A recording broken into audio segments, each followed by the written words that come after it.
Good morning.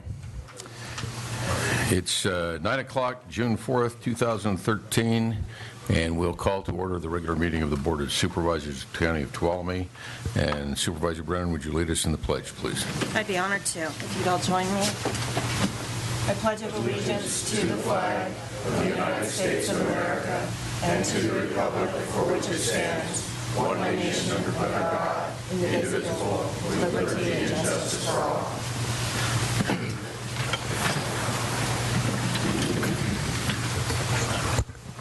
Okay, we're at oral communication. The public may speak on any item not on the printed agenda, and no action will be taken by the board.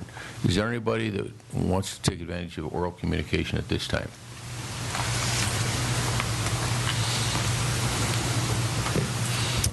Good morning, Daniel Richardson, Deputy County Administrator. Before you today, we have the Airport Appreciation Day. Let me pass around some information to you.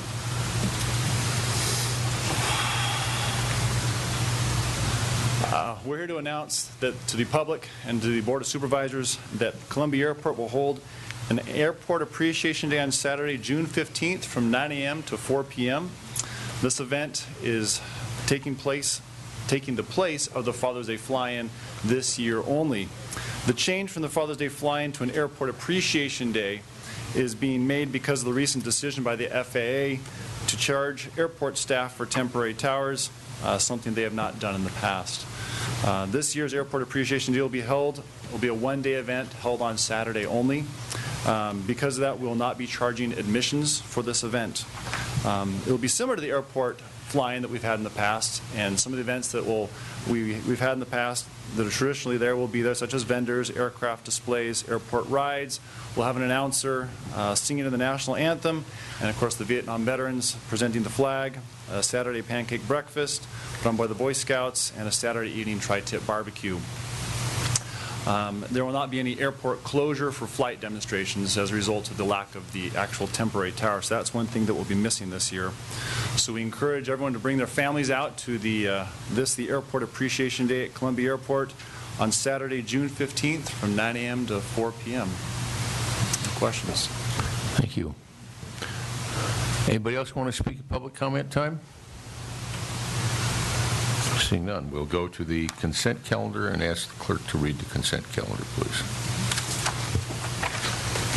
Minutes of the meeting held May 7, 2013, finding that a summary of ordinance number 3224 was published, approving the plans and specifications and call for bids for the Twinehart Pool Chemical Storage Facility project on July 3, 2013 at 2 p.m. in the County Administrator's Conference Room at 2 South Green Street, 4th floor, Sonora, California. Resolution approving the road name of Casino Drive and Tribal Way for on-site roadways within Chicken Ranch Rancheria property located at the Chicken Ranch Casino and State Highway 49 and 108 southwest of Jamestown. Approving the resignation of Sienna Haypick Ward from the Tuolumne County Youth Commission and directing the clerk to send a letter of appreciation and post a notice of vacancy. Approving the reappointment of Patrick Stone as the Planning Commission representative to the Ag Advisory Committee and accepting the resignation of Steve Kistler from the Ag Advisory Committee as the Open Space representative and from the Tuolumne County Resource Conservation District Board and directing the clerk to send a letter of appreciation and post a notice of vacancy.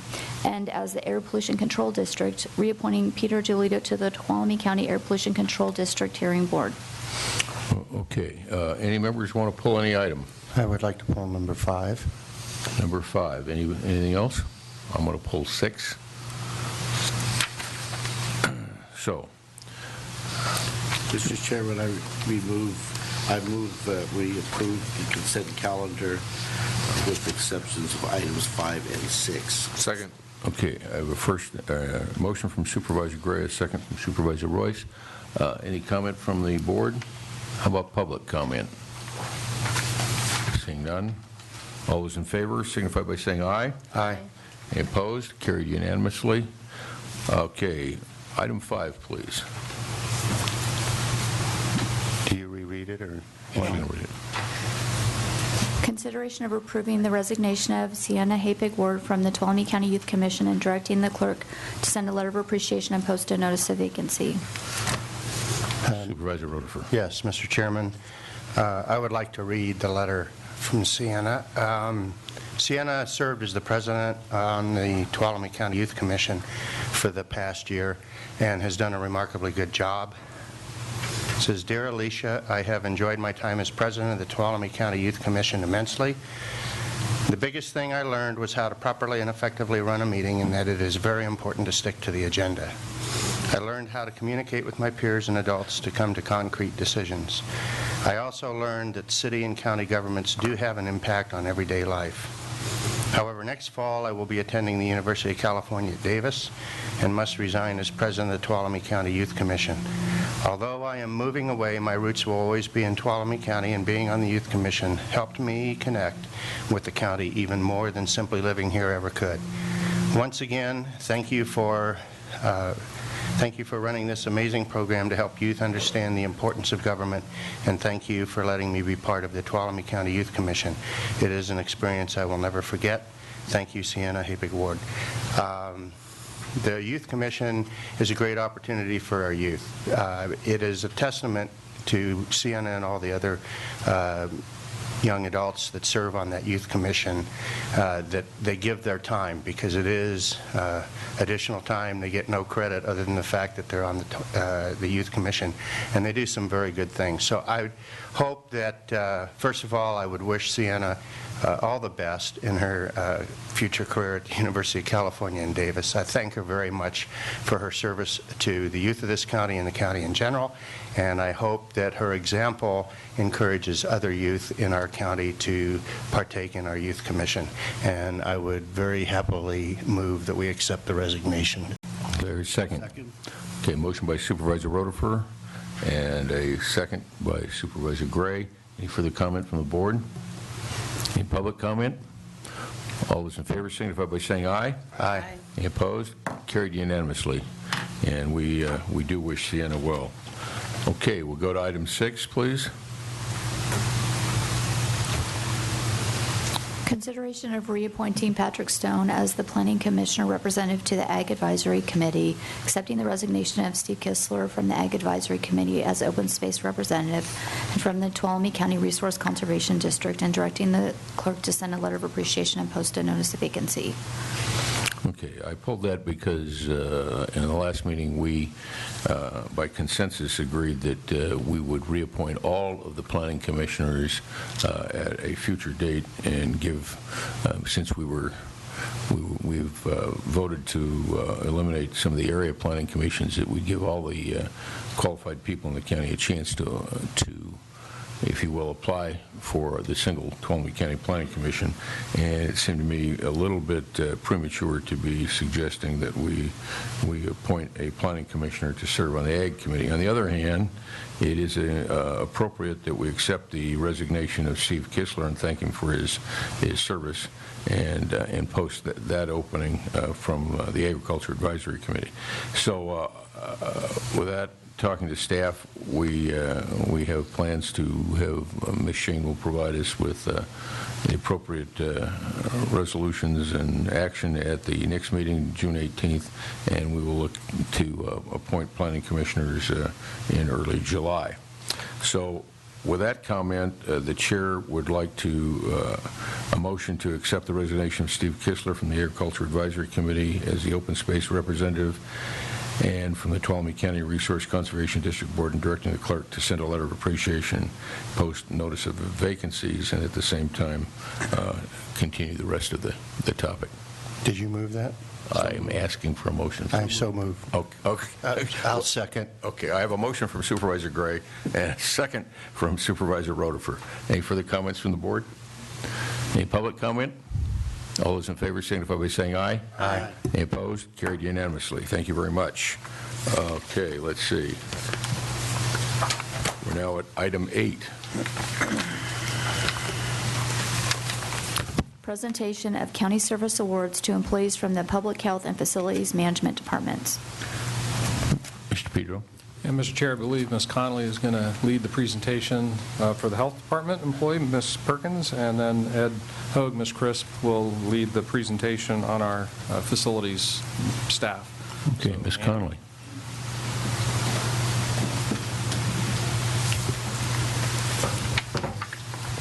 Good morning, Chairman Hanvelt, members of the board. It is my distinct pleasure today to be here to recognize Sandy Perkins from the Public Health Department, Ann Connolly, Human Services Agency Director. Gee, after all these years, I can still forget. It's my pleasure to... You'll learn eventually. I know, it takes a while, at least another 10 years. We're so pleased to recognize Sandy here today. She has been with the Public Health Department for 20 years. She started as an office assistant too, and now is a department support technician. And what can I say about Sandy? You know how some departments, we all have them, the go-to person? This is Sandy in a nutshell. I asked Kathy Amos, Director of Public Health Nursing, to give me an indication of, of the kind of person and employee Sandy is. And she gave me an example of back when we had the H1N1 issues going on several years ago. There were no masks in the county, and it wasn't only public sector, it was the private sector as well. So Kathy put Sandy on the job, and literally within 20 minutes, we had 2,000 masks in Tuolumne, for Tuolumne County, all at a very competitive rate. And it solved the problem for the private sector as well, so that they had a supplier. And this is how Sandy is. She is a problem solver. It doesn't matter what you give her, she finds an answer to it. As you can see by all of her coworkers here, they also look for her help. I mean, after 20 years, she knows a lot about public health, let me tell you. She's the epitome of excellence in public service. She puts customers first, and that can include her internal and her external customers. She's a driving force behind the success of the annual health fair, and she's here every day. That's so important in our work, that she's here, she's reliable, and she knows how to multitask. And right now, that is a quality we all need in the workforce. So I'm so pleased to recognize her. I would ask the board and her coworkers and the public to commend her for her 20 years of service at public health. Sandy, you want to come up?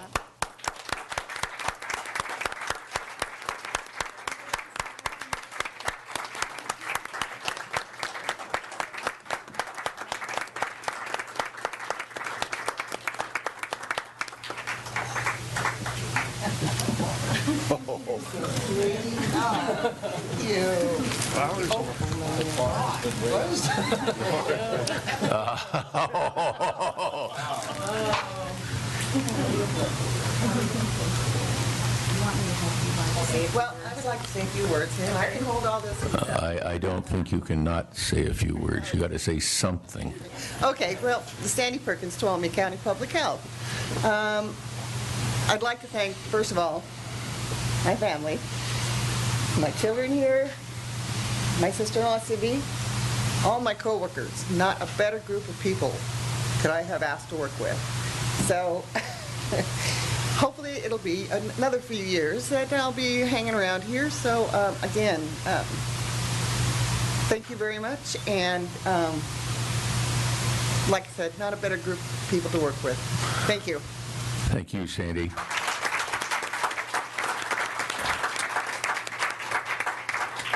Generally on these things, the board doesn't take action, but I would like to just express my personal thanks to you for your years of service, your dedication. And that's remarkable to pull off something like that in 20 minutes. I'm impressed. We expect more. I'd say productivity, but I don't know how you can do it faster than 20 minutes. So thank you very much. Okay. Who's next? Ed.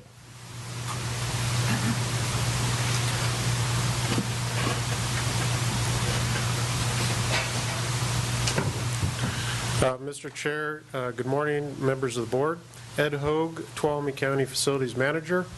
I'm here today, and I'm in an honored position to be able to recognize Ed Sampson, one of our lead housekeepers at our department, for 20 years of service with the county. Ed is one of those employees that has been here through thick and thin. He's one of the kind of people that you can ask him to take care of anything, and he is the man to do it. He started out in the hospital in the good old days, so he had some extreme training in making sure things were very sanitary. And we are lucky now that he has been moved into our regular housekeeping throughout the county, so everyone else gets a little bit of the benefit of his training over the years. Ed does everything from the special projects that we do when we go in and do floors and carpets and all those things that really set the buildings off. And the employees around the county have noticed that, and we have got many compliments over the years on his service.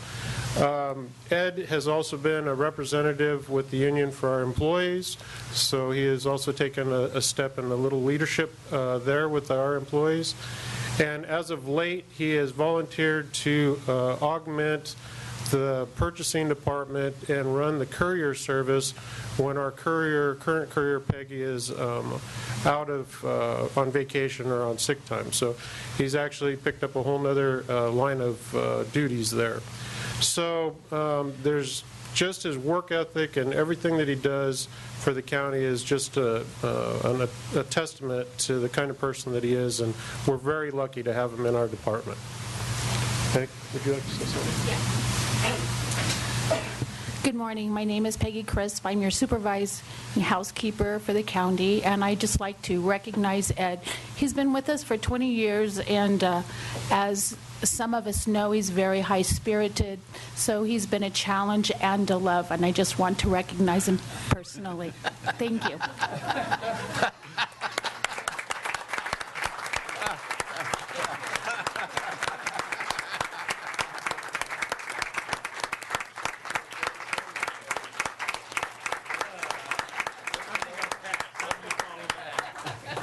Thank you.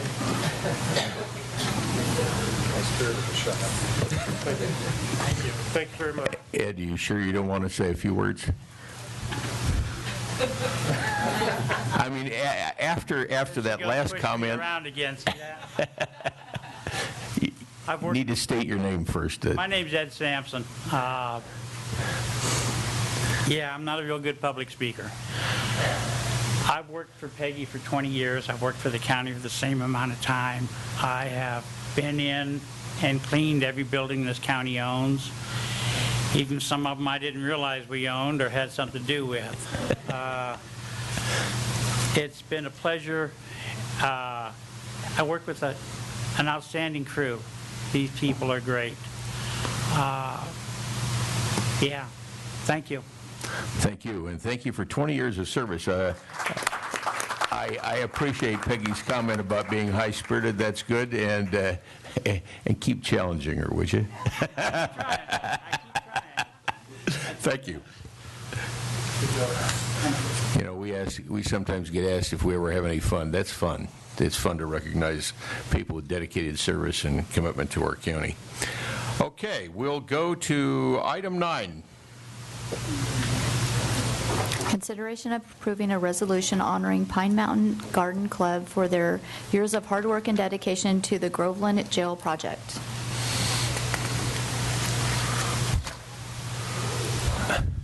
Not you?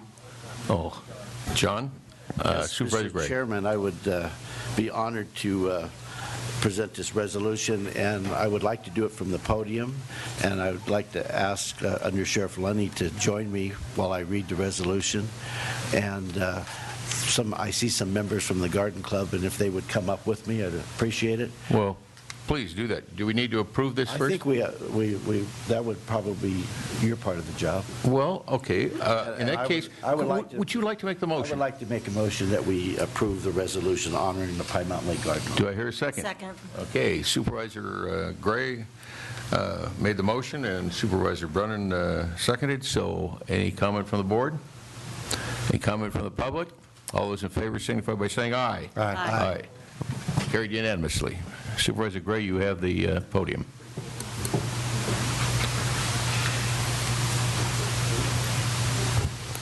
If I could get some members, I think it's appropriate that Under Sheriff Lunny is here, and come on over here. And I'm going to ask you to introduce yourself. Okay. My name's Linda Flores. I'm the chair for the jail garden that Pine Mountain Garden Club maintains year after year. In fact, we're having a tour next Monday to help pay for that.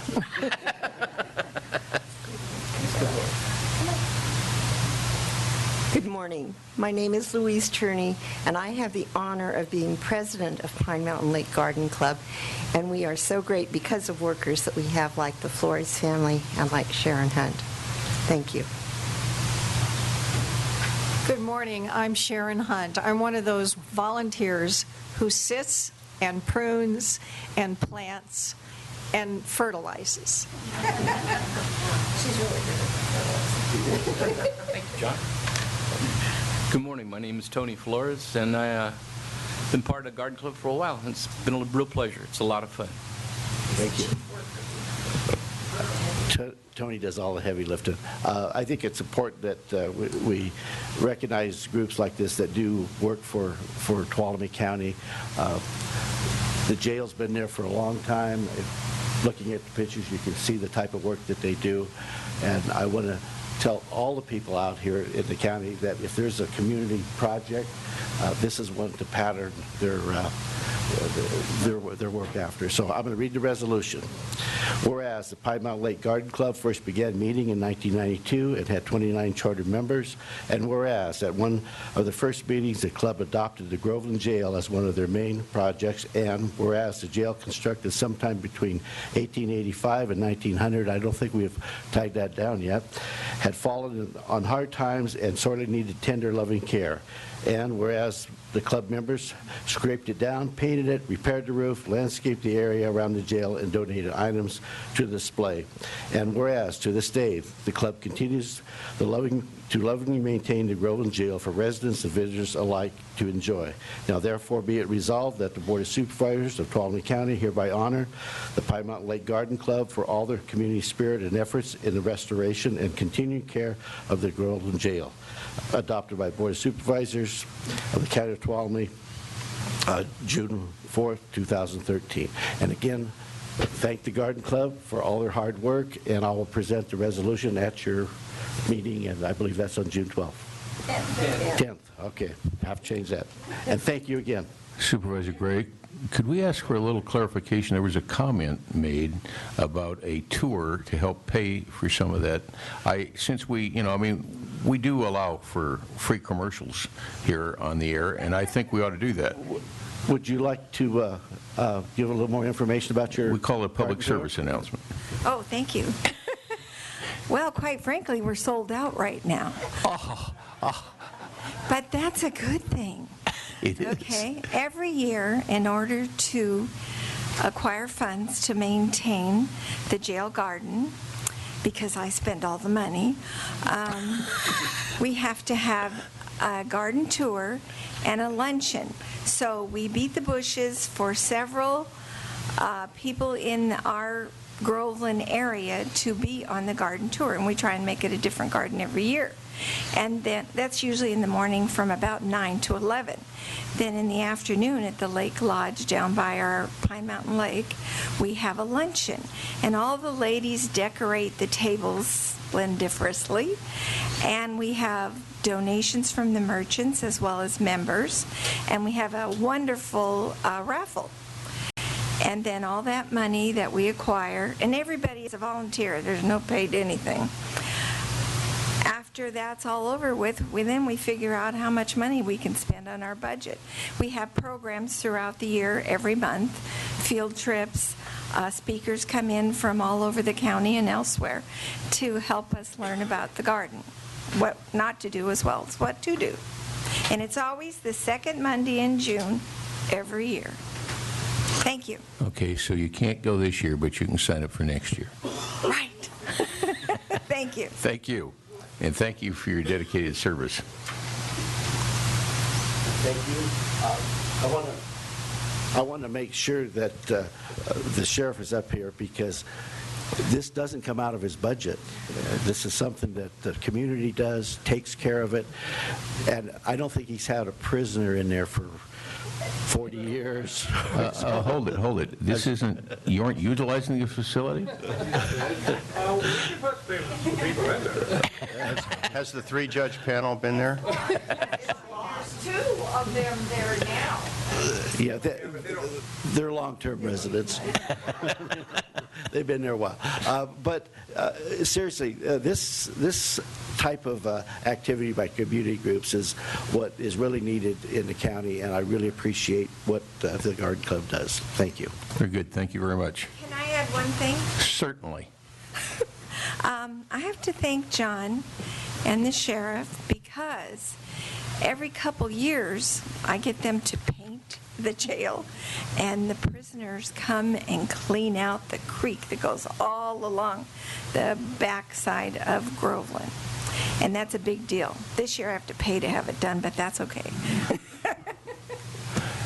Thank you. Thank you. You don't pay the sheriff or Supervisor Gray. No. Okay. Okay. Just wanted to clarify that.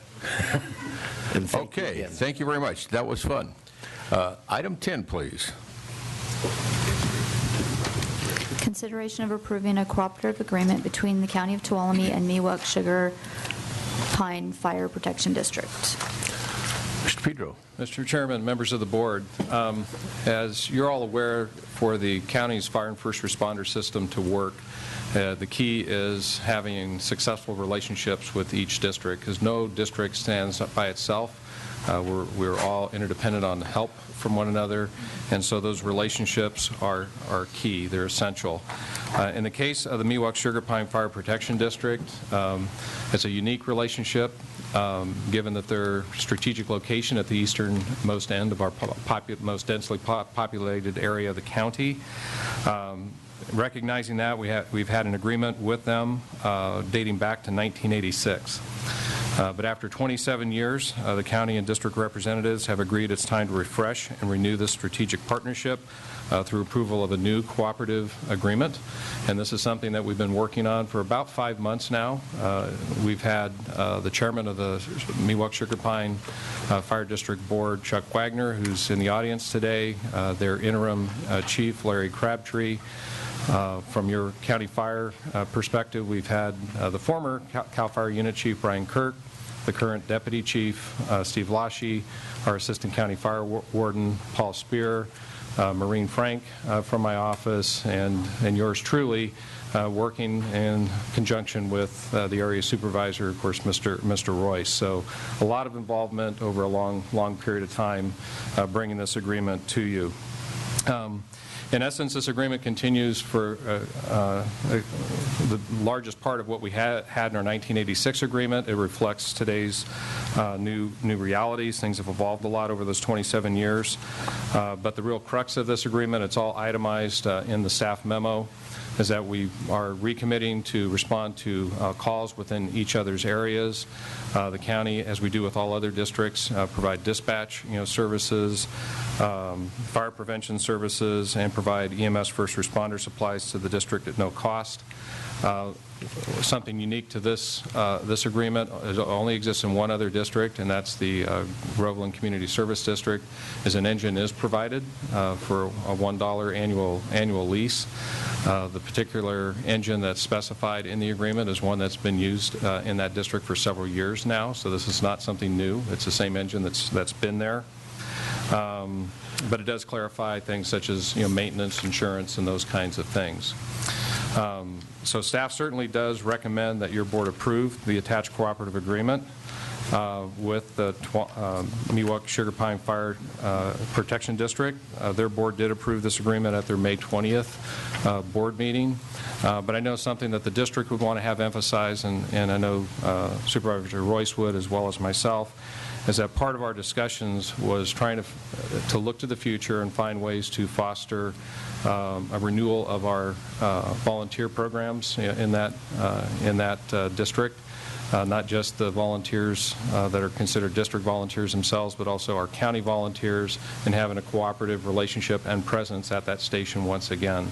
But we knew the first essential step was getting this new cooperative agreement in place with an absolute commitment to work together to try and repatriate that county volunteer presence at the station, again, in a good cooperative relationship with the district. So with that, you have staff's recommendation. Okay, any questions of Mr. Pedro? I have one person who would like to speak on this subject. Mr. Crabtree?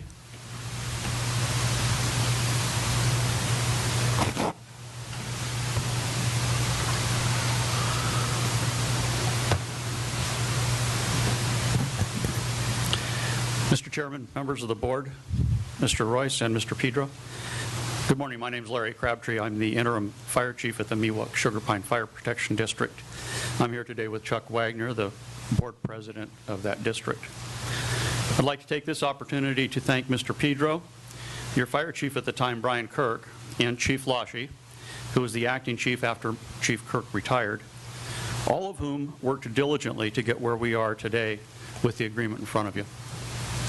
All the stakeholders actively engaged and worked hard to overcome a few but substantial difficulties. As I'm sure you understand, each stakeholder had a different set of issues to face. Mr. Pedro recognized that, and he worked with us to achieve the goal that we set at the outset of the discussions way back in January of this year. With the able assistance of Mr. Pedro, we were able to work our way through several stumbling blocks, some of which threatened to torpedo our concept entirely. This agreement, while it's not everything that every party would like to have, as a matter of fact, as in most agreements, there's probably something in it that everybody hates. But that's pretty common with mutual agreements. But it does address some serious concerns for both the county fire department and my fire district. The previous agreement was seriously lacking in several key areas, mostly because of the age of the agreement. With this new agreement, we're looking forward to a long and mutually beneficial relationship with the county fire department. While we have a lot of work left to do, this agreement is one giant first step. Our next major effort, as Mr. Pedro stated, will be working with the county fire department to reestablish a vibrant and active county fire department volunteer cadre at our fire station at Miwok Sugar Pine. When successful, this endeavor will dramatically improve the service provided to the citizens of both my fire district and the citizens of the county fire department area that immediately surrounds the fire district. Thank you for your time, and thank you, Mr. Pedro, Chief Kirk, and Chief Lashy, for all the hard work you put into this. Mr. Wagner and I are available if you have any questions. Thank you. Thank you. Anybody else from the public wish to comment on this?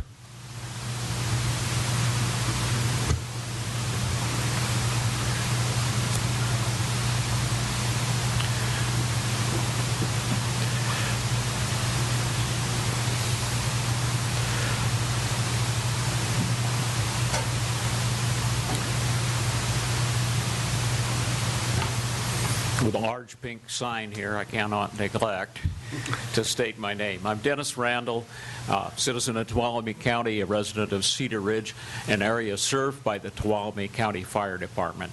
With full disclosure, I am also an officer of the Tuolumne County Fire Department and an officer of the Tuolumne County Firefighters Association. I'm speaking primarily here as a citizen. The sound advice that we've given to young women for years is not to give away all the benefits of marriage before you've been to the altar. It's sometimes difficult to bring that about after that concession. We understand Administrator Pedro, the chief and the board over here, in their intent to restore the relationship between the county fire department and the district to some extent. The problem here is we see that we're getting in bed again without the security of that full relationship. I wish to remind the Board of Supervisors that their primary responsibility is to support the Tuolumne County Fire Department that provides services to the areas of the county that are outside of the established districts. Those districts are separately funded, and we have our own budget to consider. The basic nature of Tuolumne County Fire Department has been a cooperative relationship between local stations and the Board of Supervisors, giving the support of the board, the financial support of the board, to local stations in return for some governance by the board. That's absent from this contract. Last night, I met with some other officers at one of our stations. In that station, about 3/4 of the light fixtures aren't working. I also just completed a study for the chief documenting the age and the mileage on each of our pieces of apparatus throughout the county. The county fire department is not really in the position to be able to give away apparatus. The engine in question is not surplus. It's a mainline engine. There are people who would be waiting in line for the opportunity to use that engine at their station to replace older and less able equipment. We're concerned because as this contract is written, this piece of equipment is essentially removed from the inventory of the county, and county volunteer firefighters no longer will have access to that vehicle. That means we cannot use it when there is a demand for its use in other places in the county, unless it is staffed by Miwok Sugar Pine, by their own staff. Okay? We also question what kind of precedence this sets for other districts. What's to inhibit other districts from coming and requesting the use of TCFD apparatus in their district to serve the county areas, which they all do, with a similar arrangement, $1 a year, and no further obligation or regulation by the county. We come to you with a request to continue this item until we have the opportunity to complete a study and determine how can we in this document assure to carry forward that intent to reintegrate Miwok Sugar Pine into the TCFD. And thank you. Okay, thank you for your comments. Did you wish to speak to? Good morning, Board. My name is Robert Danzer. I'm a lieutenant with Tuolumne County Fire Department, 16 years, Chinese Camp and Jamestown Fire Stations. I am also reaffirming what Dennis had just said, that we are asking for you to please continue your decision on this contract. Our Volunteer Fire Association has not had adequate time to review and to formally come up with additional questions and concerns for this contract. It would be a huge morale killer if you guys could not continue this, postpone it, to allow our input.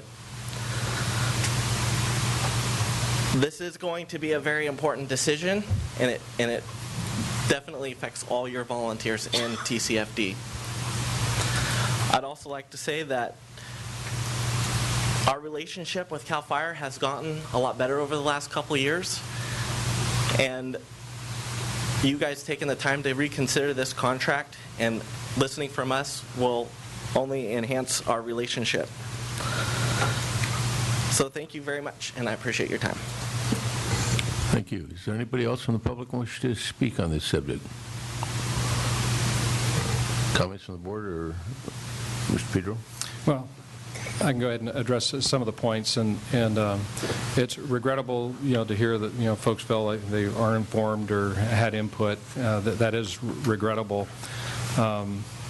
I would look forward to it. I think that's the intent, is to meet with all of our volunteer officers in conjunction with the effort that I mentioned as part of my report, which is trying to work on reestablishing county volunteer presence, at the station.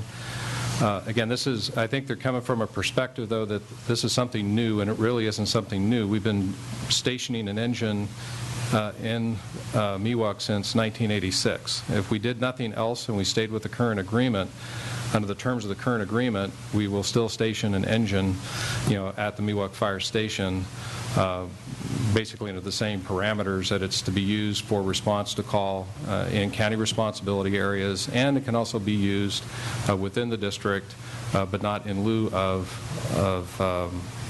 district equipment. So that's the current condition, but we do need to upgrade this, this agreement. I don't see any difference, with it. Again, we've been your fire commanders, representatives from the district have been working diligently on this for 5 months now. I think it's the right thing to do, but I hear loud and clear the concerns about volunteers' ability to be present at that station, to use that equipment. And I know from our discussions, if we're able to repatriate, volunteers, back at the Miwok station, they too can use that equipment. And again, that's on calls outside of the district. It isn't to be used just inside the district. The main thrust is to be, to help the district respond outside of the district. That is the main thrust. And there is a quid pro quo. The only other thing I'd mention as far as, could this be setting a precedent? Again, as I said, there's only two stations in the entire county that have engines like this through agreements with the districts. One is in the South County at Groveland, where there really is no other presence in the whole South County area, and this being the second, in that it is the district at the easternmost end of our most densely populated areas of the county. No other districts have nor could make those types of claims, and that's why I'm confident the way that this is worded, given just the realities of the situation, that this is not precedent setting. Actually, we're following a historical pattern, just bringing it up to date. Supervisor Rodefer. Just a couple questions of Mr. Pedro. First of all, in the current agreement, is a specific engine specified? No, it's not. Okay. I guess that's the only question I got. Any other from the... Mr. Royce first. Just a quick statement. The success of county fire department and the success of us being able to provide that service to our residents is completely dependent upon cooperation. Our whole system is completely subject to how we work together. And without that, people's lives are really at risk. This engine, I believe, is the only four-wheel drive engine that we have. Is that correct? Or we have a couple? There's more than one. There are several. However, my point is, because of the elevation, that's a critical issue. As it was stated, there has been an engine in this district since 1986. Yes. And basically the point I'm trying to make is, I think more than anything, this agreement spells out what's been going on for a long time. I think it sets in stone our commitment to each other to work together to provide a good service to the community. There's a lot of issues, and it really comes down to equity and things like that. I hear from residents that they don't like this either. They don't think they're getting a good enough deal because they pay an assessment and they see the engine going into other parts of the district majority of the time. So you could look at it a lot of ways. Basically, I support this. I appreciate the time and the effort that's been put into it by both the CAO's office and our fire chiefs, and also the Miwok Board. And I also want to say that I want to continue to improve the volunteer program. This is a step towards that. And I also want to help in the future work towards supporting the other volunteer departments. We need to help grow those programs as well.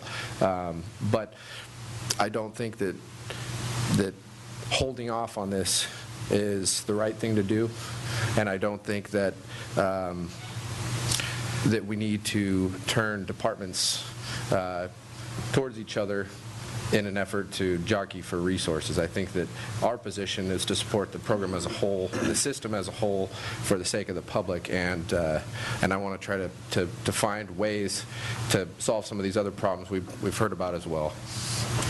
Supervisor Rutherford. I agree with everything that Supervisor Royce said, and my only concern is that when we designate a specific vehicle, we limit the flexibility of our Tuolumne County Fire to manage their resources, and that is my only real concern. I would be happy with this if it was an unspecified vehicle. I don't even care if that's the one that's designated to go there, but I'm not really comfortable tying the hands of the leadership of the Tuolumne County Fire. Supervisor Gray? Yes, Supervisor Brennan? a question that maybe more of a comment. We're only successful if we can work together and work under mutual agreements. I would believe that if there was a fire in Cedar Ridge, Miwok does respond. Oh, absolutely. So they would be responding in the wintertime with a four-wheel drive vehicle with extra people. They would be able to get there, whereas now, without it, they couldn't, or at least like to be able to do it. I would like to hear from Tuolumne County Fire on what they feel about the placement of this vehicle. It's something that we've always done. It's the reason I believe that I used to get the fire truck in Groveland is, as an example, we do this. Those are your last avenues of defense when you get in the South County and in the East Side. You have to think about all the other people that are paying taxes outside that district, and we are not providing any fire service technically to them unless we place one of our county vehicles there. And thank goodness that the Miwok Fire District mans it and does go outside the district and take care of things. So, okay. Come back to you, Supervisor Brennan. Well, Supervisor Lashy, Chief Lashy, would you like to comment? We'll make you a supervisor. Steve Lashy, Deputy Chief in charge of operations for County Fire and CAL FIRE. We solely support the agreement with Miwok Sugar Pine. The staff's put together a lot. It's very, very important that all the fire departments in the area work together for the common goal of the people. And to rebuild the volunteer program at Miwok Sugar Pine is going to take a little time. It was strained over the last year or so, but I have full confidence that we can get it back up to snuff and moving along down the road. So it's in a key spot, like the CEO has said. We need to have all fire departments in the county working together for the common goal of the people, and staff supports that. That enough? That satisfy you, Supervisor Gray? Yeah, no, I appreciate the comments, and I just want to reemphasize kind of the discussion on the four-wheel drive vehicle, because I think it is really important to recognize, it sounds like there's a couple of them countywide, but we do have some areas in the county where we have year-round conditions that require a four-wheel drive vehicle, and I think Miwok Sugar Pine certainly is an area that qualifies, and it's important that we not just have a vehicle there, but a vehicle that can actually get the job done. Okay, Supervisor Royce? Yeah, just a question for either Mr. Pedro or Steve, and it's to address Supervisor Rutherford's concern about a specific engine. Just, can you just address that for me? Sure. Well, we actually... Because I never thought about it before. Yeah. I don't know if there's a reason or... Yeah. Well, we did talk about that actually when we met, and I think it was actually Chief Lashy that talked about, can we insert something in here to provide us flexibility? So in the agreement, under Article 2A, it has a section in here saying Exhibit A, which specifies a vehicle may be changed periodically via formal amendment approved by the county administrator and the district's fire chief to recognize, realities. Okay, thank you. Okay, any further comment from the board? Public? Okay, Chair would entertain a motion. Sir? Oops, I'm sorry. Come on up. We want to hear everything. I'm sorry, if I have one more opportunity, please. I just want to say that we do have... Your name again? Oh, again, Robert Anzar, Lieutenant, Tuolumne County Fire Department. I just wanted to reaffirm that we do have multiple engines that do have four-wheel drive capabilities. We have one in a station that is hardly ever used. It is an older piece of equipment that would fit perfectly in this situation, where we can take the one that's at Miwok now and put it at a busier station, because it is a newer engine, frontline engine, that we could use at a better location. But unfortunately, our chief's hands have been tied, and they are not being allowed to place the equipment where it needs to be. So please consider that in your decision. Thank you. Okay, thank you. Any last comments? Whoops. Somebody else come in. Is he coming up? He is.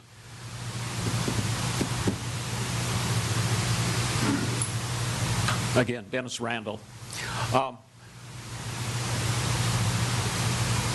A revision that would allow the TCFD chief officers to be more flexible in the assignment of apparatus would be positive, would make it more acceptable, I think, generally to the volunteer firefighter officers in the county. But we'd also like to see some further commitment in the contract to the concept of reestablishing Miwok Sugar Pine Fire District as a full member of the Tuolumne County Fire Department before giving them a piece of apparatus for their use and or restricting it from use by TCFD at its discretion. Thank you. Okay. Last call for public comment. Okay. Supervisors? I appreciate those concerns, but I still believe that this is the right thing, and I'm going to make a motion to approve the agreement between County of Tuolumne and Miwok Sugar Pine.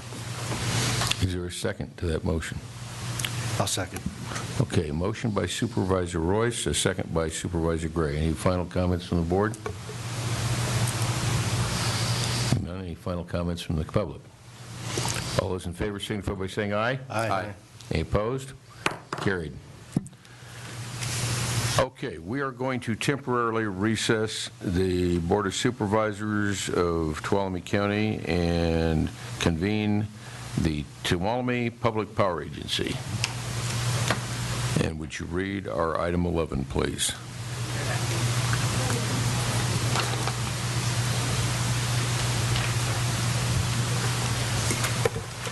Consideration of approving the fiscal year 2013-14 budget of the Tuolumne County Public Power Agency. Good morning, Tuolumne Public Power Agency Board. My name is Kathleen Haff, and I am your Deputy Director. And we've had some challenges this year in our budget, quite a few increases, and I want to walk you through those the big changes by referring to attachment A. It's the first attachment that has the colored chart on it. It's an Excel spreadsheet.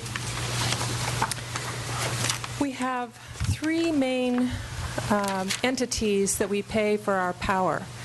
We pay Western Area Power Agency for the federal power.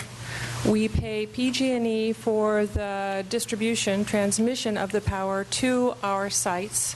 And we also pay CalISO for the scheduling of the energy.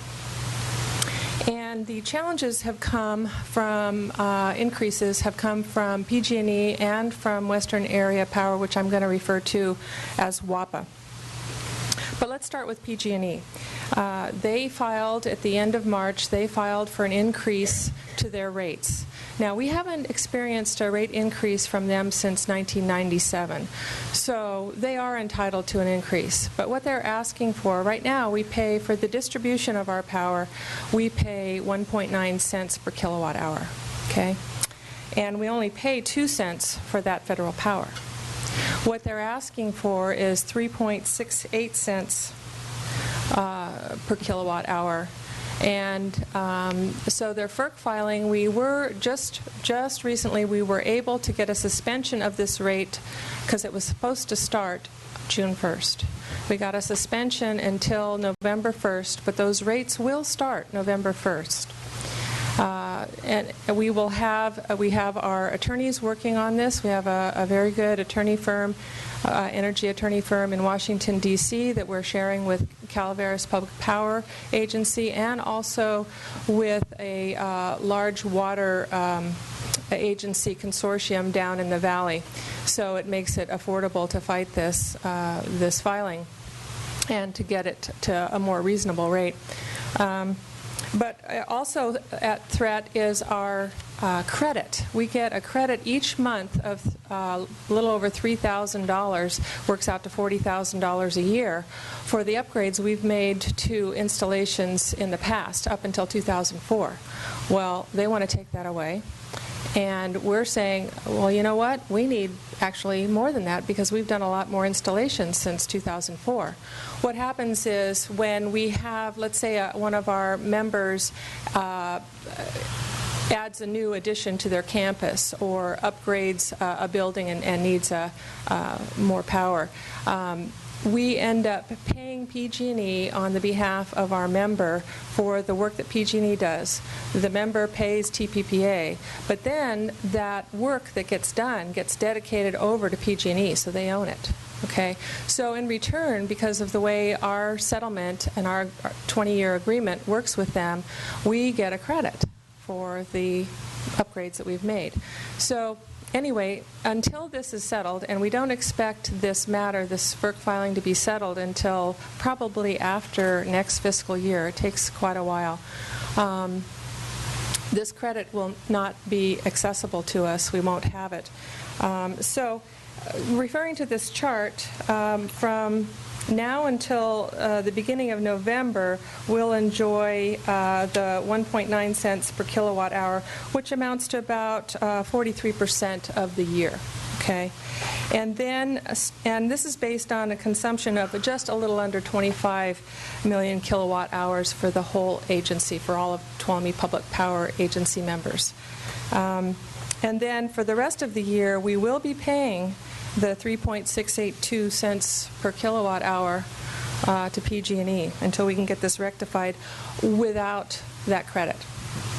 So what you see in the blue in the bottom is what we expect to pay for the year, for the 2013-14 year, which is over $700,000 for the power to get the power, the federal power, to our member meters. Then we have increases also with WAPA. A couple of years ago, we had the informal rates process. They do this every 5 years, and then the formal rates process. And during that time, it was decided that the first preference customers, of which Tuolumne Public Power is one, there are only 3 first preference customers in the whole state, Tuolumne, Calaveras, and Trinity. It was decided that they needed to participate in the true-up process. And I've kind of explained the true-up process in this packet, but basically what it is, WAPA invoices us every month for what they figure the power is costing, but there are all sorts of analyses done after the fact, long after the fact, and they finally come to the final figure. Sometimes it could be less, sometimes it could be more. Well, they started by doing the 2012 fiscal federal year true-up. That's our first one, and it was decided that we didn't pay enough. Now, granted, this is what they billed us, but they decided they erred in their billing, and so we owe between, let's see, $7,000, a little over $7,000 a month, possibly, or down to $5,417 a month. They will have the actual figure sometime this month that wasn't available yet. So I picked the middle range there of $6,250 to put in our budget, along with every year, 2 times a year, WAPA does a rate analysis to decide what our first preference rate will be. From past history, I know when we have a poor water year, it goes up. So in talking with our representative from Western Area Power, I kind of figured, and they confirmed, that a 0.73% first preference power rate would probably be about where we're going to end up in the well, October and April are when they do these calculations. So starting with our November billing, we'll probably be paying the .73. This is a forecast. Currently, we're paying .69. So when you take these things into consideration, our costs for this coming fiscal year for the federal power is $635,000, upwards a little bit of that. And we're keeping the rate for Cal ISO steady at $288,000 based on consumption. We had last year we had assumed that consumption would go way up to 26 million kilowatt hours. That did not materialize, so this is a more realistic. But the rate is still the same. It's about 1.1 cents per kilowatt hour. And then our energy efficiency program is $250,000, and then we have $50,000 on each side, revenue and expenses for electrical upgrades. So that's $300,000. So we got another $341,000 basically in overhead, which gives us the rough estimate for our budget total. So I just kind of wanted to walk you through that before I move on. Are there questions that I can answer? Question? Supervisor Gray. Yes. Our biggest customer is Tuolumne County. That's correct. And so these rate increases, we pass them on That's to the correct. customer, That's which correct. is us. Yeah, we don't make profit on it. It's basically our costs. Right, thank you. Supervisor Royce? Sure. Yeah, I'm okay with everything in here. The only question I had is, what is the balance of the rate stabilization fund? I think we talked about this last year, and I just can't remember. Right now, it's $489,220. Okay. Then I'm good. So what I'd like to do now is skip to attachment C. Hold it before you do that. Okay. What justification did PG&E give you for a 92.6% increase in distribution? Actually, it's over 100% when you take away our credits. Well, yeah, I didn't take away the credits. You're right. It's a lot more than that. They never take any of their credits out of the system. Yeah. I suspect they also use your improvements in their rate base, don't they? Well, you know, it's very interesting because they Even though have you all pay sorts for of spreadsheets, and they are in PDF format. They would not share them with us in the Excel so we could see their formulas. So that's part of the problem why we have to go into a full-blown hearing. They're holding the cards very close to their chest. But the filing itself is, I think close to 1,000 pages. And they give all sorts of justification because of what they do with other rates. But you know, every agreement is different, so there's a lot to argue about there. Okay, carry on. Okay. As we skip by, attachment B is the actual rate for the budget, but I'm going to skip that right now because a question was asked and go to attachment C. Because attachment C shows you all the different agencies that comprise Tuolumne Public Power, all the different members, and what their percent of use is on that first column after their agency name, what their projected use will be based upon the 24,900,000 kilowatt hours, and what the actual rate would have been had it stayed 6.8 cents, but that's not an option, obviously. And then different scenarios if it was 7.1 cents, 7.3, 7.5, 7.8, but the actual rate this year is 8 cents. So we've gone from our actual rate this year that we're in right now and finishing up is 6.8 cents, but we have brought rate stabilization funds in to bring it down to 6.5 cents. Okay? Our actual rate for this next year is going to be 8 cents per kilowatt hour. Quite a departure from what we've enjoyed. But in the far column, you'll see if these members were paying the current commercial rate from PG&E, you'll see what they would have paid. And that's, even at 8 cents, that's quite a big difference. Okay, so let's go back to attachment B. You know, before leaving that chart, I love Kathleen developing this because it shows the value of this program. If you look at this, even at the 7.3 rate, which is what's recommended for all the county or the governmental agencies in Tuolumne County, they'll be paying a collective power bill, if you will, of $1.8 million. If we didn't have the power agency, and we'd be paying $4.7 million in collective power bills in Tuolumne County, so almost a $3 million savings to local governmental agencies in the county. So this is a huge benefit to our community. Craig, you stole my thunder. I'm sorry. Okay. He was out of order. Yeah, that was the punchline, the 7.3 cents, but we'll get back to that. So looking at attachment B, this shows you the actual rate if we were not to bring in any rate stabilization funds whatsoever. And you can see the different color codes here. The blue down in the bottom in the expenditures is the PG&E. The salmon color is the WAPA, and the kind of rosy color is the CalISO costs. They've been plugged in there. And the only other increased costs that we have are for our outside legal services. You see a difference there. Actually, we bumped it up this year. This shows last year's budget where it started. It doesn't show bumping it up. But this coming year, we'll pay, we're forecasting that we'll pay about $40,000 for the legal services we need to fight this FERC filing.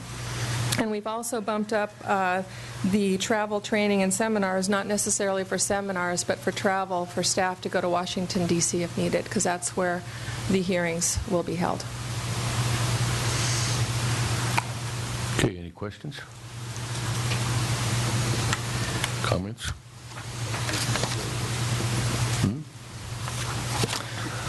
Any public comment, question? Okay. Actually, I have one Well, question. Go And on. I have a few more things to say, but I'll entertain questions. No, I'll ask it. Go ahead and Okay. finish, and then you can answer it. So the rest of the packet just shows you different scenarios with the different, 7.1 cents per kilowatt hour all the way up to 8. And we did have a member meeting on May 22nd. We had agency representatives from 3 different member agencies, the Superintendent of Schools, Central Sierra Child Support, and TUD. And they gave their input. Nobody's happy about this. Least of all, I would say TUD. Pete Campa is here in the audience because TUD is the second biggest member, as far as consumption goes. They all understand what we're doing, and I think they're agreeable. They're not happy, but they're agreeable to the 7.3 cents per kilowatt hour that we're recommending in this report. This 7.3 is kind of halfway between the 6.5 rate and the actual 8.5 rate. And this is a departure from past practice, by the way, because we've kind of stayed fairly close to what the actual rate is when we brought in rate stabilization funds. How long can we do that with rate stabilization funds? You're going to come back next year and you're going to tell us that PG&E has pulled some other shenanigans and or whoever, but picking on PG&E, and the rate will be greater than 8%. How long can we do this? Eventually, we'll need to bring in some money from our reserves to the rate stabilization fund because we will deplete it. So, because we're bringing in money this year. And to some extent, I haven't calculated exactly how much that's going to be yet. And then definitely this coming year, we're going to bring some in. So if we need to, we'll have to pull some from reserves. Okay. Supervisor Grover. 2 questions. One is, if we're successful in challenging the FERC process, do we get our money back that we will have spent? Yes. If we've overspent, we will get money brought back to Tuolumne Public Power, and it will go, what is in this packet, the recommendation is for it to go back into the rate stabilization fund first. And then if it goes way over that, which I really can't see, but if by chance it does, then it would go back to members. And then what is to keep PG&E from playing games with us again? Well, that's a good question. My answer would be that, PG&E has been saying they're going to file for this rate increase probably probably ever since I've been with Tuolumne Public Power Agency, which has been since 2007. And you know, they're entitled to something because it hasn't been since '97. It's a huge undertaking on their part, huge. If you could see this filing, it's just enormous, and it's taken lots of their man-hours. So they're not likely, I would say, I'll stick my neck out and say they're not likely to be doing this again anytime soon. Supervisor Royce. In light of the fact that we're going to hire attorneys for $40,000 this year and fight with them on it, has there been much effort into trying to get representatives from PG&E to sit down and say, let's try to come to some sort of middle ground and agree upon a rate so that we have some kind of assurance of where we're going to be. They're not going to waste it in case we win. They're going to have to come back future years and refile thousands of pages. I mean, it seems like there'd be some motivation to come to an agreement, but that's another good question. It's not just us, and it's not just Calaveras. There's a whole host of other agencies that are in this filing. Yes, it's, well, it's not a region, but it's anybody with certain agreement numbers, let's say. It's our agreement, and it's some other, another big group is the, let's see, they're called PERPA, and I'm trying to find their, I don't see it right here, but it's in here. PERPA is a bunch of water agencies down in the valley. It's a pooling group that is also fighting this. And actually, are they a bigger player than us? They're a much bigger player, and so they're paying our same attorney. But they got a lion's share of it, probably. We're doing it. We're dividing up the legal cost by consumption. Yeah. And they are 88% consumption, and so Calaveras and Tuolumne combined are 12%. So CPPA, TPPA are sharing that 12% cost. Okay? Okay. And that's why it's only $40,000. Okay. Yeah, Supervisor Rhoda forgot to my question about getting some of these dollars back if you're successful in Washington. Yes. Thank you very much for this chart. It was really good to look at the comparisons. My pleasure. When do you anticipate, when do you think FERC will take this up? Well, they're going to start the settlement hearings right away, and to further address Supervisor Royce's question, they're going to try to do a settlement first. They're going to try to, come together so it doesn't have to be this full-blown hearing and all that. So that's going to be the first order, and we'll see what we can do. But I'm trying to give you the worst-case scenario, and that is if it goes full-blown, we'll be doing this all year. Okay, and you will report back to us on success or disappointment? Absolutely. Okay. Okay, so any further questions from the board? Public? Chair would entertain a motion. I move on staff recommendation. Second. Motion by Supervisor Roderhofer, a second by Supervisor Royce. Any further comment? Public? All those in favor signify by saying aye. Aye. Any opposed? Carried unanimously. Thank you.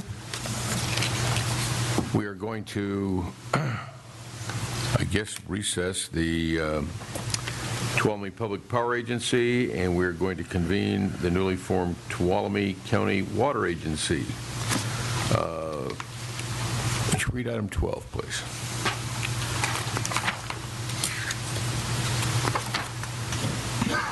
Consideration of approving correspondence to the State Water Quality Control Board supporting Tuolumne Utility District in its consumptive use of Pinecrest Lake water.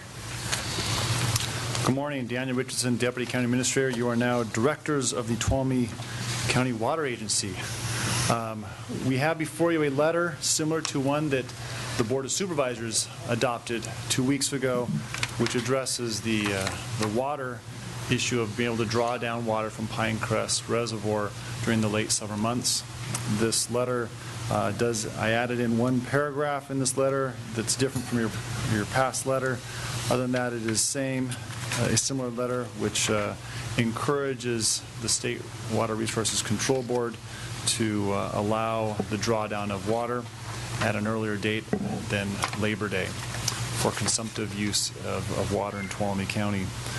With that, you are familiar with the letter. If you'd like to edit it, you can do so at this time. We would recommend adoption of the letter.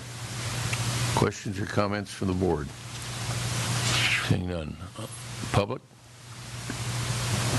Seeing none, then the chair would entertain a motion, please.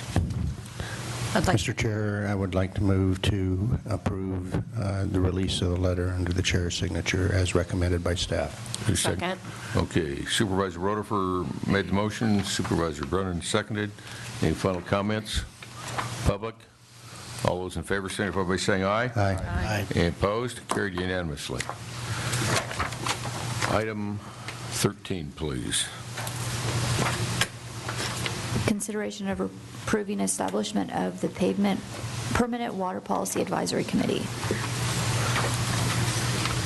Mr. Chair, members of the board, one of the three items that your board directed staff to bring before the Water Agency at this meeting was the establishment of a Permanent Water Policy Advisory Committee. Reviewed this at the March 21st meeting. Attachment A of your staff report is the proposed purpose and composition of this permanent committee. There's one item I would like to change. The Eagle Eye County Council caught the nuance here. Under membership, it currently says Board of Supervisors. That should be Board of Directors, because this is a committee of the Water Agency, and you're directors in this role. So that would be one modification to that. Otherwise, it would be as presented, that you would go ahead and adopt. You go ahead and approve the establishment of the Water Policy Advisory Committee as outlined in this attachment A. Any comments or questions from the board? Public? Chair would entertain a motion. Mr. Chair, I would like to move that we approve establishing the permanent Tuolumne County Water Agency Water Policy Advisory Committee as recommended by staff. Second. Okay, motion by Supervisor Rotifer, second by Supervisor Royce. Any final comments? Any from the public? All those in favor signify by saying aye. Aye. Any opposed? Carried unanimously. With that, I would like to appoint Supervisor Rotifer as the chairman of that, pardon me, Director Rotifer as the chairman of the Tuolumne County Water Agency Water Policy Advisory Committee, and Supervisor Brennan as the other director participating in that. And we'll look forward to seeing their actions promptly. Okay, could I ask for item 14? Consideration of directing County Council to issue a request for proposal to secure the services of a specialty water attorney. Thank you. Ms. Counsel. Thank you. So as the board is aware, the practice of water law is very specific. It's not something the attorneys in our office practice, nor given our staffing levels are we able to devote an attorney to the Tuolumne County Water Agency. And the ad hoc committee recommended the board consider providing our office direction regarding issuing an RFP for Water Council. So Chris Schmidt and I drafted a memo, which you have before you. It sort of highlights some of the scope of services that we recommend your board consider in regards to the RFP. If your board agrees with the scope of services, then I recommend the board direct me to issue the RFP. Once it's issued, our office will review it. We will select an attorney or firm that we believe is best suited, and then bring a retainer agreement to your board for approval at a later date. And then lastly, the funding is an issue, so you'll note that Mr. Pedro and I discussed funding and determined that we would place a line item in our office's budget for next fiscal year, a total of $5,000. If that is acceptable, then we don't need any modification. However, if the board wants to change that, please let us know. Okay, questions, comments, Supervisor Just Gray. looking at the scope of work, item number 7, attend meetings with staff and Water Policy Advisory Committee, so on.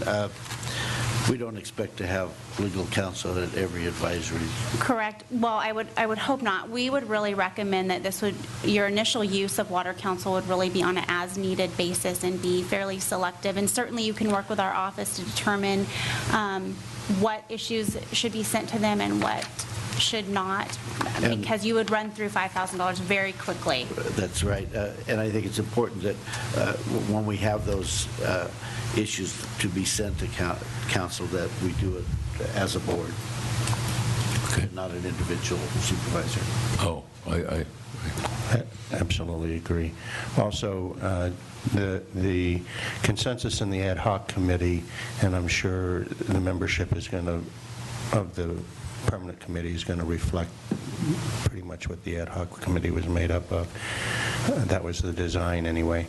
Our intent is to start with the things that are easy to do and relatively inexpensive, and then move on as we become more capable to do that. Not jump in and eat the whole elephant at once. Okay, any further comments from the board? Any public comment? Okay, the chair would entertain a motion. Oops, I'm sorry. Blending in with Wall. Actually, must be losing weight. You're just disappearing before my very eyes. Yeah, right. Pete Campa, General Manager, Tuolumne Utilities District. Thank you, Board of Supervisors, Board of Directors of the Tuolumne County Water Agency for considering this item. I just want to offer to you the fact that we have numerous files, quite a bit of legal research and other things that, working with our counsel, we can determine which documents we could exchange and still protect attorney-client privilege and all that could really, I believe, bring value to this whole exercise, just to provide background what's been done and all that. So that would be something we would hope to get accomplished in our first meetings. Thank you. Any comment? No, are you ready for a motion? Supervisor Royce. Just a quick one. I'm excited that we're pursuing this as a board. I think this is very important, and we're at the beginning stages of something that I think is really critical to our future. So I'm excited about that. Okay. Final comments, and chair would entertain a motion. I'd move on the... Go ahead. Oops, we got another comment. I'm sorry. Got to wave at me. Obviously, my eyesight's going bad. Good morning to the board. My name is Kathy Vasilla, and I don't know if you know, but I am really excited about this board. And I am just, for the rest of us citizens, Supervisor Rutherford, I'd be interested in what the major or some things that you are interested in pursuing as a chairperson, director person of this committee, if you could, please.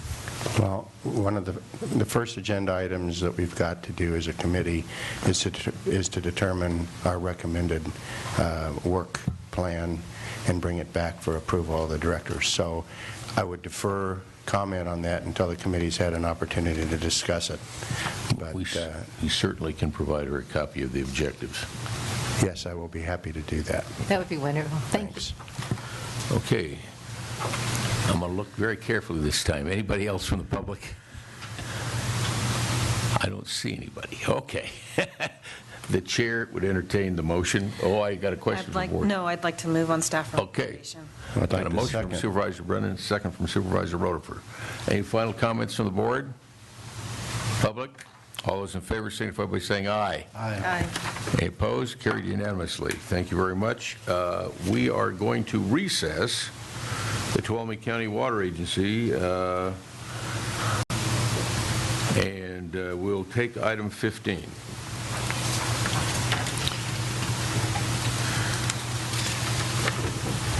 Consideration of approving the resolution opposing the redirection of County 1991 realignment revenues back to the state as proposed in the governor's fiscal year 2013-14 May revised budget. Good morning, Mr. Chair. Members of the board, Todd Stolp, Health Officer. I am here today requesting your approval of a resolution opposing the redirection of County 1991 realignment funds as proposed by the governor recently. I feel a little like Oliver Twist in the sense that this funding that is proposed for redirection to the state is vital funding for public health services that are mandated. And after looking through the funds, there's no way to replace what's being threatened to be withdrawn from our funding without closing down programs that are mandated programs, such that one of the most obvious options for the board would be to redirect general fund. So again, this is vital funding. It would come to the tune of $625,000 in the first year, $1.8 million in 2014-15, and $2.7 million by 2015-16. Again, we just public health officers across the state, in fact, the entire public health community has opposed this, and we would appreciate your adopting this resolution to submit to the state, asking simply the question, how is it that they anticipate funding the mandated services of public health if this money is withdrawn? As you recall, the realignment funds were redirected to counties specifically to cover the mandated services of public health. In Tuolumne County, that amounts to such services as certain clinical services. Again, those that are mandated include family planning services and immunization services. And they cover investigations for communicable disease and outbreaks. In fact, in the last, just this morning, I fielded several calls from members of the public regarding the hepatitis A outbreak related to the sales of frozen berries that you may have seen in the news. That requires phone calls, it requires investigations, and offering vaccine to those who can't afford it. We pay for those vaccines out of these realignment funds at this point in time. We also later today will be talking about the funding for a new contract to cover jail medical services. That money also comes out of these funds. So I hope that you see how clear it is that this redirection of this funding is critical. It's not to say that after a period of time, once we understand what sort of funding it might take to cover those uncovered local, low-income, uninsured individuals, that we might be able to return some funding to the state. But the proposal of CSAC, the county I forget that, yeah. The California State Association of Counties suggests, I think very wisely, that we watch for 2 years to see what that additional funding comes to. With this first redirection, it would leave us with approximately $1.4 million, somewhere between $1.1 to $1.4 million. But that's to cover 1,000 local individuals that will not be covered by the Affordable Care Act changes. Those 1,000 individuals, if they spent slightly over $1,000 apiece for health care in 1 year, and you can imagine one catastrophic illness could take care of that money very shortly, we would have no further funding for those services, and that would again impact directly the county fund. So, by the way, the average American spends $8,000 a year, so $1,000 a year for those 1,000 individuals, most of whom are undocumented individuals, would again, be a very serious financial risk for us. So I'm happy to answer any questions that you might have regarding this resolution.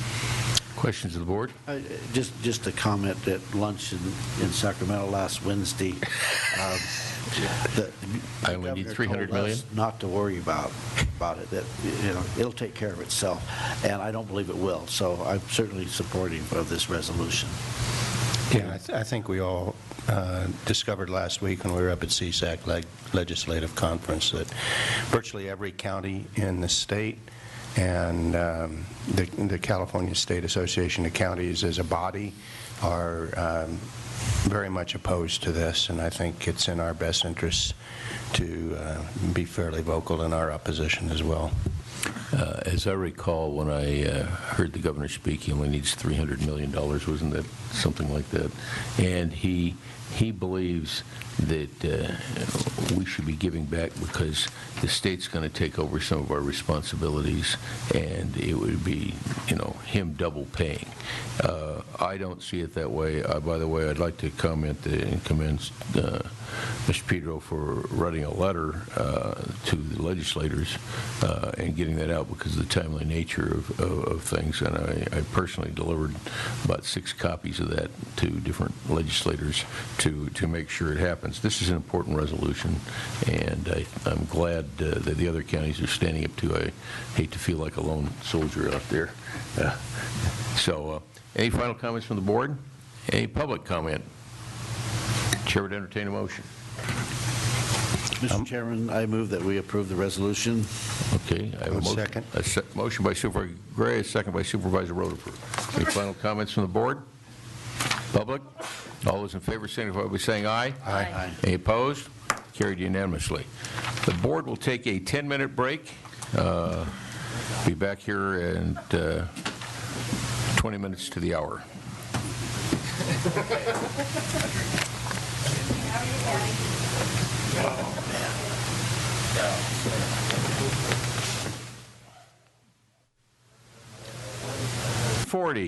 It is Tuesday, June 4th. We are reconvening the Board of Supervisors and ask the clerk to read item 16. Consideration of approving an agreement extension with Manteca District Ambulance Service for ambulance operations.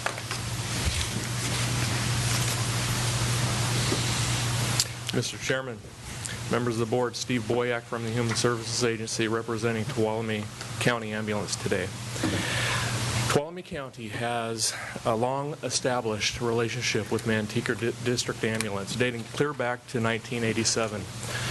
We have been under contract with Manteca District Ambulance to provide staffing and day-to-day operations for our ambulance since then.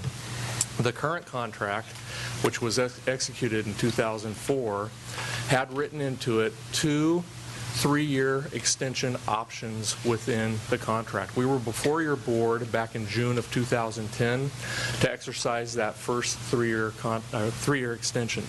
Your board approved that 3-year extension at no compensation increase for Manteca District Ambulance. They went 0, 0, 0 across that 3-year time period.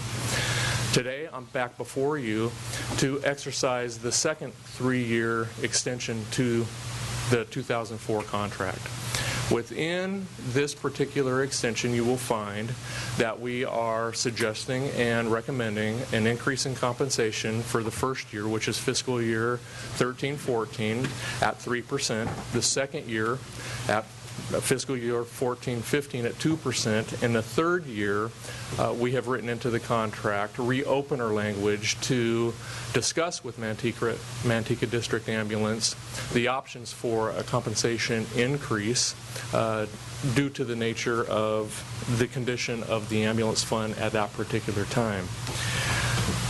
The recommendation is rather long, so if you'll bear with me, I would like to move through that, and then we can move forward. So it is recommended that the board approve a 3-year agreement extension between the county and Manteca District Ambulance for staffing and daily operations effective July 1st, 2013 through June 30th, 2016.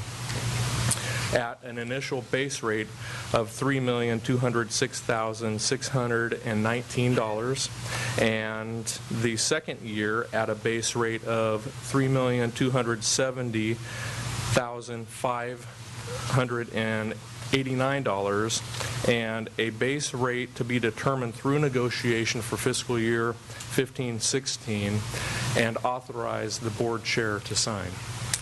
Be happy to answer questions. Okay, questions, Supervisor Gray. Yes, I've already asked this question to you, and just for the benefit of the public, this has no effect on the general fund, that we feel that this can be covered within the income that we do receive. That is correct, Supervisor. This is an enterprise fund, so this fund is subject to being able to sustain itself through user fees. And I believe, as we have built the budget moving into next year, which you will hear in a couple of weeks, we'll be able to sustain the increase in cost for the initial year.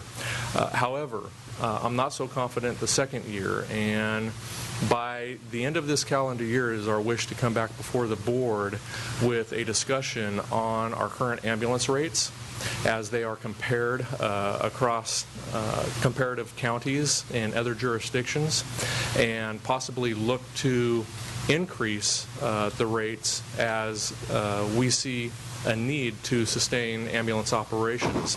The last fee increase was before your board 3 years ago and took effect January 1st, 2011. Go ahead. I think we've had such a good relationship.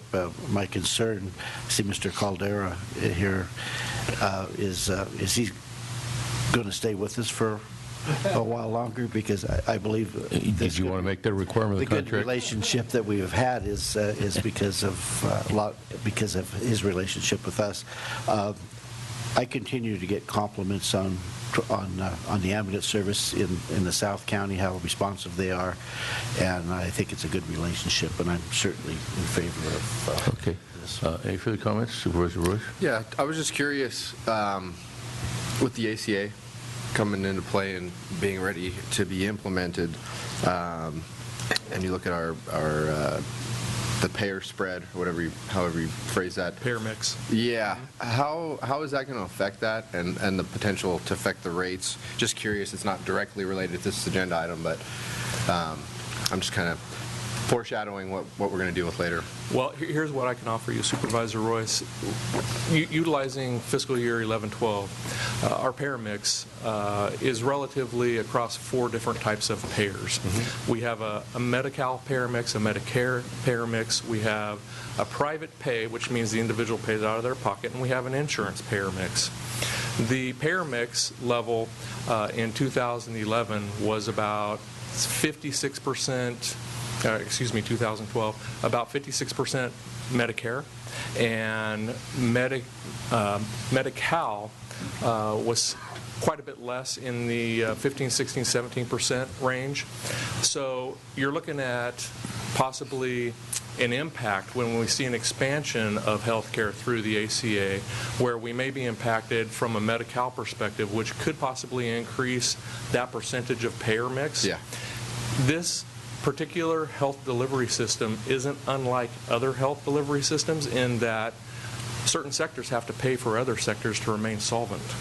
So we would be back before the board to, after we have some baseline data, or even before then, to really have a discussion with your board on our rates and possibly increasing those rates to a level that we think is necessary to sustain operations. And if I'm correct, that is due to the fact that Medicare, Medi-Cal are fixed reimbursement rates that are established, and the private payer and private insurer are the only ones that we can affect the actual rate on. Is that accurate? That is correct. Okay, so thank you.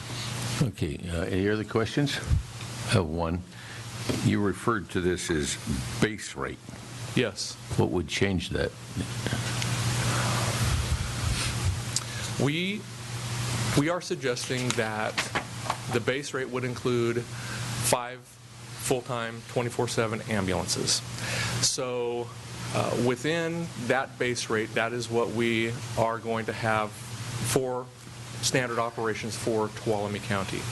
Now, there are other situations that would affect ambulance operations outside of the base rate, and that would be where the ambulance is asked to participate at certain events or provide coverage outside of our normal 24/7 five ambulance coverage. So with that, depending on that level, would possibly impact that rate. But We've looked at the budget. We've made estimates within the budget. I can suggest to you the budget that's going to be before you in a couple of weeks would be able to sustain what we're asking for your board to take action on today. Okay. Any further comments? Actually, not for Steve, but for Mr. Caldera. Yeah. Thank you. Actually, and Stephen might be able to answer also, but.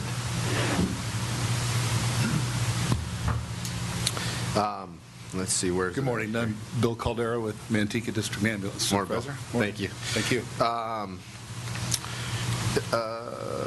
It says for basically staffing and daily operations. Can you just give us a little more background, just kind of a... I'd love to. We currently, the base rate is based on 4 ambulances, and that's been that way for quite a few years. And then we have the 5th ambulance, which we've needed due to increased call volume, and that's the beyond the base rate with additional services. We've experienced in this last time frame, even though we went at 0 to try to help the fund recuperate from the changes, we've lost our other acute care hospital, we've lost our behavioral health facility, and Manteca Ambulance, I've actually had to hire people in the last 3 fiscal years to assist with behavioral health, safety car drivers that are on call 24/7 to go wherever that destination may be. We've also experienced loss of specialties at our last hospital, Sonora Regional Medical Center. So our transfers out of county have gone from an average of 60 up to as high as 120 a month, which is 8 hours of not being in the 911 system.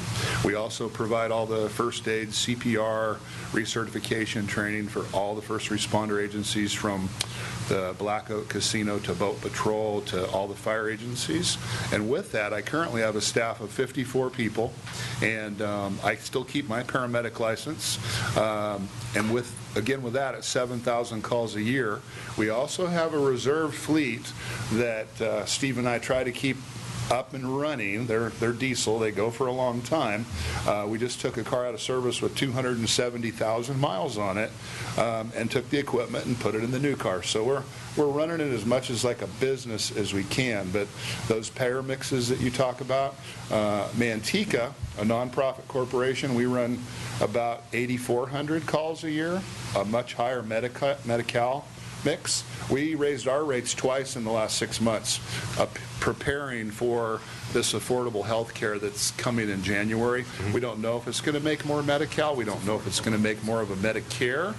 And lastly, the commercial insurances are starting to negotiate with us as healthcare providers on what they do or don't want to pay. So the ability to shift the cost to offset the others that don't pay the most and you can't build the balance, we're going to see that in my career, Supervisor Gray. I'm going about 10 more years. I have to get on Medicare. We're a private company with a 401k, don't have a pension or any lifetime medical, so I'll be here for a while. Good, thanks. Thank you very much. You're welcome. Thank you. Supervisor? Go ahead. You know, and this is just a kind of a commentary, not sure where it fits, but we have so many expenses. Again, we'll get back to some of the realignment costs, but there are unintended expenses, like you talk about this payer mix and an adjustment up for folks to help supplement Medi-Cal, Medicare, and they appear to be unreported costs. And so, or unreported expenses, excuse me, to the other part of our publics. And I don't know how we capture at some point, you know, when we're talking to legislators and the unintended expenses that continue to trickle down and have a real impact on our local economy, and how we can capture some of these additional expenses to consumers, you know, that aren't covered under Medi-Cal and Medicare and continue to get hit with the additional costs. So I know that's just a commentary, but it's very frustrating when we have these discussions. Okay, anybody else? Any public comment? Seeing none, the chair would entertain a motion. Mr. Chairman, I move that we approve the 3-year agreement extension between Tuolumne County and Manteca District Ambulance Service. Okay, is there a second? Okay, I have a motion by Supervisor Gray, a second by Supervisor Royce. Any further comment from the board? One comment. Mr. Caldera, you said you've raised the rates in Manteca twice in the last 6 months in preparation for the implementation of the Affordable Care Act. Is it really affordable? No, you don't have to come up. Well, My comment is only, is it really affordable when you got to raise rates? it depends on what side of the receiving plate you're on. So it's affordable for somebody, but not for somebody else. Okay, that's the way it works. Okay. Last call for public comment. Okay, all in favor signify by saying aye. Aye. Any opposed? Carried unanimously. Thank you very much. Item 17. Consideration of approving an agreement with California Forensic Medical Group for medical services for inmates at Tuolumne County Jail. Mr. Chair, members of the board, Todd Stolt, back again, health officer. At this point, we are due for a renewal of our contract to provide jail medical services. As you know, under Title 15, the California Code of Regulations requires that all local detention facilities provide emergency and ongoing health care services to inmates. On behalf of the county, the Tuolumne County Public Health Department has contracted with California Forensic Medical Group over the course of the past goodness, it's been 14 years now for those medical services. This contract has been periodically renegotiated and updated, most recently in 2011 when an RFP was released. At that time, a study was done to look at nursing coverage in the jail medical services, and that nursing coverage was cut back slightly. We, at that point, indicated to the board that we would come back to let you know of any impacts due to that cutback in jail nursing services. One of the ways to measure that is to look at other counties with similar medical services. I can tell you that our current calculation, based on the increased inmate census due to AB 109, continues to place us at one of the highest nursing to inmate ratios in the state, with 80 nurse hours per 100 inmates. And so we do see that that protection is still present. Per week, per month? This is per week, 80 hours per week, per 100 inmates. The average for the state, when we did the recent study, was 59 hours per month, and that was prior to AB 109.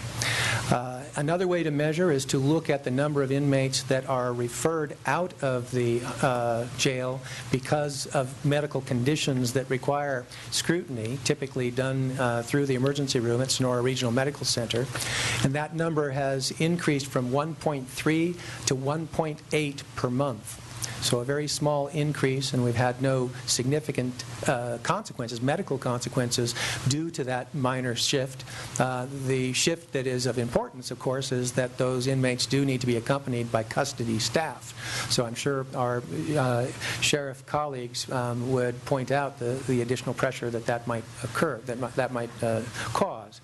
But at this point, the Quality Assurance Committee that's continuing to meet quarterly has found that the current arrangements for the jail medical contract meet the needs of inmates, and we would like to continue that with CFMG.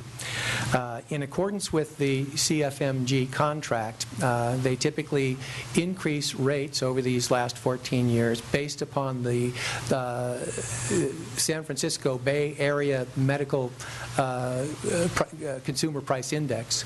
And you can see at the bottom of your memo a chart that identifies the changes that have happened in the past on that Consumer Price Index. The price for this contract is increased based upon that 3.23% that was recorded for this past year. At this point, I would like to request that your approval of an extension of the CFMG jail medical contract to be renewed after 1 year. This would be a 2-year contract, at which point we would reconsider another RFP cycle. Questions, comments from the board? I got one for you. I did the calculations at the bottom based on your ADC, average daily census, or whatever you call that, at the jail. I think the higher number, the 135, is probably more accurate these days. But on this one, actually, the per unit cost is down a little bit. It's $6,307 a year per average inmate. I venture to say the average person in Tuolumne County does not get that kind of medical care. I would say the needs of this population end up being quite considerable. In many cases because of poor choices that may have been made, but also in many cases due to conditions, behavioral conditions and mental conditions that may have predisposed the population to involvement in the legal setting. One of our most important goals, I think, is to seek some rehabilitative and socialization services to make these inmates productive members of the citizenry, and that effort is underway. We are restricted in that effort by the facility that we have, as you well know, and so the effort that's going into building a facility that is safe so that our counselors and healthcare providers can give the attention that these inmates need in order to try to steer them into a better lifestyle is important and underway. Okay, any further comments? Any public comment? Chair would entertain a motion. Mr. Chairman, I move that we approve the 2-year contract between Tuolumne County and California Forensic Medical Group. I'll second.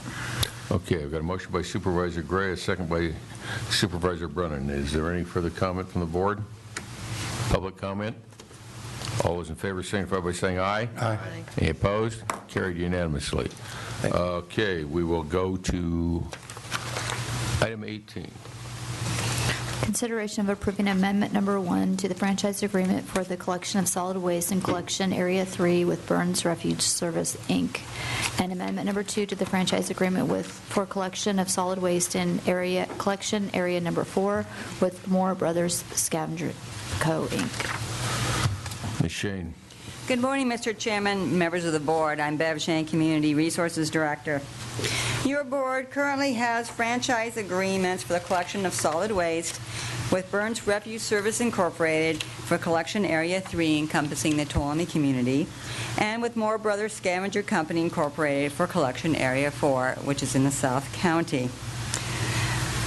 Those agreements both include a clause in Section C of Article 5 that requires the franchisees to submit faithful performance bonds in the amount of $10,000. Currently, that provision does not give any options to the bond itself. Both Burns Refuge and Moore Brothers have advised us that they are having difficulties in securing the required performance bonds. The bonding companies are objecting to the length of the franchise agreements, which your board is aware are rather lengthy.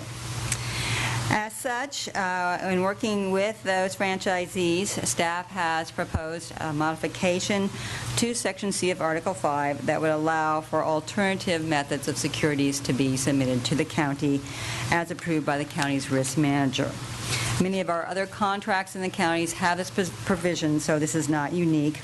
The change would allow alternatives such as a letter of credit, cash, a certificate of deposit, or assignment of a savings account. These proposed changes to the contracts were considered by the Board of Supervisors Solid Waste Committee at its meeting on May 14th, and at that time the committee endorsed this proposal. The amendments to the agreements have been signed by County Council and by the franchisees, and we ask your board today to approve these amendments. Questions or comments from the board? Public? Chair would entertain a motion. I'll move on staff recommendation. Second. Motion by Supervisor Royce, second by Supervisor Gray. Any final comment from the board? Public? All those in favor signify by saying aye. Aye. Any opposed? Carried unanimously. Thank you very much. Could you read item 19, please? Consideration of options for operation of the Big Oak Flat Transfer Station and providing direction to staff on which option to implement. Ms. Shane. Mr. Chairman, members of the board, Bev Shane, Community Resources Director. Tuolumne County owns the now closed Big Oak Flat landfill. At the landfill is the Big Oak Flat Groveland Transfer Station, where solid waste is collected and then transferred to the Cal Sierra Transfer Station in East Sonora. Since 1998, Moore Brothers Scavenger Company Incorporated has been operating the landfill under a contract to the county.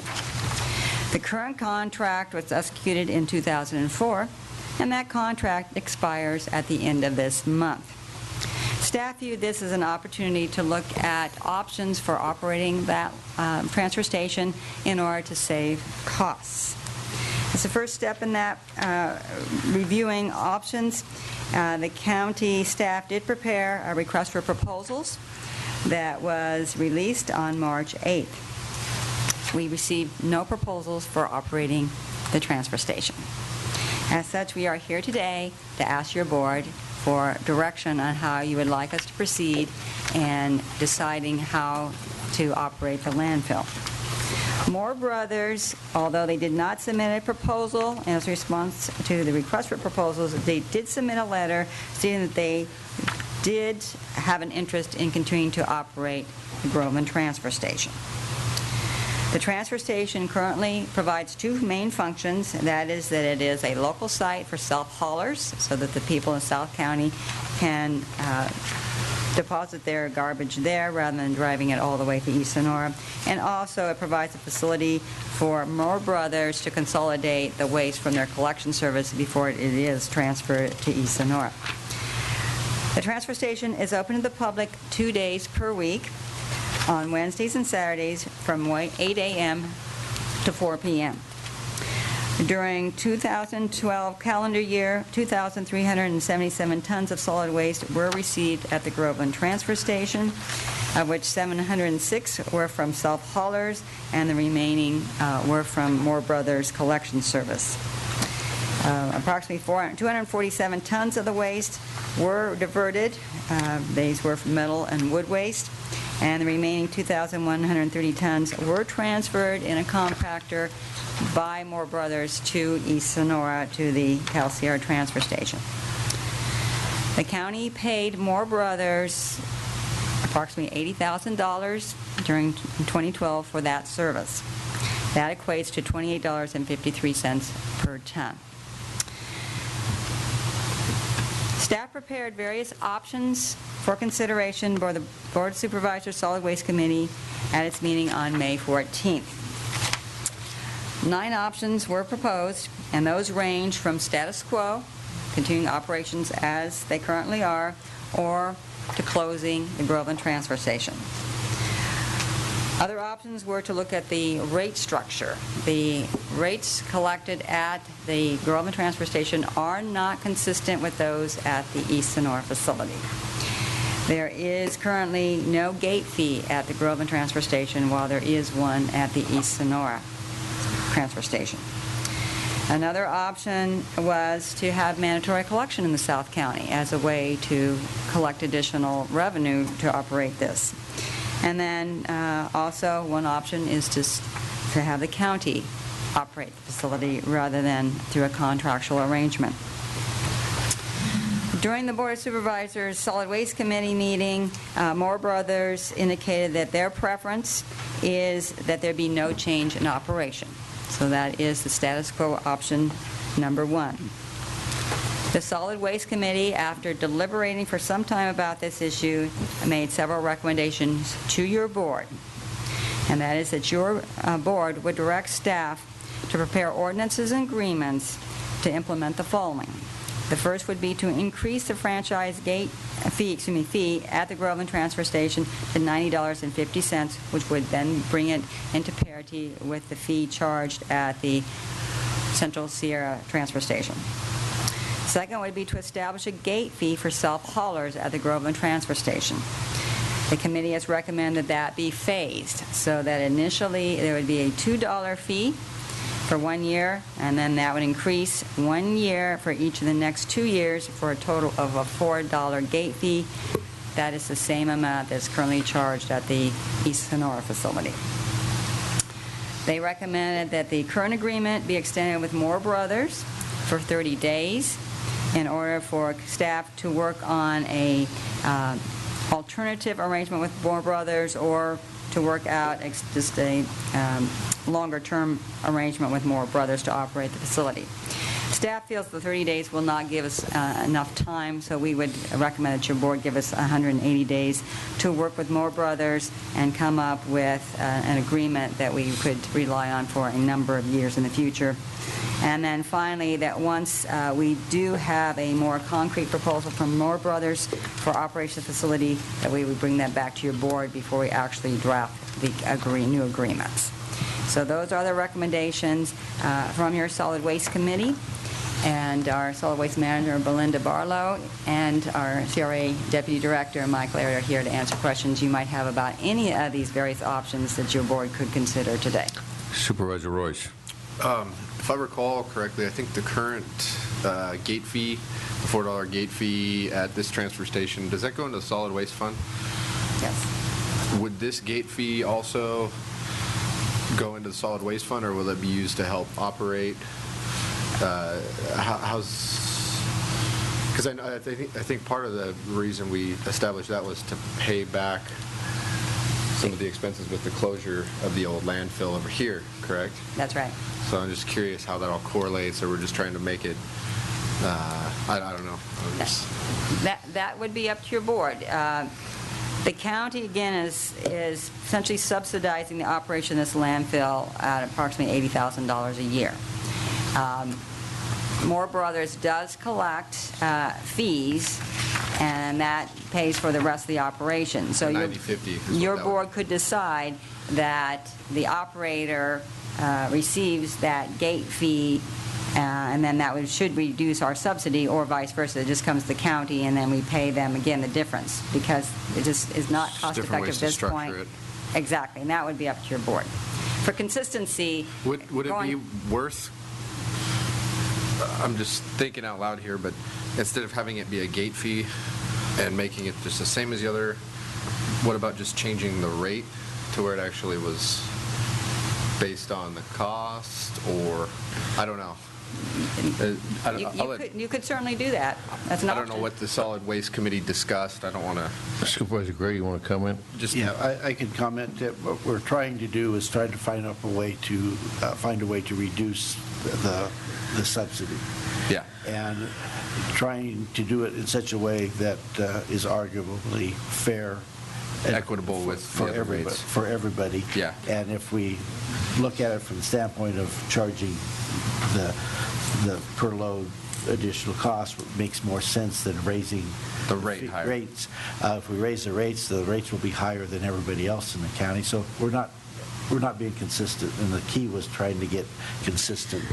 Right. We were really trying to get to some kind of equity, and then also not make those rates so high that we were seeing a lot more illegal dumping out on public lands. Sure. And so trying to find a solution that would help offset, that 80,000, but still and make it equitable. Did you guys have a specific intent in which way to apply the gate fee? It sounds like there's a couple options. I was just, maybe that could be incorporated as part of this, but besides that, I think it sounds good, the background of how you're trying to do it. I don't recall if we came up with a specific. No, I don't. I think we decided to leave that up to the board. Is that correct? For a recommendation. Yeah.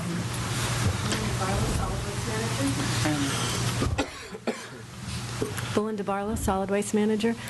I think the intent when it was proposed was to use it towards the subsidy, the $4, as opposed to the $4 that was put at Cal Sierra that was to go for loan repayment. That was earmarked for that.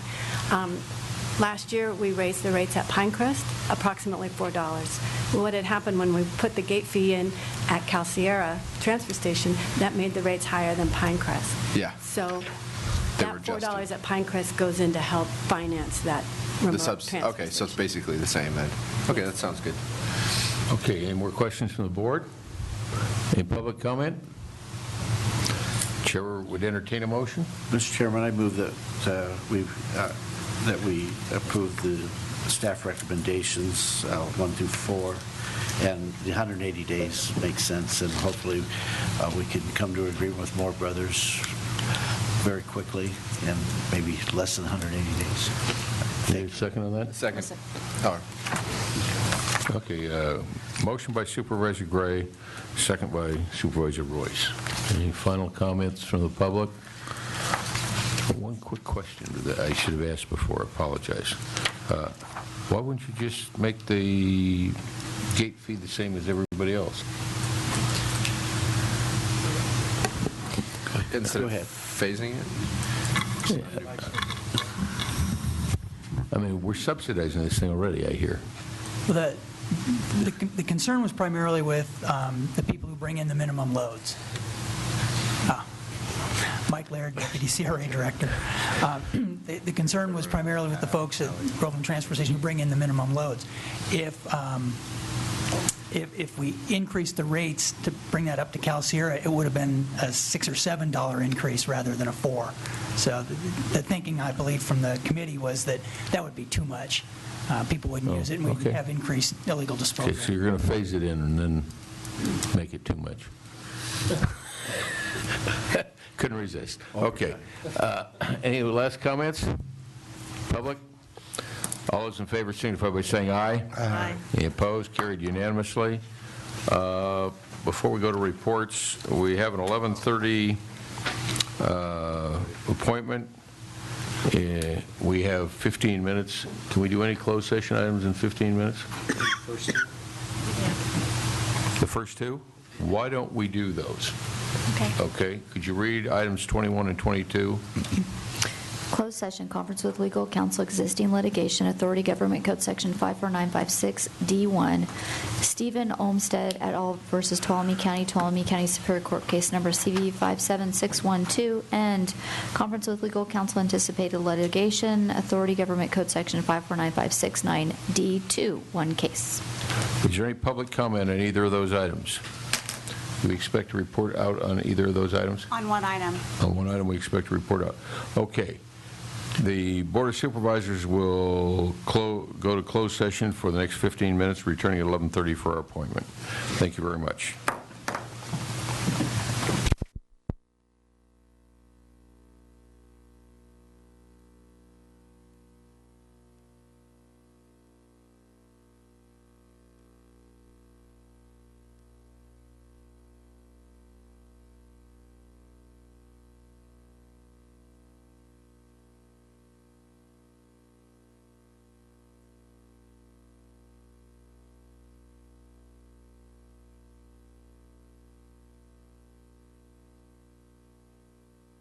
It's 11:30. We'll reconvene the Board of Supervisors. We were in closed session on item 21. I have something to report out. Item 21 was closed session, existing litigation, Olmsted versus the county. Supervisor Royce moved and Supervisor Rutherford seconded. By unanimous vote of 5-0, the board approved settlement in the matter of Stephen Olmsted et al. Versus County of Tuolumne et al., Tuolumne County Superior Court Case Number CV 57612, which sought a writ of mandate to overturn the county's approval of the entitlements for Leland High Sierra snowplay and to enforce the permit conditions and damages. The county has no obligations under the settlement, monetary or otherwise, and all obligations of settlement addressing noise, foot, and vehicle traffic, an unweatherized parking lot, and lack of buffer landscaping are the responsibility of the other parties. The plaintiffs shall dismiss with prejudice their lawsuit against the county. It is the county's position that it is a fair and equitable settlement and in the county's best interest from both the legal and economic standpoints. Thank you very much. And we have an 11:30 appointment. Would the clerk please read that? Presentation on the Area 12 Agency on Aging Joint Powers Agreement. We'll guess. Please introduce yourself, and then we'll look forward to your presentation. Okay. Good morning. My name is Pauline White, and I'm the director at Area 12 Agency on Aging. I brought two staff members here today, Janet Mumford, who's my administrative assistant, and Sharon Swanger, who is the fiscal officer at the agency. And I wanted to thank you, first of all, for inviting us to come and give you a presentation on the agency. Before you, you have a hard copy of the PowerPoint that we've brought. I assure you that I realize I only have 20 minutes, and that there's a good deal of information found in this presentation, and I've included some of this to quickly go over today in the presentation. However, there may be times later on when someone asks you about something specifically in the agency, how it works, some of the programs that we provide, and that you'll find in that copy of the presentation. So with that, I'd like to start with our presentation today. As you know, we are a joint powers authority, and you have named Sherry Brennan, who is your representative on our board, and John Gray is the alternate. And they attend our meetings and give a lot of input to the various operations of the agency.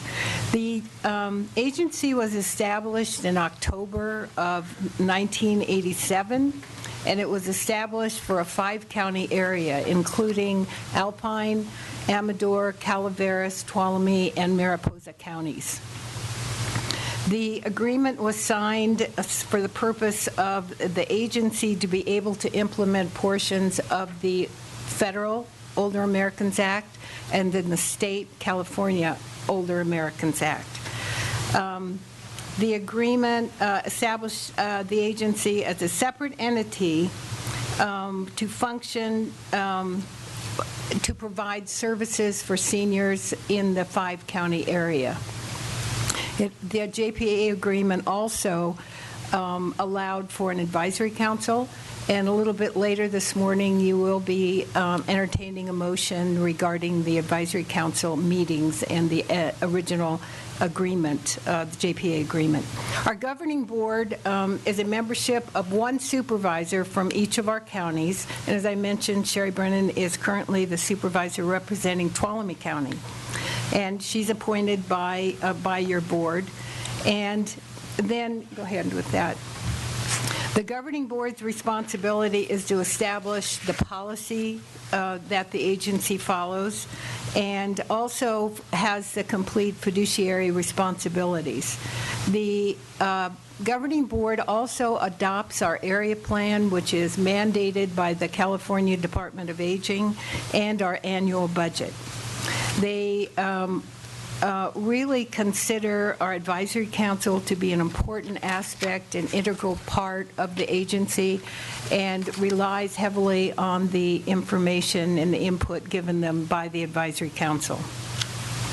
The next slide has to do with meetings of the governing board, and it is all operated under the Brown Act. Meetings are regularly advertised, and we encourage input from the general public. The advisory council consists of about 32 members, and that's members from each of our 4 counties now. Alpine County opted out of the JPA agreement in 2005, and what that meant was they no longer have the ability to direct services within Alpine County because they no longer provide any match dollars. However, the general service area of the agency was designed by the California Department of Aging, and so we still are required and mandated to provide services in Alpine County. It's just that they have no representation on the board any longer. The advisory council, as I mentioned, is made up of about 32. It can be represented by 32 of people from the various counties. And what that's based on is 1 seat per 6,000 population in each county. So currently, Tuolumne County has the highest representation because you have the highest population of the 5 counties. And the numbers you have, a little bit later we'll see, but you have 9 seats that are available, including a provider. And we currently have 1 seat that's vacant, and I would encourage you to advocate and recruit a member for our advisory council who is an active participant in the community, who really is an advocate for senior programs and services. The Advisory Council also holds meetings. Currently, they have been averaging out maybe 10 meetings a year. They would like to reduce those, the number, which again will come up in a motion currently, or right after this. We also take our JPA meetings and our Advisory Council meetings on the road. And we go to each one of our counties that we represent so that people in the community can have an input and want to hear what we do, but also voice their opinions and tell us what their needs are. The Advisory Council itself has many functions. Primarily, it is to advocate for older people, to actively seek advice from various groups in the community, and that includes the Commission on Aging and other senior advocacy organizations that have a similar mission to serve seniors. They're also responsible for informing seniors and families, general families in the community, about the services and programs that the agency provides. They disseminate information to various groups, and they're actively involved in the implementation and development of our area plan. There are several standing committees on our Advisory Council. They all perform vital and critical action, and we rely on them as volunteers, purely as volunteers, but we couldn't do most of the programs that we offer without volunteers. Their meetings, again, are ruled by the Brown Act, and they meet on a regular basis. The agency, as I mentioned, was established in 1987 as a joint powers authority for the 5 counties that I named previously. And we're primarily responsible for providing funds for services and programs to keep seniors, caregivers, adults with disabilities in their home, independent, and with the most cost-effective services that we can provide. Our mission statement is short, but it's powerful. And we do adhere to this, and all of our staff works very, very diligently in making sure that we maintain respect and the dignity of all of the seniors that we serve. We have 3 key functions of the agency: the administration, which contracts with various providers for services that we don't provide in our service area, and we also oversee approximately 12 different programs that we do on a direct service basis. We have a leadership in the community. We are known as a senior resource connection, and we have partners. We partner with other like agency community-based organizations, for example, the Health Department, Social Services, ATCA, hospitals, and the Commission on Aging in a collaboration and resource sharing means. And I'm sure all of you know that it's very difficult these days to just exist on the funds that your agency has. And so we try to partner, collaborate with other agencies so we can get the best for the dollars that we are able to have.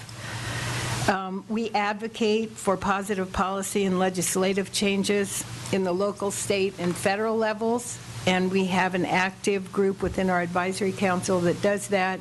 We're also members of various advocacy groups that maintain their presence at the federal, state, and local levels for seniors' needs. The director, in terms of our staffing, There's a director, and you see that director before you. We have 14 staff members currently, down from probably a high of maybe 20 or so. And the reason for that is, as you know, the cuts to programs actually just made it difficult to maintain all of the staff. So we lost some really important programs. You may have been familiar with our linkages program, with the brown bag program, with grandparents raising grandchildren program. All of those went by the side because the funding was cut for those. So we have maintained and prioritized the programs that we feel are of the highest need in all of our counties.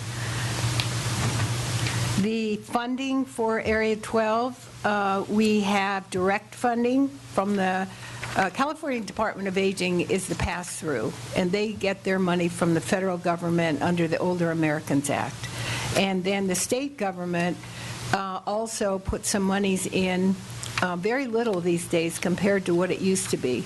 It's about 98%, I would say, from the federal government, and the state government now puts in some monies for our nutrition programs and does match dollars for some of our community-based programs. We also receive money, and we couldn't exist without your help. Each one of our counties has match dollars that they put in for these services, and the seniors, caregivers, and adults with disabilities in this community really thank you for that support. And again, my wholehearted thank you for that. The next slide is the spending parameters. In order to determine the portion of funds that go to each county, we use the interstate funding formula, or it's currently known as the IFF formula. And this takes into account what you see here on this slide, which is non-minority, low-income, geographically isolated, and minority. And that's how we base the dollar amount that each county would receive, or the services. And sometimes each program has a cap on, say, how many seniors they can serve. For example, our multi-purpose senior services program is supposed to have a minimum of 80 clients. Well, then we portion that out based on the IFF formula for how many clients we accept in each of our counties, and we keep a waiting list once we hit whatever that number is. The next slide shows the spending parameters. The Older Americans Act requires that we assure an adequate portion of federal Title IIIB funds in 3 areas, and that would be in the access area, in-home services, and legal assistance. How do we come up with this? Well, we do, and a little later in this presentation, you'll see that we are mandated to do a survey every 4 years, and we take a look to see how we should direct the funds that we receive based on that need survey and other methods. The next slide is our beautiful pie chart. You can see where all the pieces go, and the percentage of the dollars that we get will be on the next page. But there are a couple that are the largest. As you might guess, our nutrition programs, which incorporate home-delivered meals that I'm sure most of you are familiar with or have a direct connection either with a family member, a relative, a neighbor, someone who's come before your board. We have congregate sites, and we also have restaurant sites. And that is actually the largest portion. And that is one I really want to let you know that we're trying to maintain. Even though under the sequestration cuts, there's been $10 million for the nutrition program in California that's been cut. And that equates to about 750,000 meals that are cut for seniors who are in need in California. I'm pleased to tell you in Tuolumne County and the other counties that we have, we've done everything we can to make sure we don't have waiting lists. Our board has been adamant about supporting that as well. And so when we have to cut funds, that's the last place that we cut. And currently, we have not had to cut those funds. We're keeping it at a base level. The next slide will give you the dollar amounts that you'll find as part of our budget, the federal funds, state funds, and other grants. Periodically, we work and cooperate with other entities like ATCA or Catholic Charities or the Public Health Department, and we work with them with a small amount of grants. And then you'll see the county funds. And the total you see there is the amount that we get from all of our counties to put into funds and services. The next slide is the planning process. It's a 4-year cycle. And this is mandated by the California Department of Aging. And it includes a needs assessment we do every 4 years. The last one we did was 2011. I have copies if anyone's anxious to get a copy. I'll be happy to provide you. And we have one here I can leave with you. Good reading, even in the evening. The area plan is next, and that's built on what we find in our needs assessment. The last needs assessment we did, we distributed over 5,000 surveys. We got back a really good number of about 1,410 to be exact. And from that data, what we do is then determine the services that are needed in each of our counties. They're not all the same. And so we look at what we get back. We create, develop the area plan with input from the JPA, from the Advisory Council, from the community, and other interested groups to have goals and objectives that will meet the needs, the unmet needs of our seniors through services and programs. The area agency itself, with only the 14 staff that now wear more hats than a hat store may have, do the about 12 direct services, and then we contract for services that we can't provide.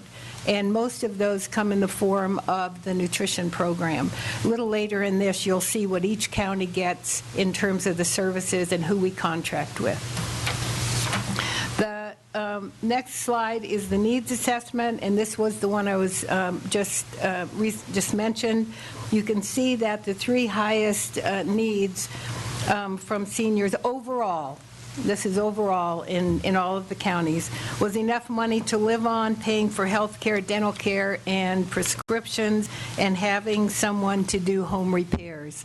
Our home repair program was born out of the data that we received from our needs assessment. Unfortunately, we had to cut back on that because of the cuts through sequestration, which will be over $80,000 given the 2 months of 2012-13 and the next fiscal year. So we've really had to shave back.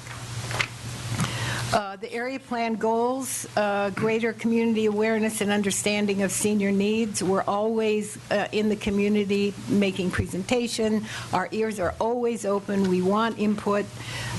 We also want to enhance and expand existing services, even though our monies are cut. Our staff, I'm proud to say, still has the same high motivation and quality service to maintain the programs that we have now. We want to increase our program capacity when we can, but it's becoming much more difficult with the cuts in our budget. We also provide leadership on key issues in housing, transportation. We are involved with the TRIP program, and I'm sure some of you are aware of that through Tuolumne County Transit. We work with the health department on the community health workers, which we are offering programs for self-management of chronic diseases, and any other efforts that come our way. We want to be part of it if it's going to improve the lives of seniors in our counties. Our service contracts are for 4 years. Our contractors have to be of high quality. We monitor them on a yearly basis. While we give them a 4-year contract, we do monitor every year, and we can take back the contract if they're not adhering to it. But that's not really our emphasis has been on let's help you. We go there and offer technical assistance if they're having some problems so that they can be successful. There's not, in rural counties, and incidentally, this agency is one of 28 agencies in the state in rural counties. There are 33 statewide, and there are 33 agency on aging in the state, and 675 nationwide. And there are 28 rural counties. I'm sure you're appreciative of that. And we have unique needs in our rural counties that urban areas do not have. And I know I'm preaching to the choir on that one. So we really have to fight sometimes for what we get. In our direct services, you can see this. Here are the 12 programs that we maintain. If anybody has, in the effort of time, I will move right along. But they're all important, every single one of them. And the rest of the presentation here gives you an overview of what those programs are. The MSSP program the goal is to help seniors remain independent in their home instead of entering nursing homes. The most efficient use of taxpayer monies is through this program instead of paying much more and in many more dollars in having someone enter a nursing home. We currently have 74 clients, 36 of them are in Tuolumne County. There are 40 sites in California, and it saves the California taxpayers over $100 million each year by maintaining this program. MSSP, you can see it at your leisure. You can check out all the various services that they have. The eligibility, they have to be 65 and they have to be receiving Medi-Cal. Maybe some of you know this program for sure, and that's our HICAP program, Health Insurance Counseling and Advocacy Program. Just a quick statistics. Just for the 3-month period of Medicare Part D, we served 1,394 clients for a total savings to those clients. Are you ready? For $589,654.84. That is a really large number, and we were really proud of that. HICAP can help in many ways to navigate the maze of Medicare. Our family caregiver support program is just that. It provides services for the caregiver so that they don't burn out, and mostly caregivers are informal caregivers. They're not formal caregivers. These aren't necessarily paid caregivers. And oftentimes a spouse doesn't consider themselves even as a caregiver, but they wear down when they're caring for a spouse who has Alzheimer's and they are in the house 24/7. And this program assists them and helps them maintain their independence as well. Okay. And can I interrupt you just a second? You just hit something that's near and dear to my heart, the caregiver. Mm-hmm. I heard a statistic from someone, because my mother-in-law took care of her Alzheimer's husband. 62% of the caregivers pass away before the patient. That's right on.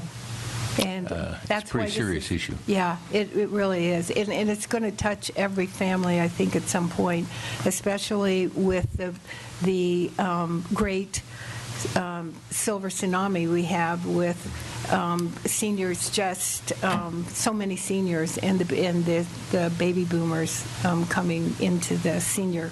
We're largely out of time. Okay. But I'd like to thank you for this. You do a tremendous service to the community, and it's important. I hope you'll come back and keep us informed of how you're doing, and it's important, and one of the reasons we like to have you here is that this is live streamed, and the community starts to learn a little about you and what you do, because I don't think a lot of people are aware of what's going on, and so we thank you very much. Not only you, but everyone else, and here and over there. I think there's probably at least 3 or 4, maybe more of us on the dais up here that have had real-life experiences with this sort of thing, and I just want to echo Randy's thanks for everything that you do It's very, very important. Thank you. Just a quick comment. My experience, relatively limited with your organization, but I have been to meetings and stuff, but I'm always impressed about how good you guys do with what you have. You do a great job. I just recently signed up for Medicare, and talking to my insurance person, I had some questions. He said, if you really want the answers, go to Area 12, and Area 12 will set you straight and help you. If I can't do it, they'll do it for you. So really appreciate what you do. Thank you. Great, thank you. Supervisor Brennan? And Randy, you just barely had a chance to touch on the numbers, but they're phenomenal. What we are saved as taxpayers by the services they provide, and how predominantly, when that advisory council, when you look at that group of volunteers and the services that they provide this county and what it helps, all of our seniors, it's phenomenal. And they're, in my estimation, highly under-recognized the majority of the time. Well, the other important thing I'd like to comment about is they're local, and they're dealing with specific needs. They're flexible, and we're not a one-size-fits-all and make it work. You're amazing. Thank you very much, and thank you on behalf of all the agency staff, and also seniors and caregivers and adults with disabilities in the community that you support. Thank you. Thank you. Can we go to item 2 of our 11:30 appointments? Consideration of approving the amended joint powers agreement, amending required meetings from 10 to 6 times a calendar year.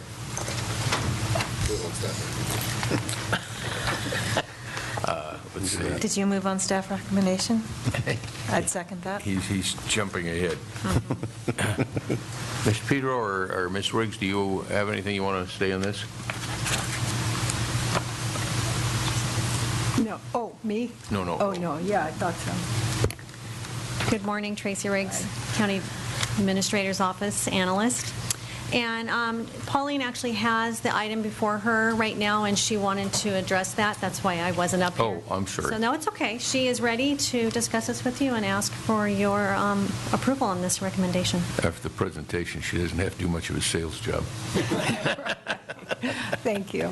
Our advisory council discussed this with our JPA board and with the administration at the agency, and we really support them for economic and business reasons to reduce the amount of meetings that they have to have from 10 to 6.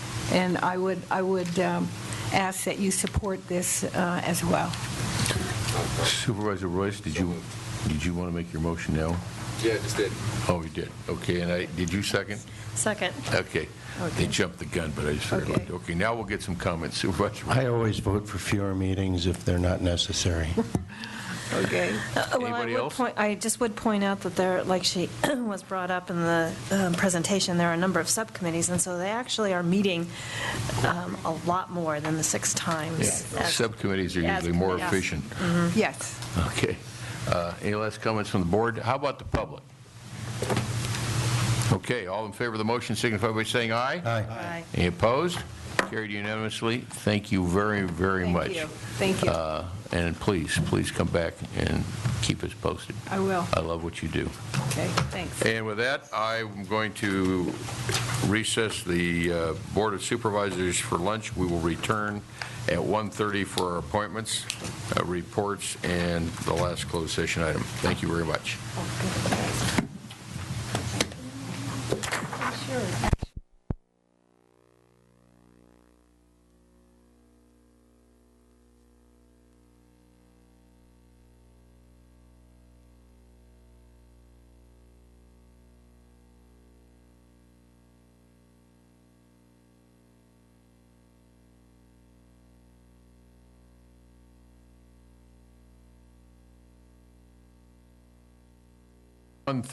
June 4th, 2013. We'll reconvene the Board of Supervisors at Tuolumne County, and we have some 1:30 appointments. Would the clerk please read item 1, please? Randy's crowd. My crowd? Public hearing to consider an ordinance amending various sections of zoning ordinance in Title 17. Mr. Laird.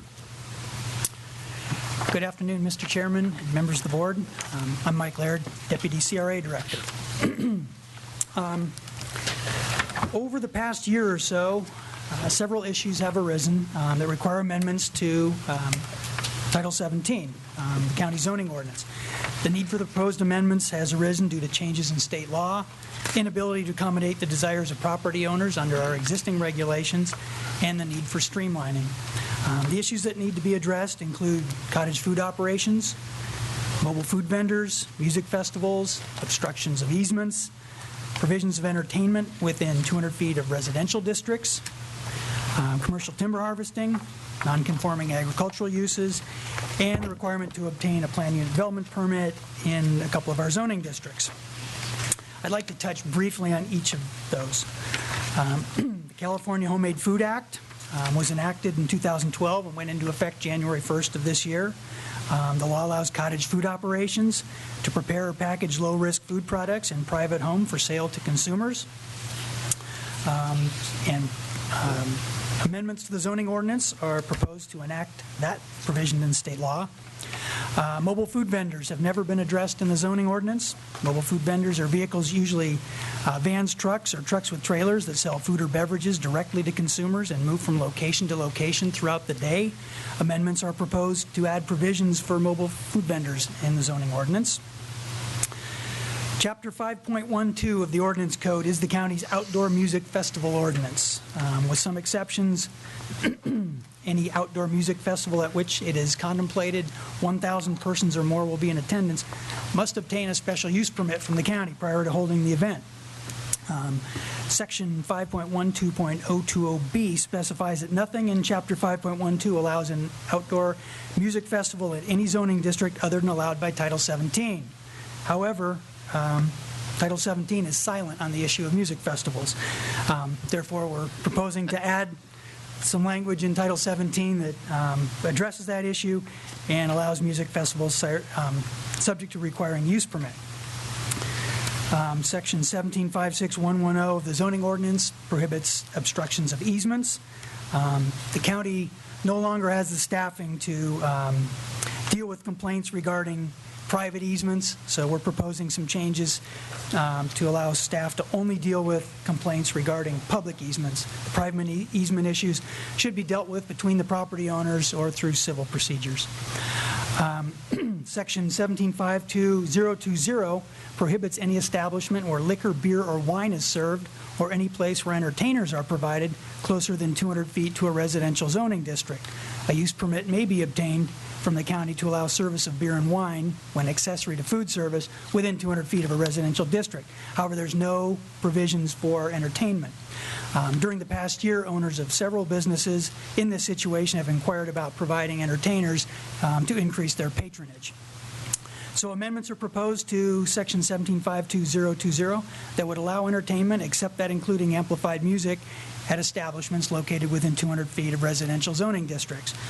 Those providing amplified music could still be allowed subject to securing a use permit. During the past year, a local licensed timber operator advised the Community Resources Director that the county's policies regarding commercial timber harvesting found in sections 1752.120 and 170 of the zoning ordinance are inconsistent with the California Forest Practice Rules.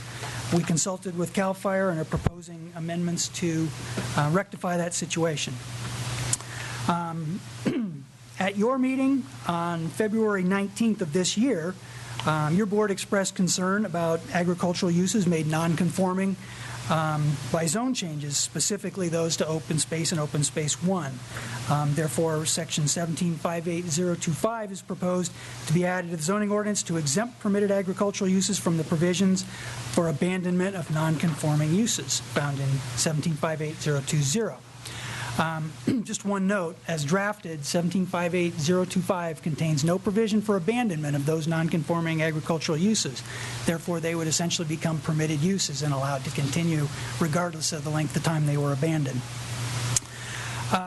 Chapter 17.30 of the zoning ordinance specifies the zoning regulations for parcels zoned mixed use. Section 1730.035 requires that a planned unit development permit be secured prior to conducting any use on a parcel zone mixed use that is larger than 10 gross acres. Planned unit development permits are described in Chapter 17.66 and are designed to facilitate land development projects that require exceptions from the normal application of the zoning ordinance. Therefore, we're proposing that Section 1730.035 be deleted to streamline development in the mixed-use zoning district. Similarly, Chapter 17.31 addresses zoning regulations for the commercial recreation district. There's a requirement that a planned unit development permit be obtained for several uses in that zoning district, and amendments are proposed to eliminate the need for a planned unit development permit in the CK zoning district. The proposed revisions were considered by your board planning committee at its meeting on March 21st, 2013. At that meeting, the committee endorsed the proposed amendments and requested 3 changes. That we add tent revivals, circuses, and carnivals to the list of conditional uses in the timber production zoning district. That we move public safety facilities from conditional uses to permitted uses in the mixed use district. And that we change the duration that a mobile food vendor can remain in one location from 1 hour to 2 hours in Section 1752.250B, and which all 3 of those changes have been made. I would like to make one note about the mobile food vendors. The Health and Safety Code requires that a mobile food vendor that is located in one location for more than 1 hour must provide a toilet and hand washing facility. The hand washing facility must be equipped to provide warm water under pressure for at least 15 seconds. So there is some potential to be compliant with our regulations and not with the Health and Safety Code. It will require some work by staff to make all that stuff compliant. Then at your meeting on April 16th, you considered the amendments made by your planning committee and referred the proposed amendments to the zoning ordinance to the county planning commissions for review and recommendation. The amendments were scheduled for the planning commissions in May. Prior to the planning commission hearings, the county received a letter from Mark Barley. Mr. Barley owns the Southern Comfort Express, which is a mobile food facility. His letter expressed concern over the 2-hour time limit.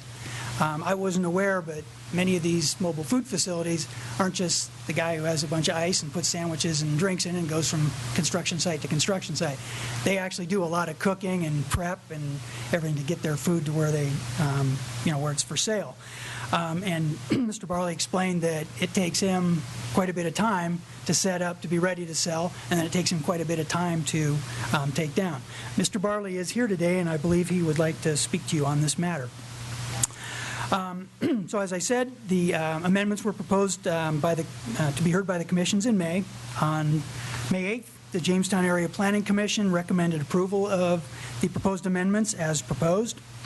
That same evening, the Southern Tuolumne County Planning Commission considered the amendments and recommended approval with a change to 17.52.250B to recommend or to acknowledge Mr. Barley's concern. The next night, the Columbia Area Planning Commission considered the amendments. They made no recommendation regarding the majority of the ordinance, but they did recommend the change to 17.52.250 to allow setup and takedown time in addition to the 2 hours for sale. And then finally on May 15th, the Tuolumne County Planning Commission considered the amendments, and they similarly recommended approval of the ordinance with the change to 17.52.250B to allow for setup and takedown time. So, based upon the recommendations of the planning commissions, we prepared 2 ordinances. They've been posted, so you can, at your meeting today, if you so choose, you could approve either version. The first one is what was considered by you at your meeting on April 16th, just those amendments. And the second one incorporates the wording to address the concern expressed by Mr. Barley. And just to be clear,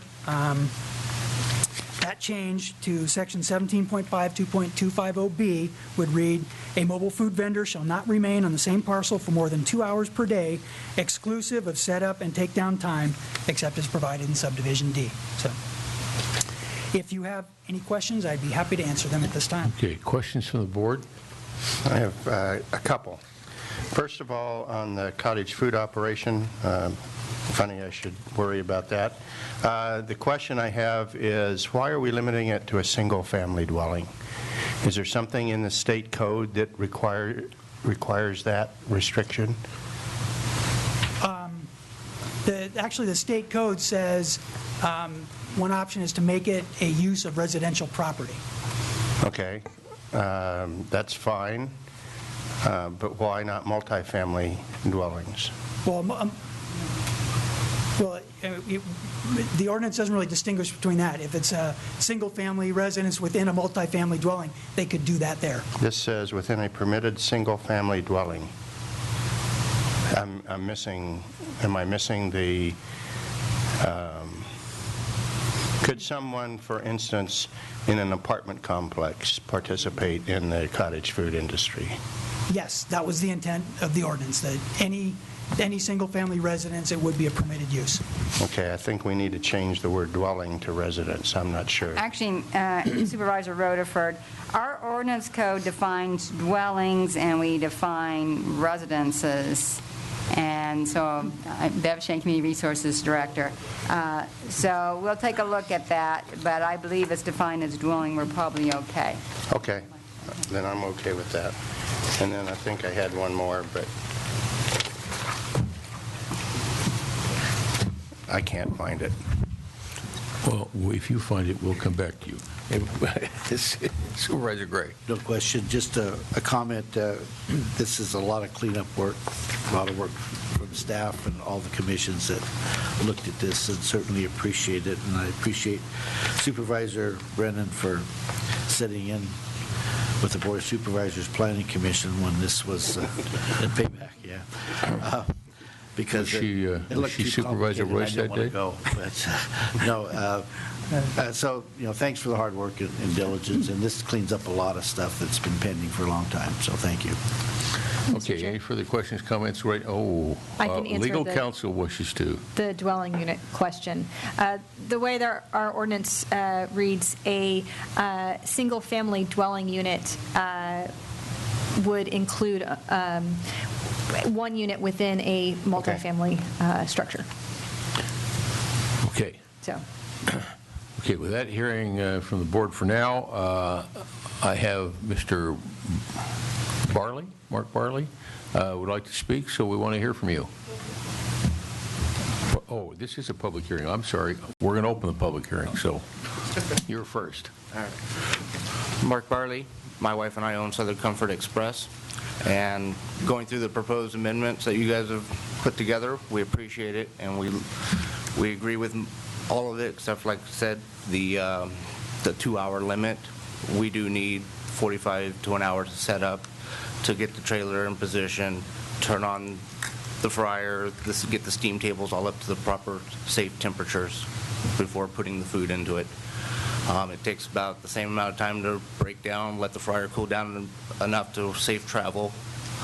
And other than that, I'm all forward to moving forward and doing business more up in here. Mr. Barley, is 2 hours sufficient for you?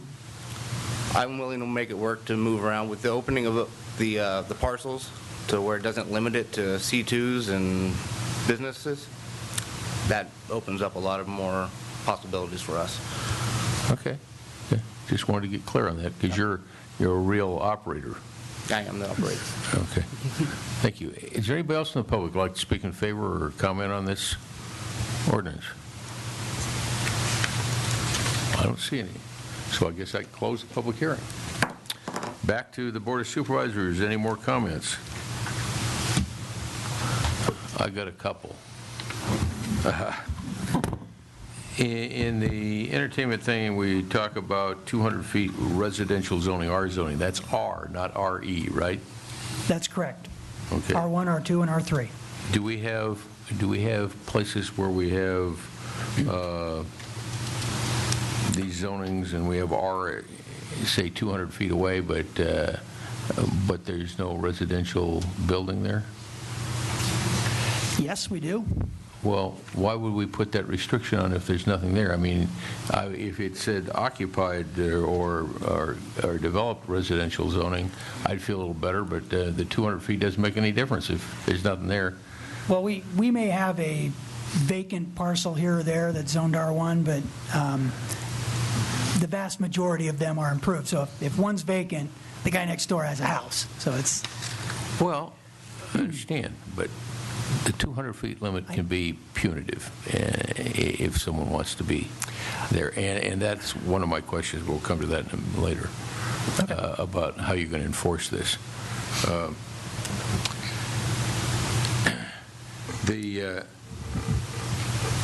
The numbers you have on perennial streams, intermittent streams, are those like ephemeral creeks? No. Okay. Perennial flow year-round, intermittent flow into the summer, ephemeral flow just after a rain Well, event. ephemeral isn't here, that's why I was, okay. And I want to be clear. You have reservoirs and lakes, you have ponds, you have 100 foot from high water level. On vernal pools, you got 150 feet, is that right? Actually, recent discussions with Fish and Game, it's more like 250 is what they're looking for now. So, yeah, the intent is to protect Is there the any watershed. good science associated with this, or this is this just arbitrary and capricious? They advise me that that is based upon peer-reviewed science. So. I think I'd like to see a presentation from Fish and Game, Fish and Wildlife, whatever they call themselves these days, on their science. I just don't believe that. I'm sorry, I'm skeptical. Okay. And the other one I had a question about was mobile food vendors, but I think it got answered someplace, because you have for events, I think you have for events that the 2-hour limit doesn't apply. That's correct. That's And in so, paragraph D. But you don't mention farmers markets, and I'm curious about whether that would apply. The wording actually includes or similar events, so I'm... It does say similar event. Yeah. And that's where you're, okay. Yes. Okay. Got it. Okay. I'm good. Any further comments from any other members of the board? Okay. Chairman, I'm prepared to make a motion, but if I read this, it's 3 pages approximately, so could I have staff? You need staff Could I help? have staff help in formulating that motion so that I don't have to read all 3 pages? No, actually, it would be... It's just right here. Yeah, based on findings A, B, and C. Yeah. Page 7 of your agenda report. So moved. Second. Mr. Chairman, could we clarification on which version? Yeah, that's just what I was going to ask for. I assume you're With the setup. Okay. Down. The exclusions for setups. Yeah. Yeah, exclusion for setup and takedown. Yeah, second. Okay. We got a motion by Supervisor Gray, second by Supervisor Royce. Any last comments? All in favor signify by saying aye. Aye. Any opposed? Carried. Would you read item 2, please?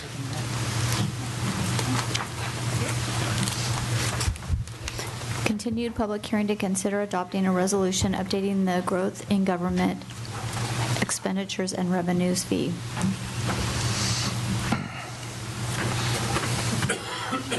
Mr. Richardson. Hi, Daniel Richardson, Deputy County Administrator. We're back before you, continuing the public hearing for the Geiger fee, the growth in government expenditures and revenues. At your last time we had the public hearing, we continued it, and we had some legal questions, and so we left that with County Council. I'll let them answer that in a minute. Also, Supervisor Gray provided us with some additional information that is included in your packet about growth impact fees, so they're there for your perusal. Unfortunately, when they did the survey of various jurisdictions within states, Tuolumne County's was not surveyed. But anyway, it's a very good information that was provided by Supervisor Gray that's passed on to you. So with that, we'll turn to County Council, I guess, for their interpretation on the question at hand. Well, since the time this was continued, our office has been searching for the court case that approved the methodology that the study is based on. And it took a little bit more digging into archives than we had expected. Found the opinion, and we are doing some research to confirm that it is still good law that we can base our fee on. And we've also shared that with the BIA, who had presented some concerns about the methodology. So with that, we would really appreciate some more time to finish that research and to be able to provide your board with a memo explaining both the court case and hopefully a resolution with the BIA as to their concerns from a legal perspective. So with that, You're suggesting continuing this item once again? Yes. Okay. Cutting to the chase. Okay. How about July 16th at 1:30? That would really work for me. Thank you. With a board consensus? Yes, absolutely. But, just one comment. Please do take the time and read that information, because it does give you some good insight on it. I appreciate this, Supervisor Gray. You know, giving assignments, more assignments is something I need. That's what I do best. Okay. Well, board consensus, we're going to continue this item to July 16th at 1:30. Would you like to read item 3?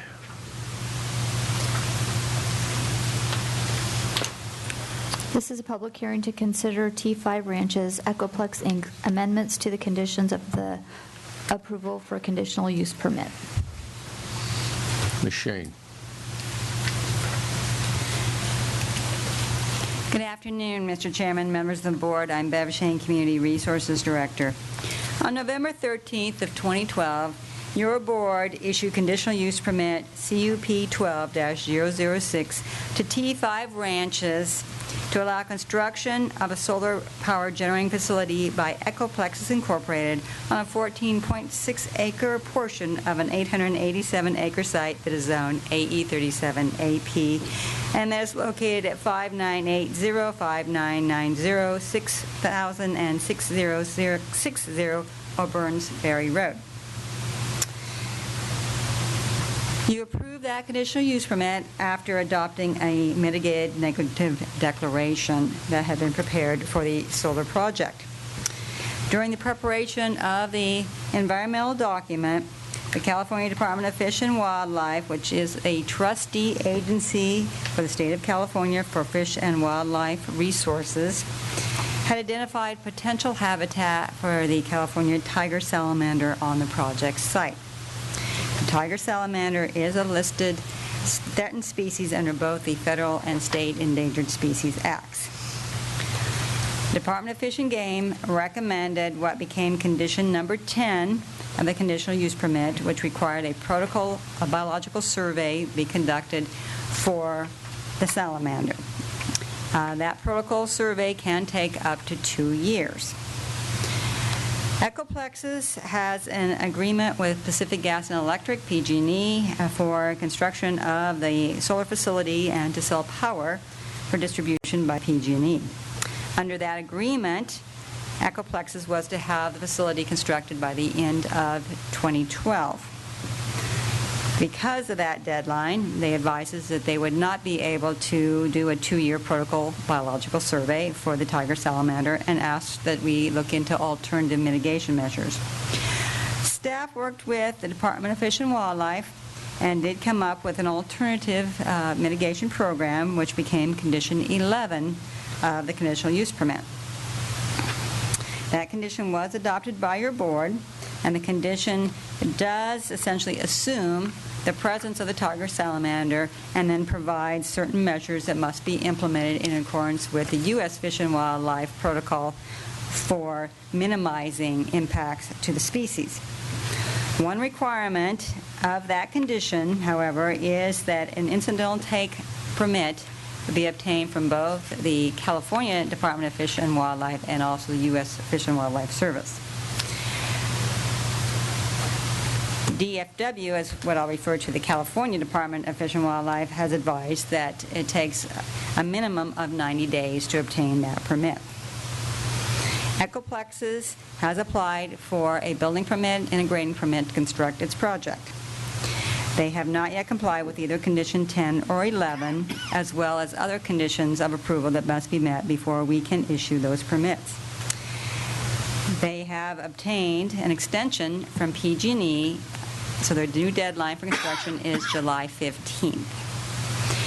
Consequently, they no longer have the time to acquire those incidental take permits. They have been working diligently with the Department of Fish and Wildlife to try and resolve this issue.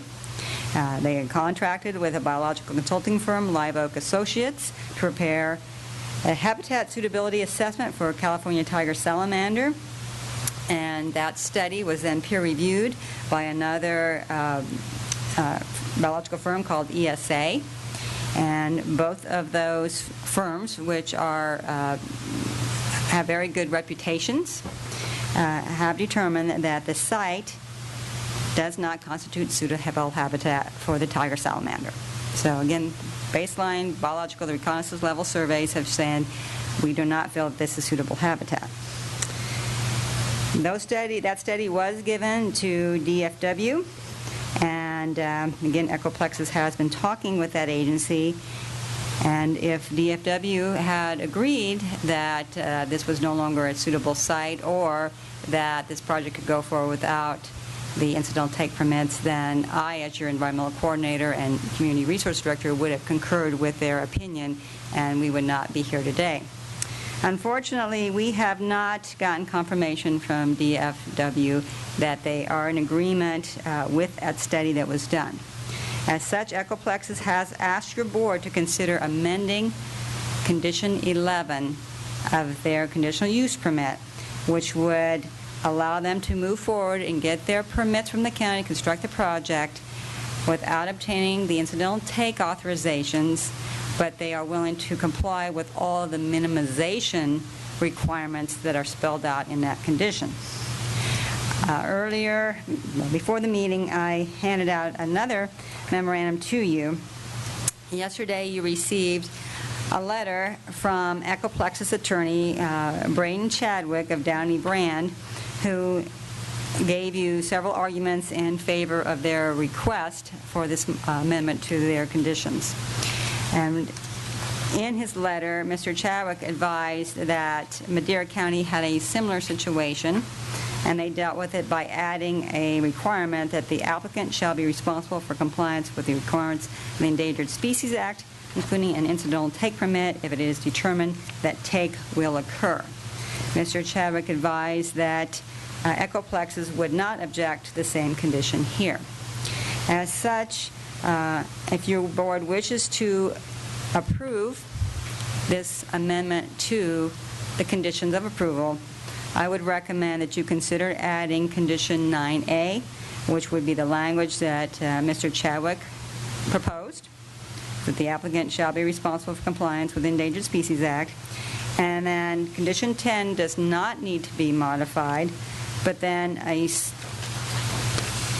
minor change be made to Condition 11 in addition to what Ecoplexes requested, and that would be to say, as an alternative to Condition 10 and in acknowledgement of its responsibilities under Condition 9A, the project proponent may implement the following measures, and that would allow them to proceed without obtaining those take permits. Now, this would be what the county would enforce and implement.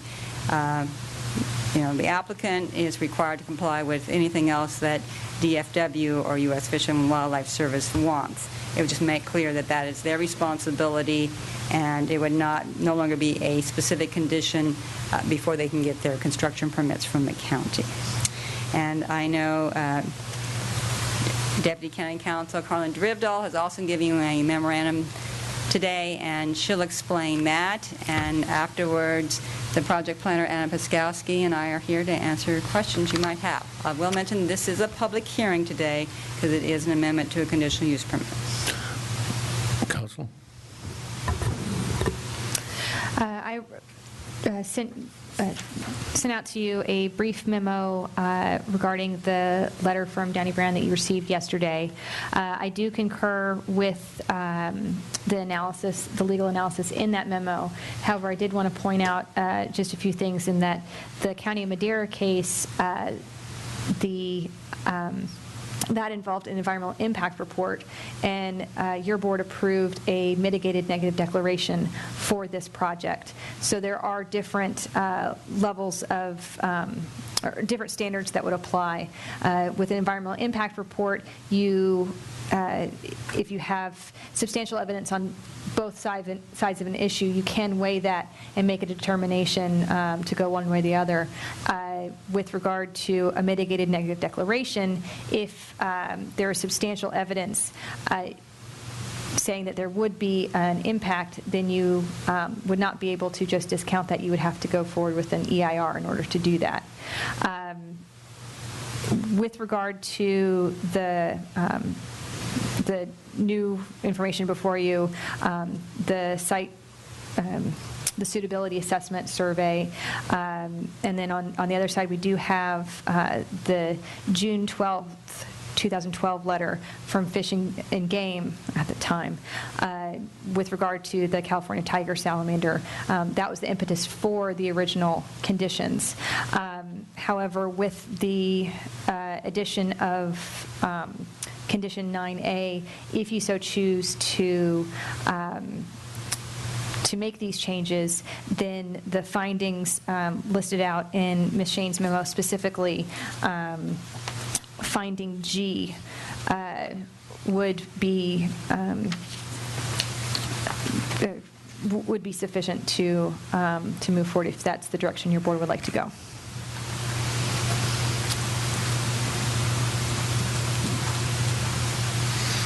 Okay, any questions of council? Any questions of staff at all right now? Okay, then let's open the public hearing and hear from anybody in favor of the project. Good afternoon. My name is Bill Nevin. Mr. Chairman, members of the board,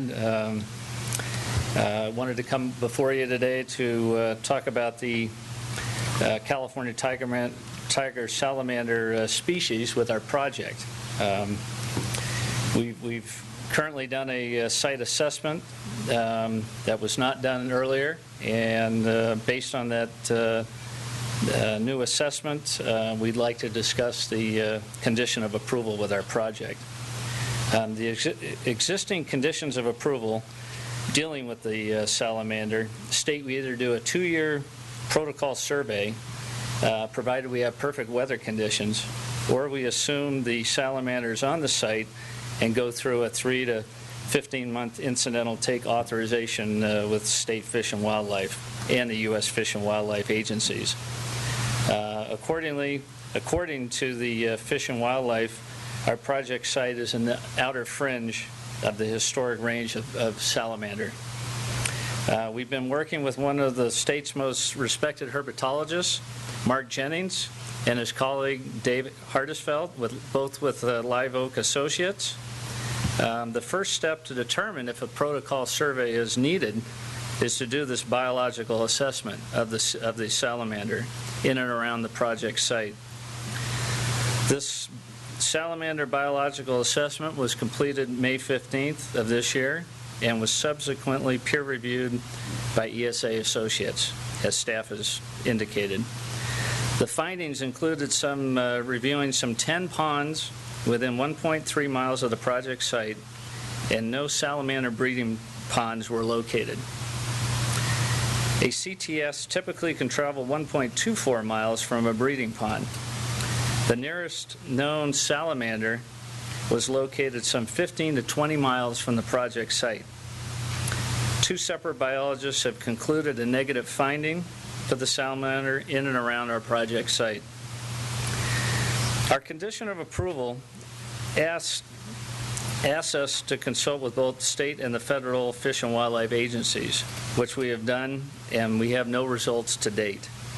We've been consulting with the Fish and Wildlife staff since May 15th, and they have suggested that the salamander, and I quote, could be found anywhere at any time, even though the scientific data that we've gathered by the expert on the salamander suggests otherwise. Fish and Wildlife had no scientific research to place the condition on our project that would warrant a 2-year protocol survey or an incidental take authorization, which takes some 3 to 15 months. Fish and Wildlife has never sent a biologist to assess the salamander on our project site or the surrounding area.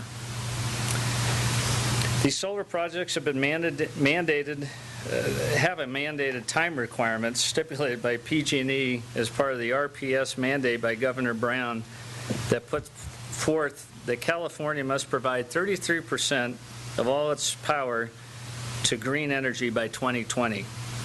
Our deadline to be mechanically complete with PG&E is July 15th, 2013, or our power purchase agreement expires. This project represents a $5 million investment into the county.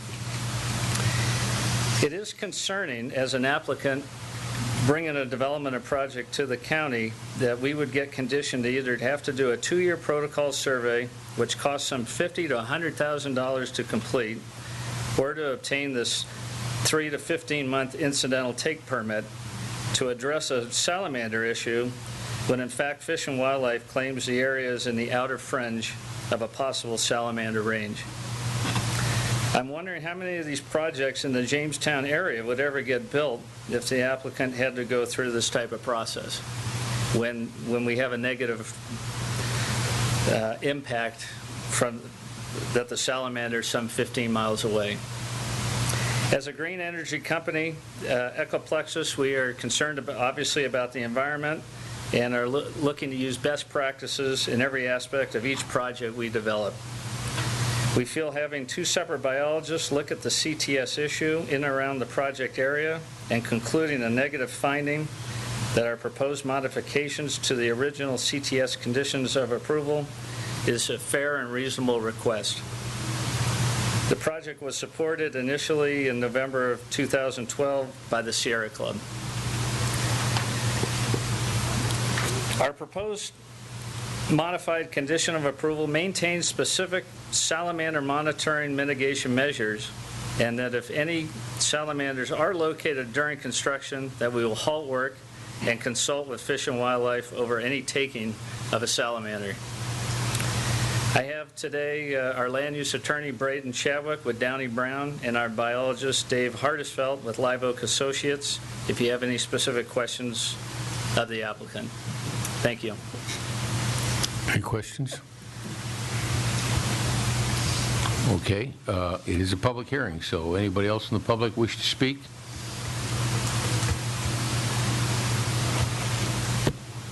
Hi, my name is Braden Chadwick with Downey Brand. I am the land use attorney for the applicant.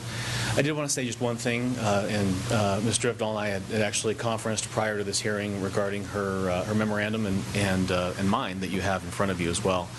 And the only thing I would say, in addition to Ms. Drivdahl's memo to you, was that on as concerning the substantial evidence standard and what you have in front of you.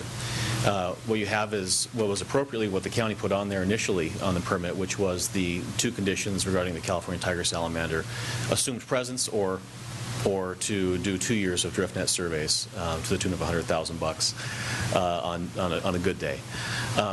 And what's come to light before, and you have this in front of you in one of my memos, is that a property owner anywhere in this county, or any county for that matter, is not required under the law to prove a negative. In other words, to prove that the salamander isn't there, or any other endangered species for that matter. And unless there is evidence, affirmative evidence, that the species occurs on the site, that putting conditions of approval on there requiring 2 years of surveys or other expenses is actually under the Ninth Circuit precedent illegal. And so it was with that issue that Ecoplexus went and actually did site-specific surveys and had them peer-reviewed by both of these environmental consultants are county certified. And the outcome of those has basically confirmed what they always thought, which was the salamander occurs 15 miles away at its closest.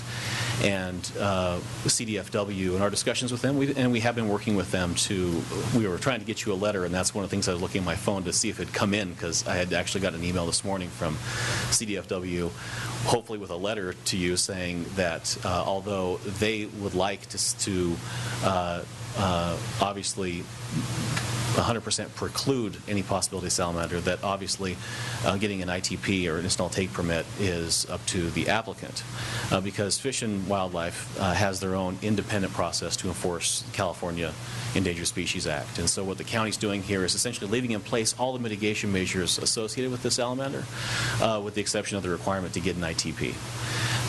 And the applicant, of course, we agree with staff's recommendations also as far as adding that condition in there, saying that the applicant is responsible for compliance with the law if a tiger salamander is found on the site. So with that, again, we have the biologist here. If you have any other legal questions, we're happy to do so and address those. But at the end of the story, I think, is that we have, I think, a mountain of evidence saying that there's no salamander there that's been peer-reviewed, and we have a letter from, on the other side, CDFW, basically saying that we haven't been to the site, we don't know anything about it, we only know that it's on the fringes of this imaginary line that we've drawn all the way around the county. So with that, I'll go ahead and sit down, but if you have any questions, we're happy to address them. Thank you. Thank you very much.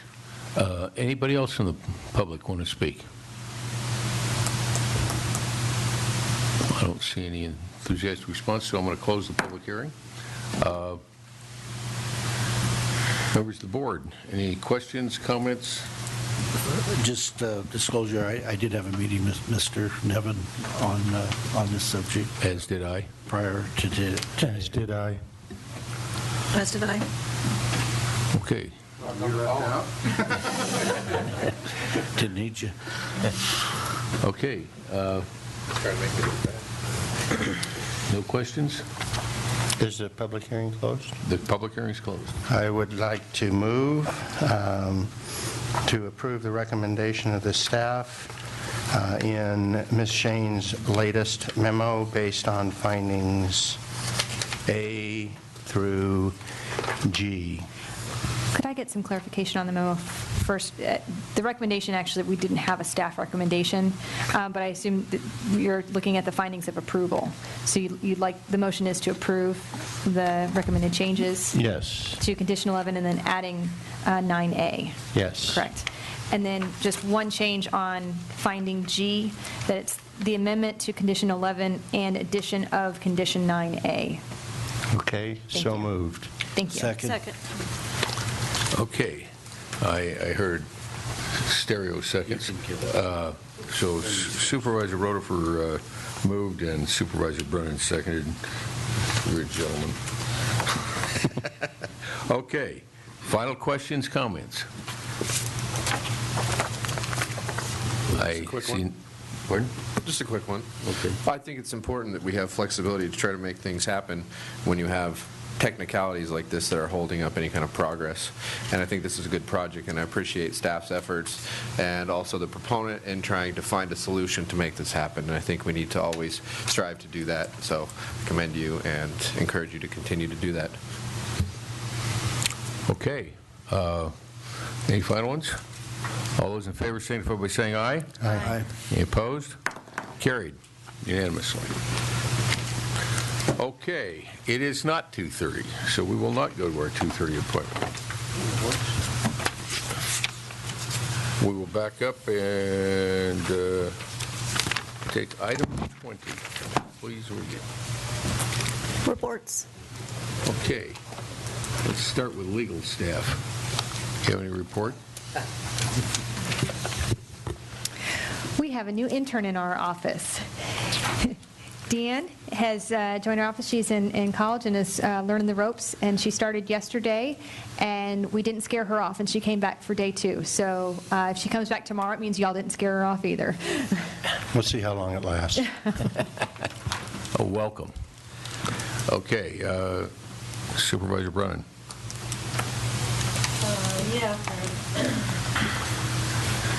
After a few days of intestinal issues and missing a few meetings, on the 24th, I did attend the ADCA meeting in Jackson.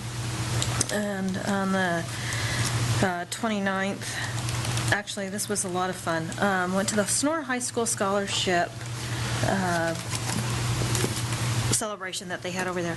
And it is so incredibly heartwarming when you watch all of, the next generation, the seniors that are graduating. And at Sonora High, they gave out over $180,000 in scholarships that night from this community. And what a remarkable thing. So kudos to all of the seniors, and good luck in all your future endeavors. On the 30th, I attended the Tuolumne County Business Council luncheon. On the 31st, we had a UC Extension Advisory Council. We were on a phone meeting with them. And yesterday, I met with Connie O'Connor at the Central Sierra Arts Council and heard all about their future plans, and lots of good things going on out there, lots of activities for youth this summer. So look for the promotional materials that they've got out. That's it. Supervisor Gray. Okay, on Wednesday 22nd, I attended the Library Volunteer Appreciation Luncheon. They contributed over 4,000 hours of volunteer work to our libraries, and without them, I don't think we'd have our libraries open as long as they are. Also on the 22nd, I met with some constituents concerning CSA 13 in the Groveland area on road repair, and the staff is on top of this issue and is working towards a solution. On Thursday, the 23rd, I spoke at the Yosemite Highway 120 Chamber of Commerce, and I give Mr. Pedro's State of the County address and kind of an outline of what's been going on in the county, and I thank him for a few of those notes and outlines. And essentially, I think that most people understand the issues that we have to address as far as the financial needs of the county, and I hope to do it again each year. It was a good meeting.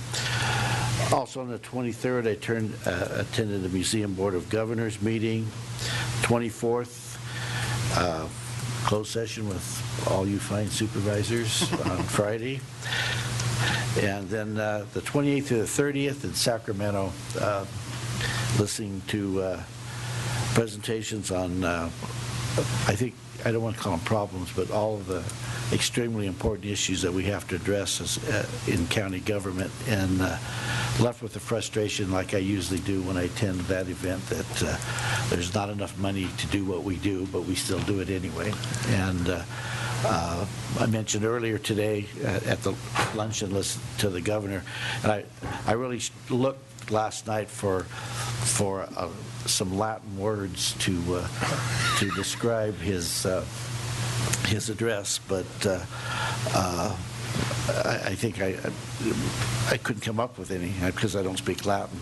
But the real issues are that we need the state's help to do the right things, and the governor says that's what he'll do. I hope we can hold him to it. And on the 31st, I attended the appreciation luncheon for foster parents at the Hearst Ranch. If you notice, I don't miss the luncheon events. It's important that we've noticed to be there. We need to bulk up a little bit, but in seriousness, that's a group of people that really provide a service to us, and they need to be appreciated, and I think they are appreciated in this county. And that's it. Okay, Supervisor Rodefer. Sure. On the 22nd, I had one of the rare privileges that we get. I was Participated in the evaluation of the Sonora High School senior projects. It was a lot of fun. It was also very illuminating, and I would share Supervisor Brennan's comments about how wonderful it is to be around the next generation and how much hope that they have for the future. I hope that we can help them meet that. On the 24th, I met with constituents and then also participated in the closed session. On the 28th, I participated in the Railtown Advisory Council. That looks like it's gearing up to be a really effective organization in helping us keep Railtown viable. Also on the 29th and the 30th, I was up in Sacramento with most of us, other than Sherry, who was sick, finding out that while it isn't all great here, most of the counties are pretty much in the same shape we are, and we're working hard together to try and improve that. In response to the governor's address, the Latin phrase that comes to mind is illegitimus non carborundum, and I'll let somebody figure out how they translate that. On the 31st, with Supervisor Hanvelt, I attended a CSAC class on leadership and decision making. Probably one of the better classes that I've attended up there, and they're all great, but this was exceptionally good. On Saturday the 1st, I did meet with a representative from Ecoplexus, as we discussed earlier. On Sunday the 2nd, I attended, as I do every time I'm in town, the monthly American Legion fundraising breakfast at the Veterans Hall. And yesterday, I participated in the Chamber of Commerce Government Affairs Council. And if you haven't heard, Mr. Segarini is announcing his retirement, and we'll miss you. But he's going to be around for a while. Thank you very much. Supervisor Royce. I have nothing to add, so no report. Thank you. Okay. CAO's office is passing. How about the clerk? Nothing. Okay, then I'll come last. After the last Board of Supervisors meeting, I have a monthly meeting with our CAO, and we discussed pertinent issues in the county. We did that. I met with Sheila Shanahan about housing policy issues. It'll come before the Board of Supervisors because we couldn't get a housing policy committee meeting, but these things should come anyway. I attended the closed session. Then I went to, on Friday, the 24th, I went to Amador for the ATCA Governing Board, which incidentally is interesting. ATCA's been around for 30-plus years, and I believe that was the second meeting of the Governing Board in history. That will not happen again. That will be a more regular occurrence, and we all took on assignments, and things will happen. On Sunday the 26th, I did something I'm not sure I'm the best person in the world to do because I don't handle it well. I attended and participated and spoke at 2 Veterans Memorial Day events. Those things are extremely emotional for me. When you start talking to living veterans and you're standing in the middle of the cemetery and you're seeing graves with flags on them, your blood's got to run red, white, and blue. But many of these men and women, their lives were shortened by their service, and you see it. And, we live in the greatest country in the world, and our freedom is our freedom. And it's just, it's a blessing to be able to do that. But I just emotionally get a little choked up. But it's good. You need that. We all need that. I encourage you all to attend Veterans Memorial Day events and thank our veterans, those that are still living. And I believe I also want to encourage everyone to teach our children about the importance of our freedom. It ain't free. We know that. On May 28th, I met with the DA on potential action that he would like us to take. We'll have a follow-up meeting on that. It has to do with marijuana dispensaries in the county. I met with Dr. Stolp on health and all policy issues, the first of what I think will be a continuing session of those. I went to CSAC. You heard about what a frustration it was to be there, but it's an important place for our supervisors to go to stay connected, to network, and to understand some of the things go on and to interact with their legislative representatives, and not only for our direct ones, but others that may be able to help us. It certainly identify with our issues. And I did attend a class, CSAC class, I'd like to say, because no one else has said it, but Supervisor Rotifer and myself were officially honored and certified at the CSAC Legislative Conference as county supervisors. I believe we're the first in Tuolumne County to achieve that level.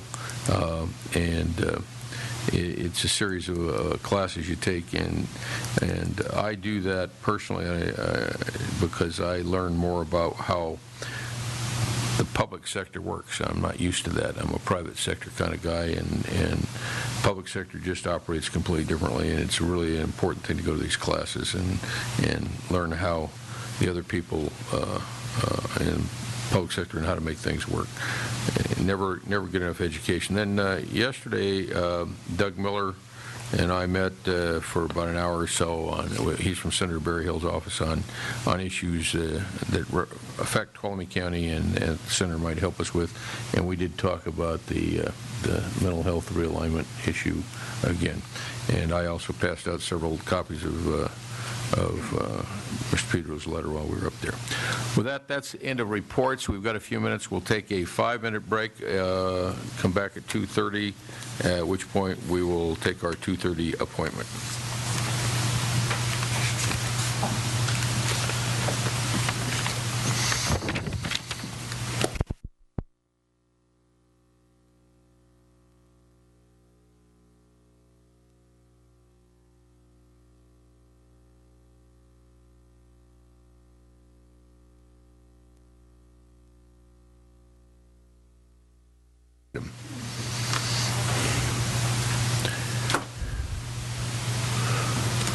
Presentation on the status of the fiscal year 2013-14 recommended budget and consideration of direction to staff on changes to the general strategies being used to develop same.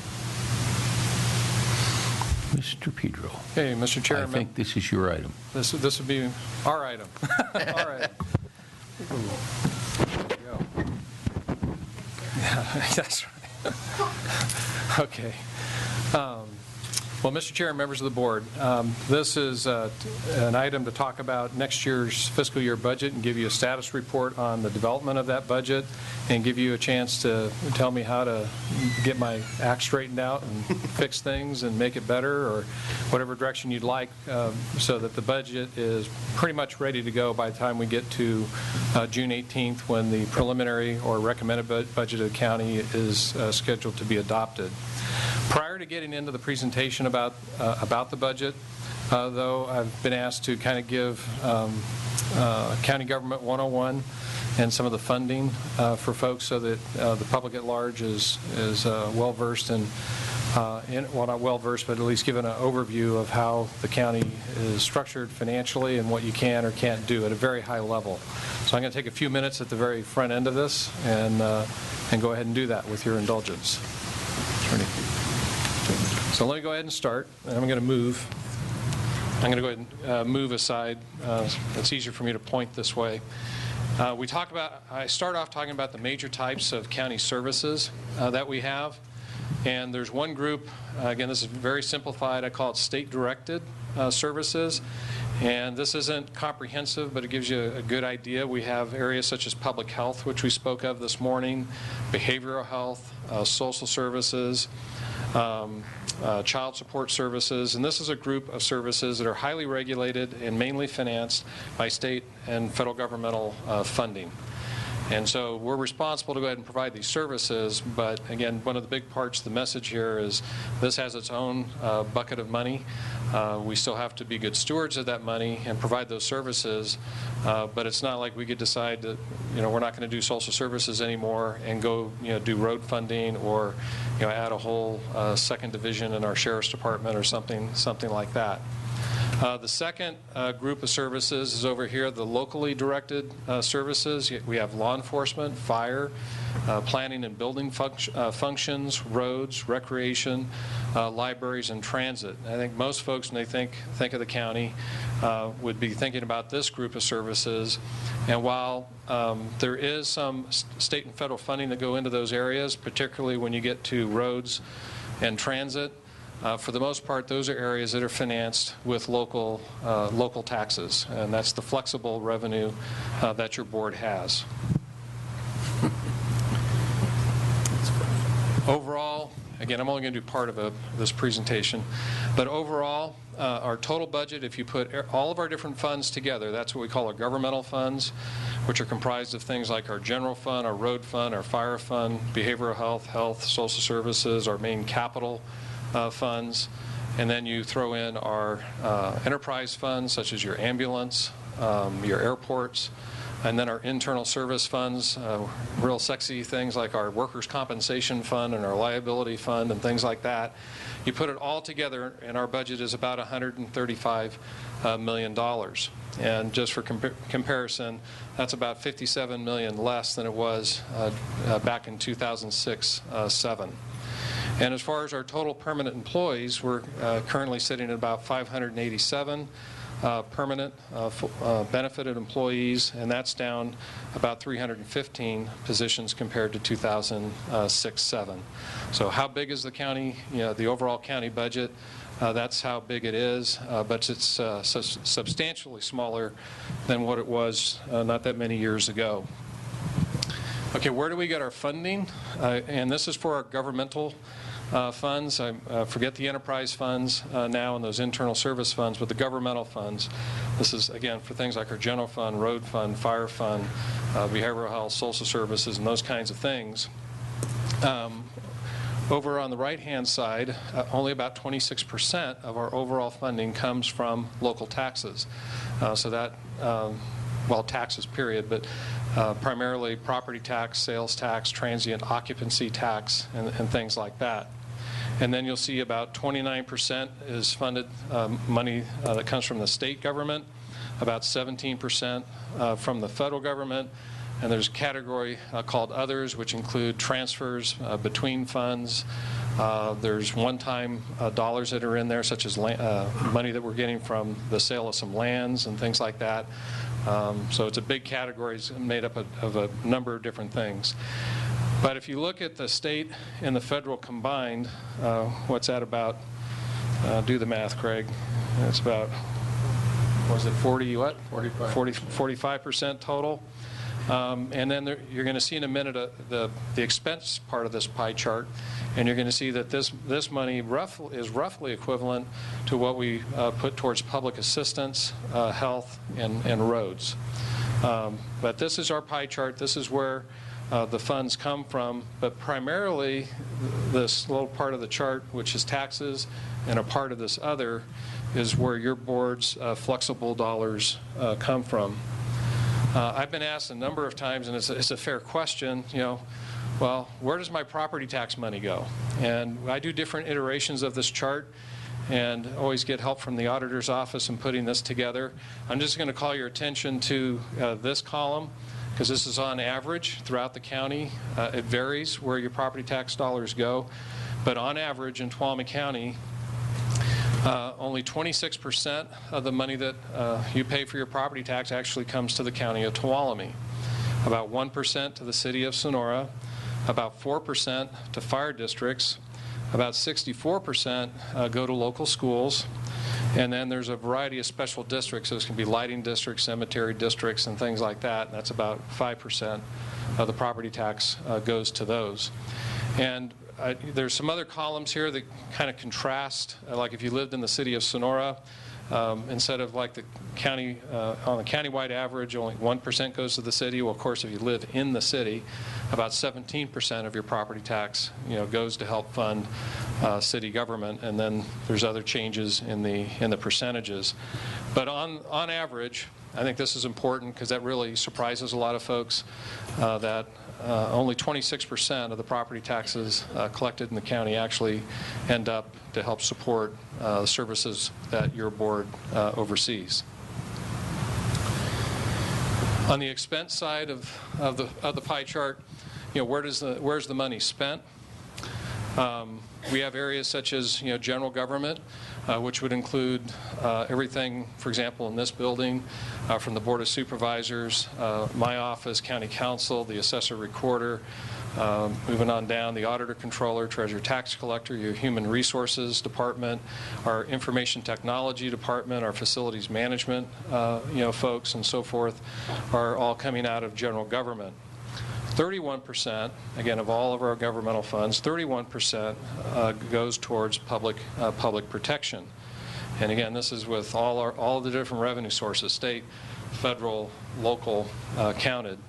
15% is going towards roads, about 13% to health, and 17% going to public assistance. And these are the three pieces of pie that if you add these up, it's very close. It's not dollar for dollar, but it's very close. If I took you back to the revenue pie to matching, that's where most of your federal and state dollars go, is into public assistance.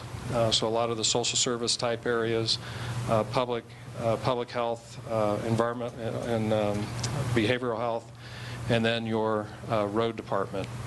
But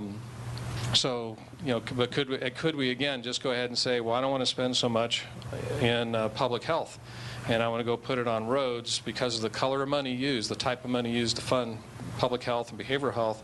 No, you can't do that. Could I take some of the money that goes to the road department, primarily driven by gas tax, or the secure rural schools dollars that we get through the federal government, or hope to continue to get through the federal government, and could we go hire a bunch more animal control officers or sheriff's deputies? And no, you can't do that because you're limited by the color of money that you receive. So you really don't have a lot of control of where you spend the money. And so let's talk about what kind of flexible money you do have. If you take that same total governmental budget of the county and you add up what you truly have discretion over, it's just short of $39 million, or about 29%. Actually, this is of the entire county budget, so only about $39 million of the entire $135 million budget can be applied wherever your board wants to spend it.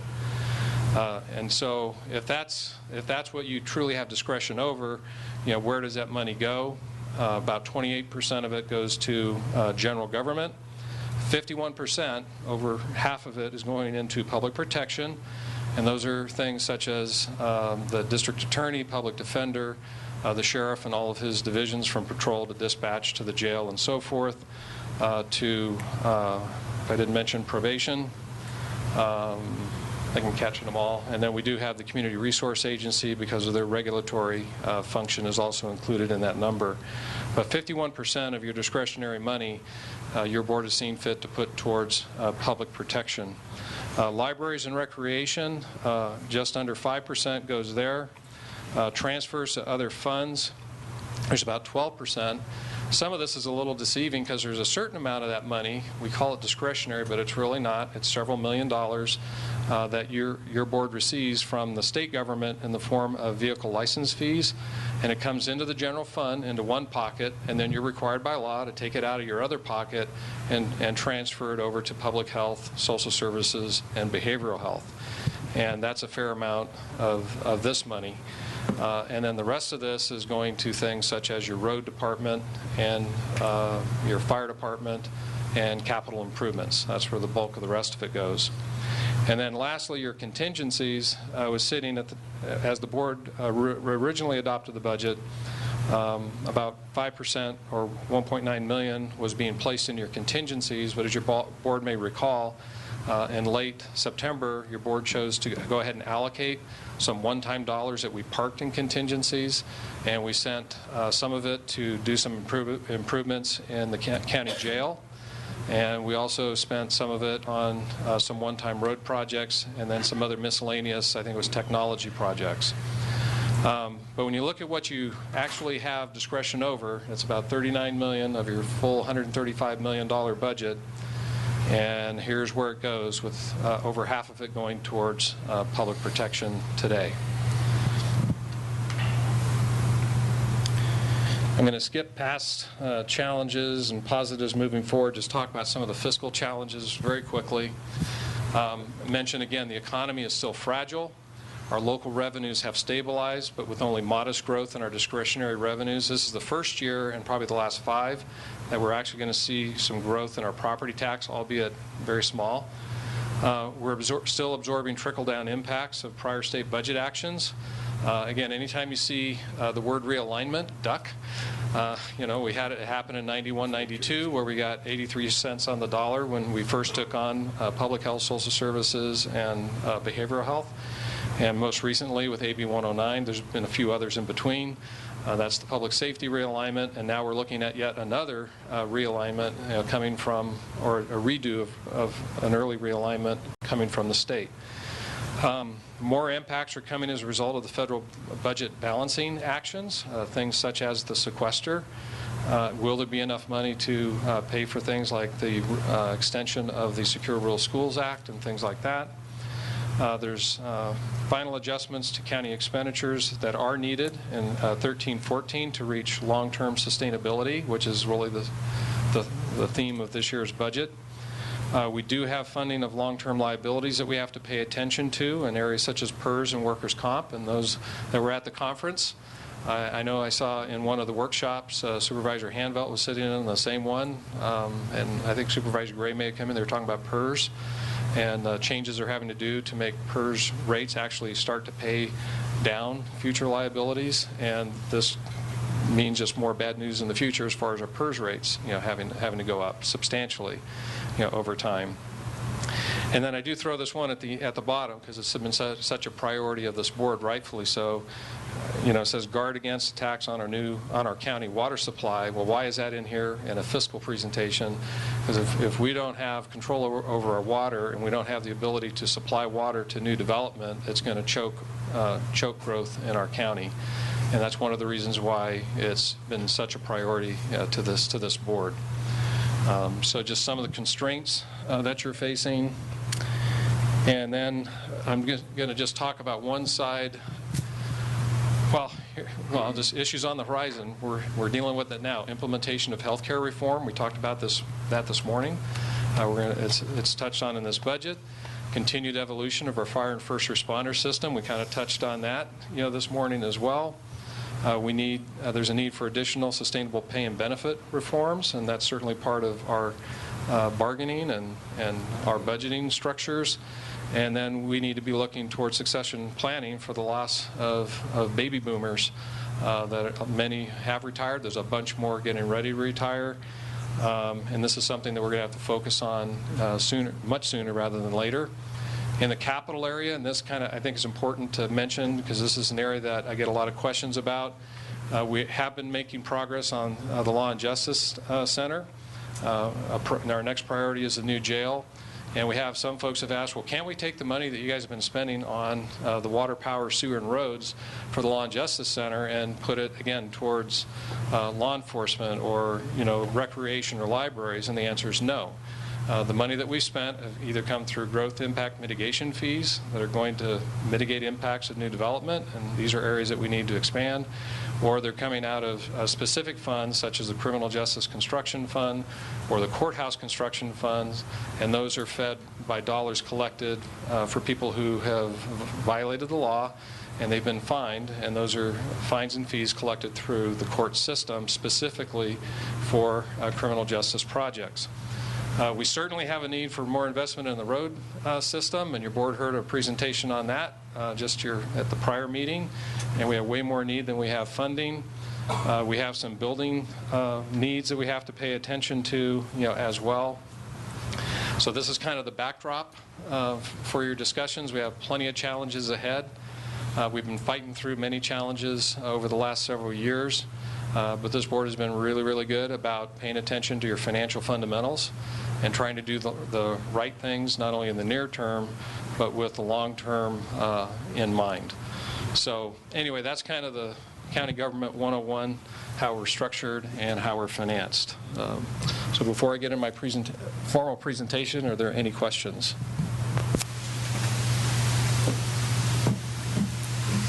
See none. Carry on. Okay.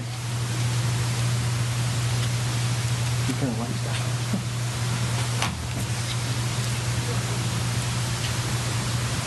Okay, no PowerPoint at this point.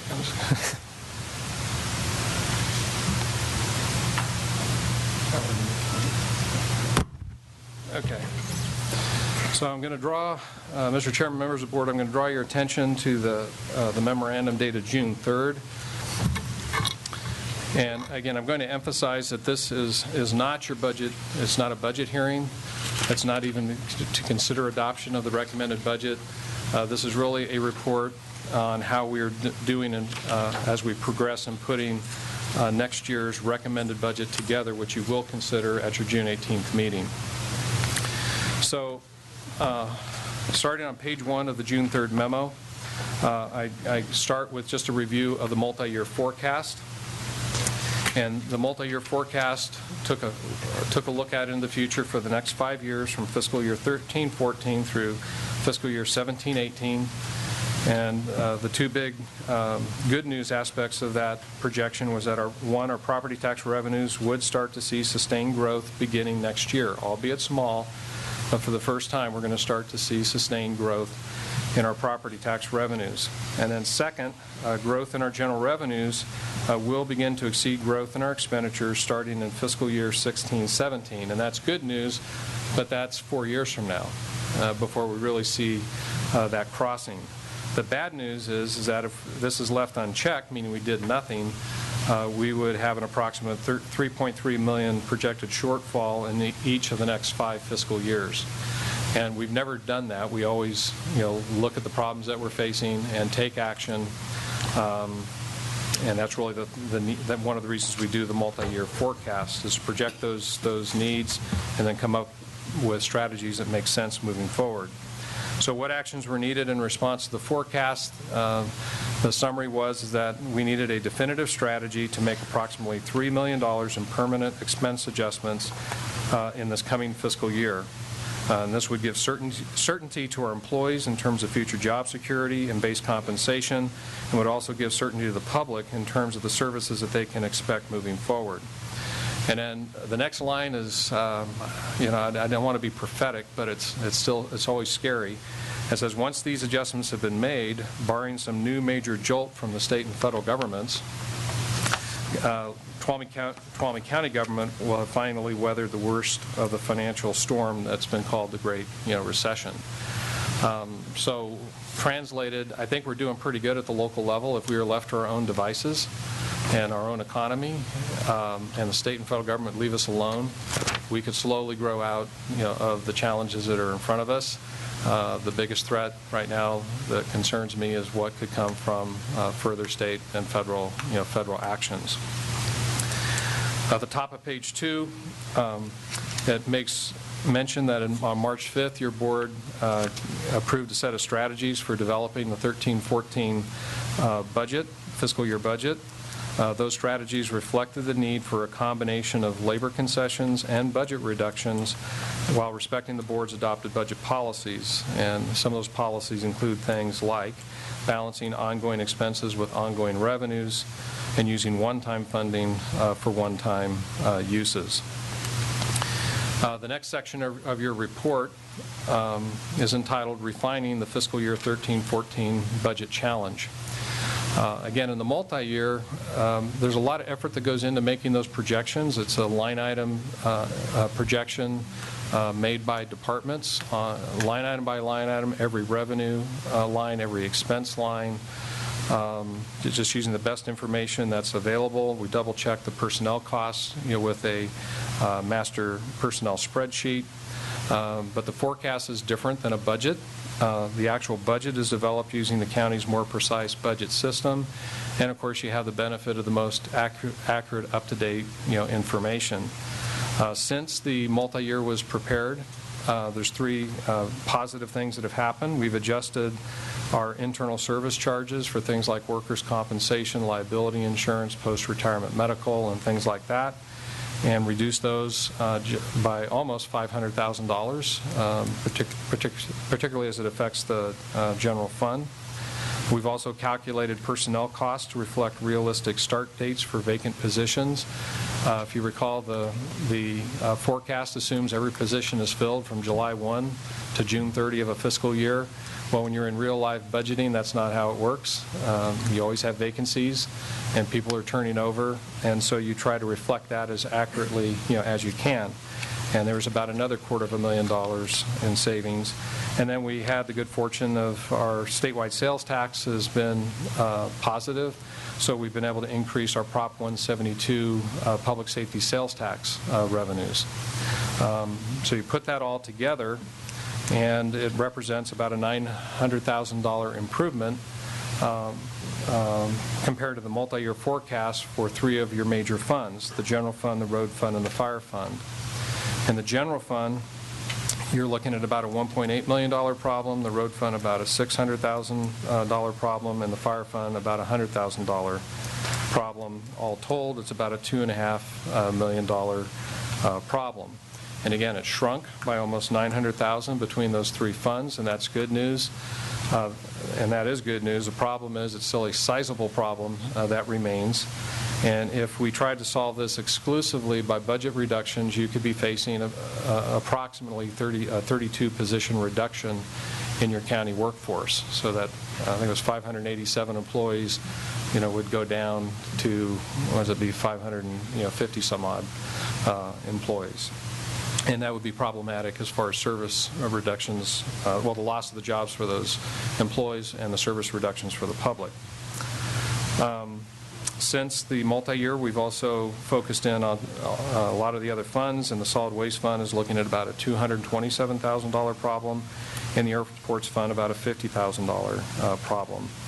Solid waste is it's a combination of reduced revenue because of a reduced waste stream, and higher costs due to workers' compensation, countywide overhead charges, A87 overhead charges, and then higher landfill post-closure costs based on recent interaction with state regulators. The airport problem is due to a combination of increased costs for the Father's Day fly-in, if your board chooses to try and fill the gap made by the federal sequester cuts in the future. And there's also unanticipated increases again in our A87 countywide overhead charges. And then I won't belabor it. Dr. Stolp spoke to it well this morning about the health, the state raid, as I put it, on our health realignment funds. We could be looking at losing $624,000 in next year's budget, $1.9 million the following year, $2.7 million 3 years out, and that could end up being a direct threat to the county's general fund indirectly, because if we want to continue to provide those services and we don't have the funds because the state's taken them, then we can move some money between our social services and behavioral health fund over to public health. But at that level of cut, the board would have to be deciding whether or not to make other cuts in the general fund in order to backfill some of that hit in public health. So as far as actions to balance the fiscal 13-14 budget, consistent with the direction your board gave, saying that we should do this through a combination of labor concessions and budget reductions. The recommended budget that I'm developing right now assumes that negotiations with our bargaining groups will be concluded in a positive manner. But even with this assumption, significant reductions will still be necessary amongst requested department budgets to completely balance them. So what follows is just a high-level description to you what I will be doing, unless you direct me otherwise, to finalize next year's recommended budget. First, starting in the road fund, I directed the Community Resource Agency Director, Ms. Shane, to balance the road fund within itself without any change or translation increase in the previously planned $750,000 transfer in from the general fund. Assuming our labor concessions can be achieved, a smaller shortfall of about $529,000 would need to be addressed. And then in the middle of that page, on page 3, it talks about the ways that they would approach that, including a slight improvement in their assumed beginning fund balance, assuming about a $200,000 improvement in gas tax revenue, eliminating one vacant road worker position, reducing some overtime and other personnel savings, reducing road material and other supplies, and reducing some planned equipment purchases for roads. I mentioned in the memo that I'm concerned about the gas tax assumption. If you've been following emails from CSAC, they feel that some of the projections coming out from the Department of Finance are far too rosy. And so this $200,000 improvement that is noted in this memo is actually about half of what CSAC, or the Department of Finance, is projecting. That still concerns me, and it does the CSAC staff. Anyway, it's a reasonable approach, but it still may be too optimistic. I reiterate in this memo, my suggestion to this board is to work on changing the policy of the Tuolumne County Transportation Council to distribute its federal RSTP exchange funds directly to the city and the county on a population basis. That would give us about $200,000. Just so happens to be about $200,000 in next year in the road fund. But of course that would take 3 votes on the TCTC board. But I encourage the members of the Board of Supervisors who are on that council to seriously consider that as an option. And I do note in here the other concern in the road fund budget, a reminder to the board, is that we have assumed a certain amount of funding from the Federal Secure Rural Schools Act. Right now, we have received our last approved amount of money from Secure Rural Schools funding. In the Obama budget for next fiscal year, the President is recommending funding Secure Rural Schools at 75% of last year's level, and that equates to about $438,000 in revenue. So that's built into this budget right now. We've been in this situation before where the other bills had come to their end, and we didn't know if the funding was going to be approved at the federal level or not, and ultimately did. We're in that situation for at least the third year in the last 3 years. But if Congress does not act to extend that funding and we don't get 75%, as the President would suggest, then we would have a $438,000 shortfall that we'd have to deal with next year. And my recommendation, if that were to happen, would be to backfill that hole temporarily from our county general fund contingencies until we came up with an alternate funding solution to fill that hole. And unfortunately, what that probably means, because this would be an ongoing loss of revenue, is we would need to make additional cuts in the general fund of the county in order to backfill that on an ongoing basis. So just want to make sure and point that out. That's a key assumption, and it may be a bad assumption, but I'm saying how I'd recommend that we deal with it if it happens.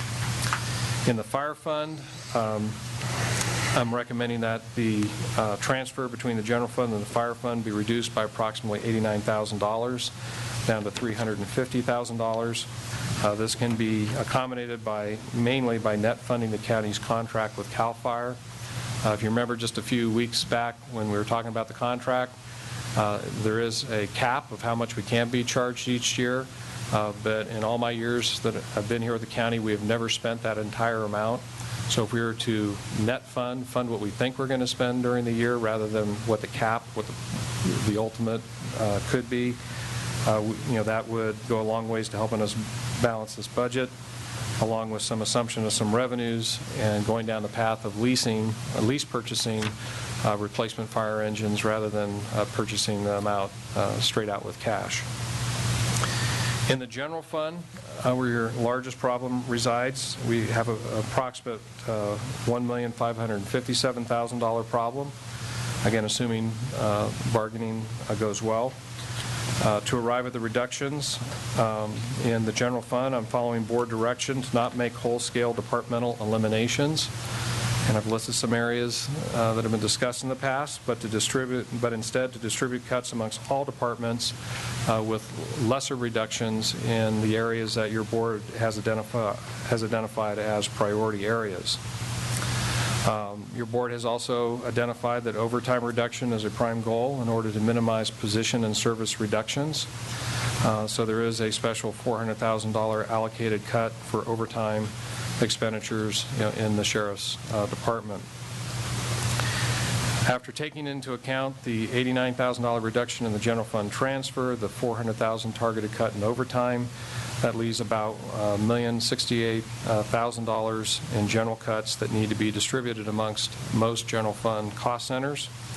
There's a chart at the very end of this report that shows how those reductions would be distributed amongst the general fund departments, and that's using a formula that this board has used in past years.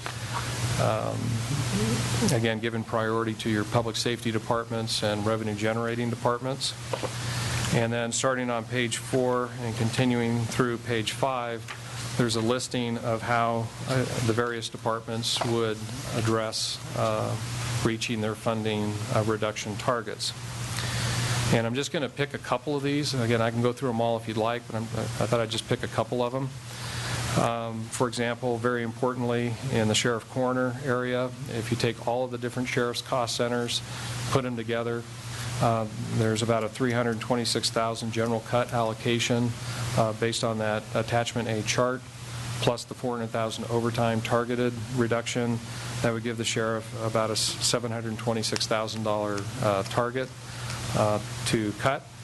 And the areas that he's looking at, and what I received from Under Sheriff Pooley is a spreadsheet of the things that they're looking at. It's not a decision on the part of the sheriff, but the menu of things that they're looking at. It includes such things as overtime reductions, reminding the board that there's $756,000 of overtime built into his preliminary budget, $69,000 in equipment and facility cost savings.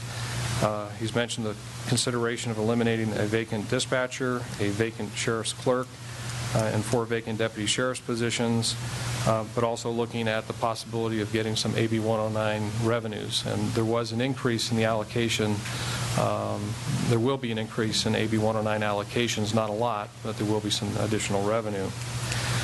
Here, again, I just want to emphasize that the points that I've just outlined represent a menu of options the sheriff is considering. He has not made any decisions yet, and it is his decision on how he wants to do it.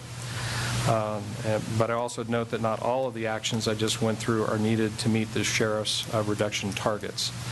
So I know that's an important area for the board and the public, and just wanted to dive in that a little bit further. Again, just a couple of areas. Again, we could dive into any of these things. A much smaller amount, but very important, like in animal control, it's about a $16,000 reduction. What does that mean to them? They would eliminate a part-time office assistant and add relief shelter attendant hours. Anything that happens down there is going to have an impact on service. They'll be having to backfill with officers and lesser service at the counter and so forth, and they could describe that much better than I. But that's going to have an impact. Near the top of page 5 in the Community Resource Agency, it's about a $61,000 reduction. And what's called for here is the elimination of a vacant planner. And what I put in italics below that is that the CRA director would like this position to be reevaluated during the final budget hearing in September in light of the development activity on the horizon at that time. And the point being made is if we don't have folks like planners to process applications from people that want to do business development in Tuolumne County, then we could be stifling the economy. Right now, the activity is still low. Of course, there's other things that those planners can and should be doing. But anyway, I think it's a proper thing to ask that be reconsidered at the final budget hearing. Facilities management in the middle of the page, $132,000 cut. And these are very difficult things. We're talking about eliminating a building maintenance supervisor position. That's kind of like the second in command in the building maintenance area to Ed Hogue, our facilities manager, or having to eliminate a groundskeeper, we only have one, and a housekeeper. And we have not kept track of, we don't have enough staff to maintain what we have right now, And that just gives you an idea how deep we're having to go to balance things in facilities. In IT, elimination of an analyst, along with some other eliminations, some planned equipment replacements. Ag weights and measures, $22,000 cut. There are some revenues that can be brought in from the air pollution control budget. What's the main thing that's identified here, and I know is a sensitive issue to this board and the public, would be about a $17,000 reduction in the trapper contract. And we've had this discussion over the years, and while that is not desired by Ms. Hilmar, she also can't take the cuts in her staff, either. So, we're in a tough spot there. Libraries, reduction of part-time staffing. In the libraries, you get a lot of work done for that part-time staff, and most of this would be focused in your children's library programs. In recreation, there's some good news actually there that things are really booming at the Standard Park. A lot of increase in our softball signups and things like that. The concession out there is doing a great job. So revenues can be increased with only minor reductions in part-time staffing. Most of that part-time staffing would be in your youth centers. So anyway, I can go back and go through anything that you'd like, but depending upon the final decisions reached by your department heads in each of these areas, we'd be talking about roughly 10 positions, but that's a far cry better than if we did this by all cuts and not assuming a successful bargaining, where we'd be looking at about 32 positions. Solid waste, we'd be looking at eliminating some programs to balance, including things such as our toxic collection events. Folks would have to come to the central station rather than be able to do these collection events, and also consider some rate adjustments such as what you were discussing earlier today. The airports fund, that's a difficult one. $39,000 of the $50,000 problem is an increase in our overhead charges. There's not a thing you can do about that. It is what it is. You could choose to not do the Father's Day fly-in, do it on a one-day basis like we're doing this year, or fund the whole thing. In order to solve that problem, I really am going to have to either reduce some of the money set aside for the fly-in or take money out of the general fund somehow. And I don't know what that somehow is as I'm sitting here. Behavioral health, social services, public health. This is basically don't spend your one-time money on ongoing expenses right now. That's our general rule, but all the more because we better have something in the bank, if the state does come in and takes that realignment money. Because if we don't, there's going to be immediate service impacts either in public health or there's going to be immediate pressure on the general fund of the county. So that's, right now, don't spend money. We don't have to. Bank it. And as soon as we do have a clearer picture on health reform and what that means for the county, we'll come back, Ms. Connolly and staff and I will come back and talk to your board about what we think we should be doing in these various areas. So again, next year's recommended budget is being constructed with the assumption that bargaining will be successful with all of our labor groups. If bargaining is not successful, additional budget cuts and position reductions will be necessary. So what I'm looking for from the board today is just confirmation that as unpleasant as this is this following the general direction that you wanted me or felt necessary for me to follow? And if not, or there's specific areas you'd like me to work on between now and that June 18th presentation, I'd really like to hear that you get that direction today so I can make those adjustments for June 18th. Okay, I'm going to go first. I'm going to make two comments here. This is ugly, dealing with this, and I hate these things with the state taking money, for instance, and we don't get consistent funding from the feds either. In the two areas in specific that I'm going to comment about is the health realignment funds. I think we need a contingency plan if the governor's plan materializes, and it is my opinion that we need to push back, and we're already pushing back, but we need to push back hard.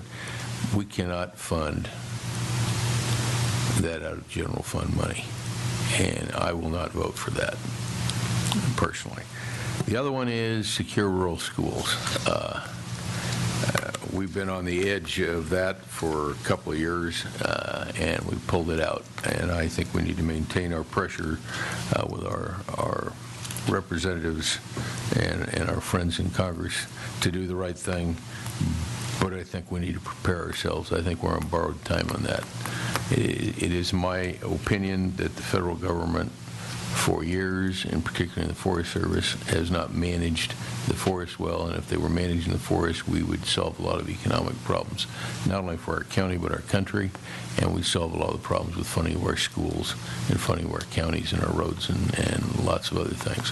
And so we need to push back there, but we need to have a plan in case secure rural schools doesn't come to fruition this year. And I am not as optimistic. I'm not optimistic at all that it'll happen. So anyway, that's my comments. Supervisor Roderfer.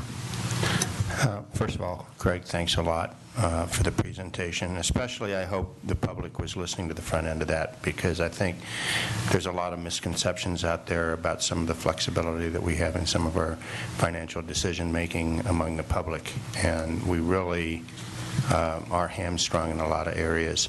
I'd also like to thank all of the department heads for doing some terrific thinking and cooperating and all of those things. This is, hopefully, if we solve the problem this year, it'll be solved for a while if our 5-year projection is accurate. But it's another tough year in a series of tough years, and we've only been able to do it in the past, and we'll only do it this year through that kind of cooperation, and I really appreciate that. I'd also like to thank all of our employees for the part that they play as well. This is really tough, though, and I was kind of hoping that when I retired from the Air Force 95 years, or in 1995, that I wouldn't have to do these kinds of things anymore, but here I am. I agree with Supervisor Hanvelt. I think if the state takes the money back, okay, they've just unfunded their mandate and their mandates, and we're going to have to figure out how to do that business with what we have left. And I also think that we need to seriously look at what our options are if we don't get, or we get late in the game, secure rules school funding and what we do. Now, it may be contingency. I don't know. I'll leave that up to you to come to us with a recommendation. But we need to start thinking about not having secure rules school funding. And it's just going to make our job that much tougher. Thanks. Supervisor Gray. Yes, thank everyone for all their hard work, obviously, but as we look at this and get closer to the budget formulation, if things change, it would seem that would be practical to us to start putting back some things if the numbers look better, especially on the smaller number items, such as the trapper, the part-time animal control workers, the weights and measures. Those are small dollar amounts. The district attorney's office, if we have room and have money coming back, if we address those things first collectively, we can provide better service to the public. So I would just ask that you really look at those if the picture changes, to try to put those back into the budget if possible. Anybody else? Randy. Oh, sorry. Supervisor Brennan. And I would concur with all of the comments that supervisors have made. Concern really about what happens with the confluence of some of the, again, the mandates that we get from the state and federal government. We know we have mental service, behavioral health implications with AB 109 and probation. All of our departments are really stretched, and we continue to have to, continually cut. The trapper's a perfect example. We're looking at legislation with the Mountain Lion Initiative, where we're going to be transplanting mountain lions, potentially transplanting mountain lions into this county, and so we could have another public health issue that's going to be implicated where we really will need the trapper services. And so we continue to have things legislated on us and not the ability to provide the service or the protection for the community. And so the answer is daunting. I know we're working with all of our partners at, CSAC and RCRC, which we really, it's incumbent upon us to continue to do that and reach out to our partners at the state and federal government. But I think we need to pay particular attention to those positions that have implications to public health and safety. Even like I said, the trapper, where it might not be an obvious, straightforward implication, but with new, legislation, definitely will have impacts to public safety. Okay. Yeah, just real quickly, I agree with everything that's been said by the board so far. I also am concerned about the elimination of the trapper position, being that it's a specific service that's very focused. I think part of our objective here is to try to do the least amount of damage as possible, still provide as much of the same level of service as we can with the revenues that we have. I appreciate all the department heads going through this process and cooperating and trying to come up with solutions. It's painful. It's painful for us as well. And I appreciate all the CAO staff putting this together. That's it. Thank you. Okay. I'd like to echo the comments about the immense amount of hard work, soul-searching, gut-wrenching decisions that are made when you do these kinds of plans. They are so painful. I've been there. I've done these. This is not fun. And for the public benefit, I wish we had options. But we don't have a lot of options short of our mentor or benefactor type people in the state and the Fed providing us the funds to do the jobs they charge us to do, and they don't do it. You might pay attention that when the state says they have a little bit of a, it looks like they're going to have a surplus, they spend it, they don't give it back.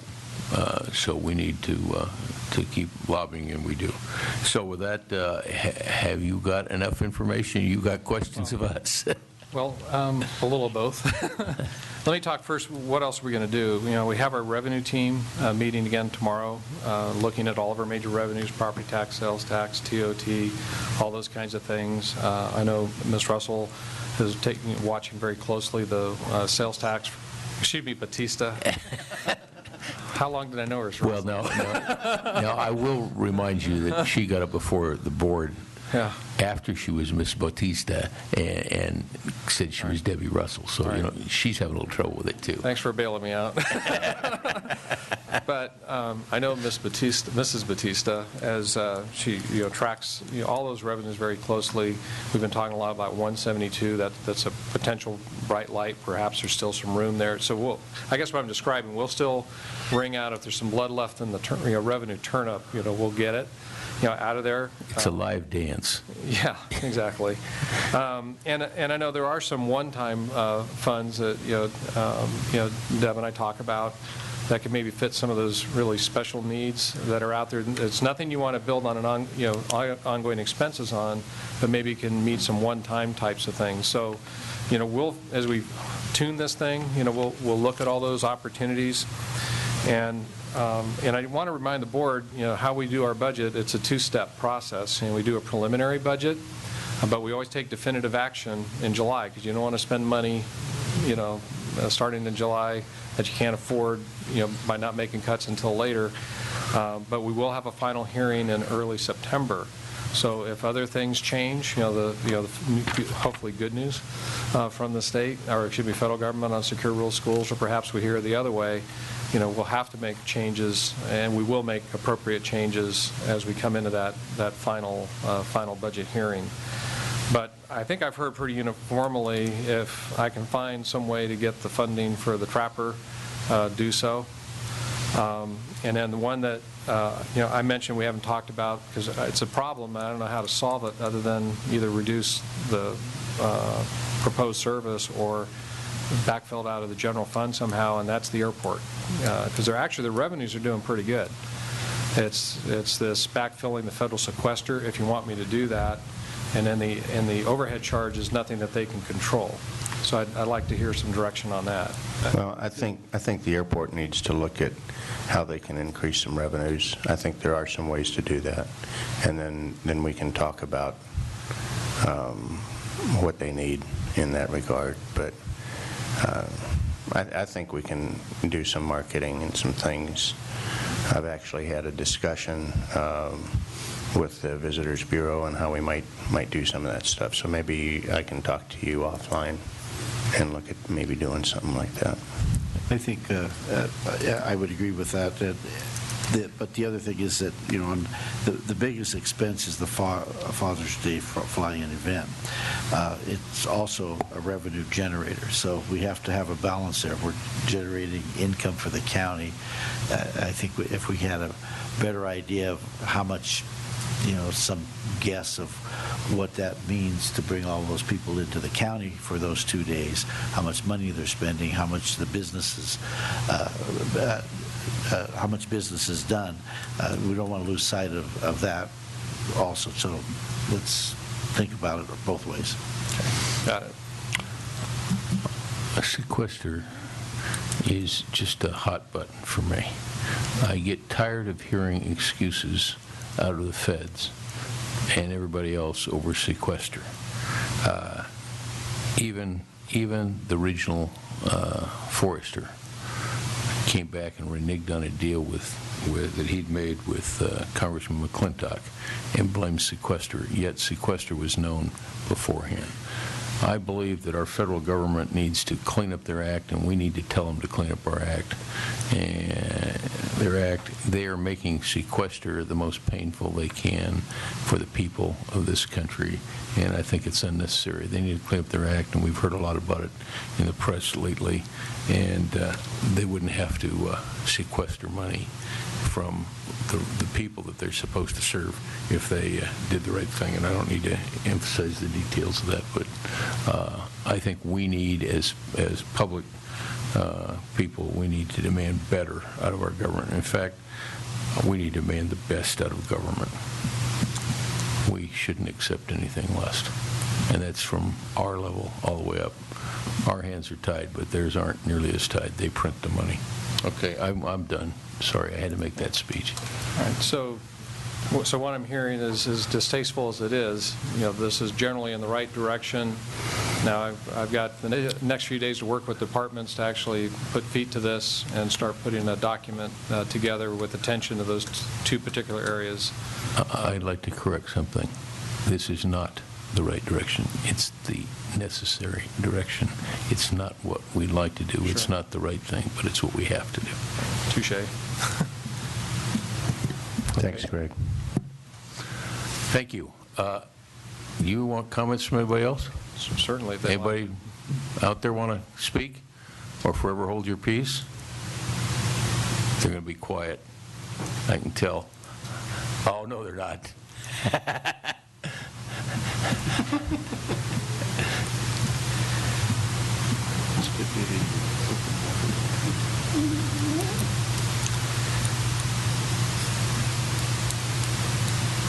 Just when I thought I was going to get out of here without having to make a comment. Good afternoon, Paul Spear, Assistant County Fire Warden. I think I was a little bit ahead of her before that. The discussion in the budget about net funding the contract, I have had several discussions with my supervisor about this, and as your department head for county fire, your assistant county fire warden, we're concerned about the net funding, and our concern is that we cannot guarantee to the county of Tuolumne, as much as we would like to, that we're actually going to save the amount of money that the county would like us to save. What I can say to you is that as far as the agreement that I delivered to your board approximately, I guess it was almost a month ago, that we can guarantee you that we will not go over that limit. So our concern with net funding the contract is that if you ask us to reduce the line item in the county fire budget where the contract is listed, that we might not be able to meet that obligation. And I heard the comments from Mr. Pedro that, that year after year after year that we always deliver back to the county, a considerable amount of the contract. And I applaud the efforts of my predecessors, and I've learned from them and tried to do as best as I can to give the county back as much money as I possibly can. One of the reasons that I believe that we have been able to be so successful with that as far as the county's benefit goes is that, I guess for lack of a better excuse, sir, we have been lucky. We have at times been able to utilize positions from the state side to fill the county positions during the winter months. Unfortunately, I cannot see the road ahead. I don't know what's going to happen to somebody.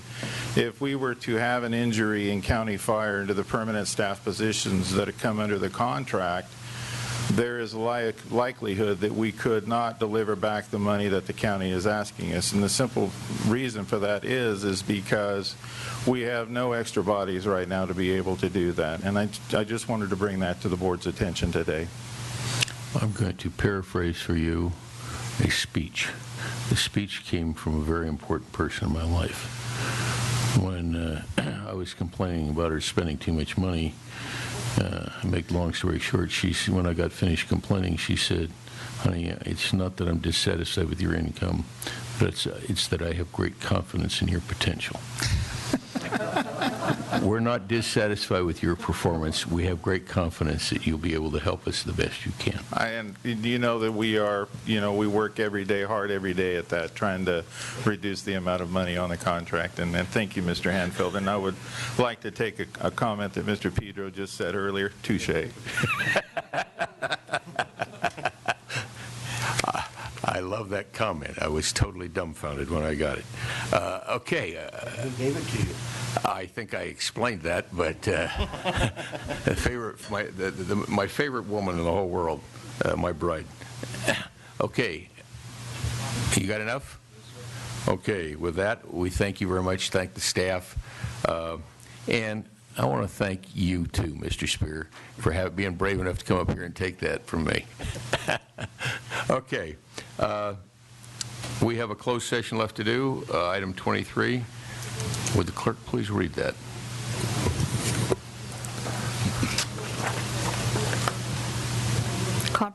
Closed sessions, Conference of Labor Negotiators, Craig Pedro and from Bill Morris.